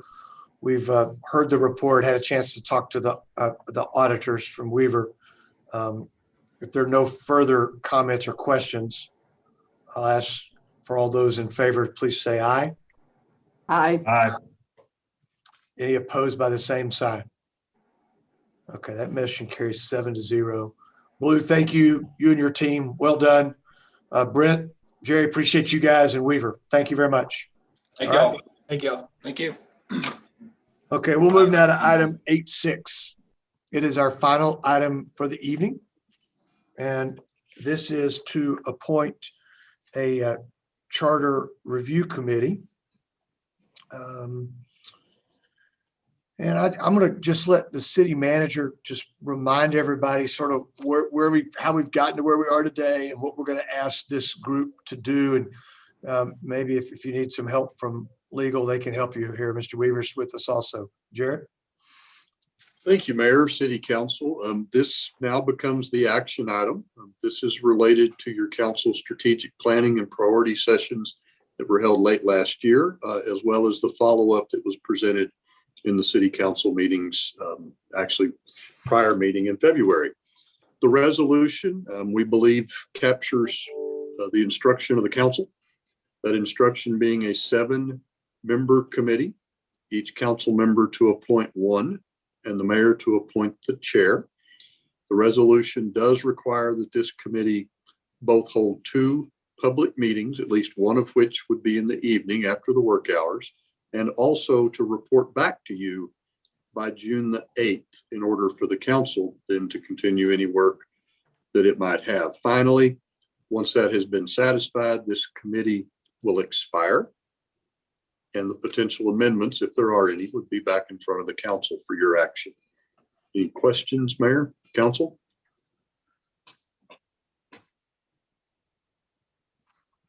Okay, thank you, Mr. Atkinson. Mr. Weaver, you want to add anything to that? No, sir. I think that covers it. Okay. So council, you've all given me names. I want to go through these real quick and just make sure I've got this right. For District 1, Mr. Chavez has nominated Jimmy Gomez. District 2, Ms. Patterson Harris has nominated, or has appointed, I should say. Both of these are these are appointments. There's not a, we'll appoint the whole group momentarily. Ms. Patterson Harris has appointed Shannon Spencer. For District 3, Mr. Griffith has appointed Mike McDougall. District 4, the Mayor Pro Tem Massiel has appointed Bill Curnow. District 5, Mr. Christian has appointed Karen Gibson. And for District 6, Ms. Joy has appointed Jeff Lansdale. I am appointing James Arnold to serve as the chairperson of this committee. And I had a chance to talk to Mr. Arnold about what Mr. Atkinson just went through, the public hearings and the time frame, and he gladly signed up to help lead this effort. So council, did I get those names correct? Are there any, did I miss anything? Get it right? Okay. So, Mr. Weaver, would that suffice for a motion? Or do we need to have, do I need to have somebody read that in for a motion? How do you want to do that? I think anybody can make a motion, just echoing those names you just listed. Okay, I'll open the floor for that. I'll make a motion for approval of the names the mayor just listed to the appointment of the Charter Advisory Committee. Okay. Second. Thank you, Mr. Mansfield. Thank you, Mr. Chavez. Council, is there discussion? Question. Mr. Chavez. When will these appointees be notified? Has that been discussed yet, or is that a point of discussion? When will they be notified? Yes. Very soon. You gave me a phone number. I'll be collecting phone numbers for those of the ones that I don't have phone numbers for. They will hear from, I would imagine a letter will go out from my office tomorrow to them, and we will get working staff will engage to get the first meeting scheduled. Okay. Great. Look forward to it. All right. Yeah. I don't think there's any reason to wait. Ms. Joy. Oh, I'm good. Okay. I just want to make sure. Anybody else? Okay. We've got a motion and a second. All those in favor of the motion, please say aye. Aye. Aye. Any opposed by that same sign? Okay. The motion carries 7-0. I believe that concludes our business. Ms. Garza, are you good with that? Yes, sir. We covered it all. Okay. Thanks. Mr. Weaver? Yes, sir. Thank you. Okay, council. Thanks for sticking with it today. We had a good afternoon and evening. It is 6:49. It's a great day in Lubbock, Texas. Lubbock City Council is adjourned.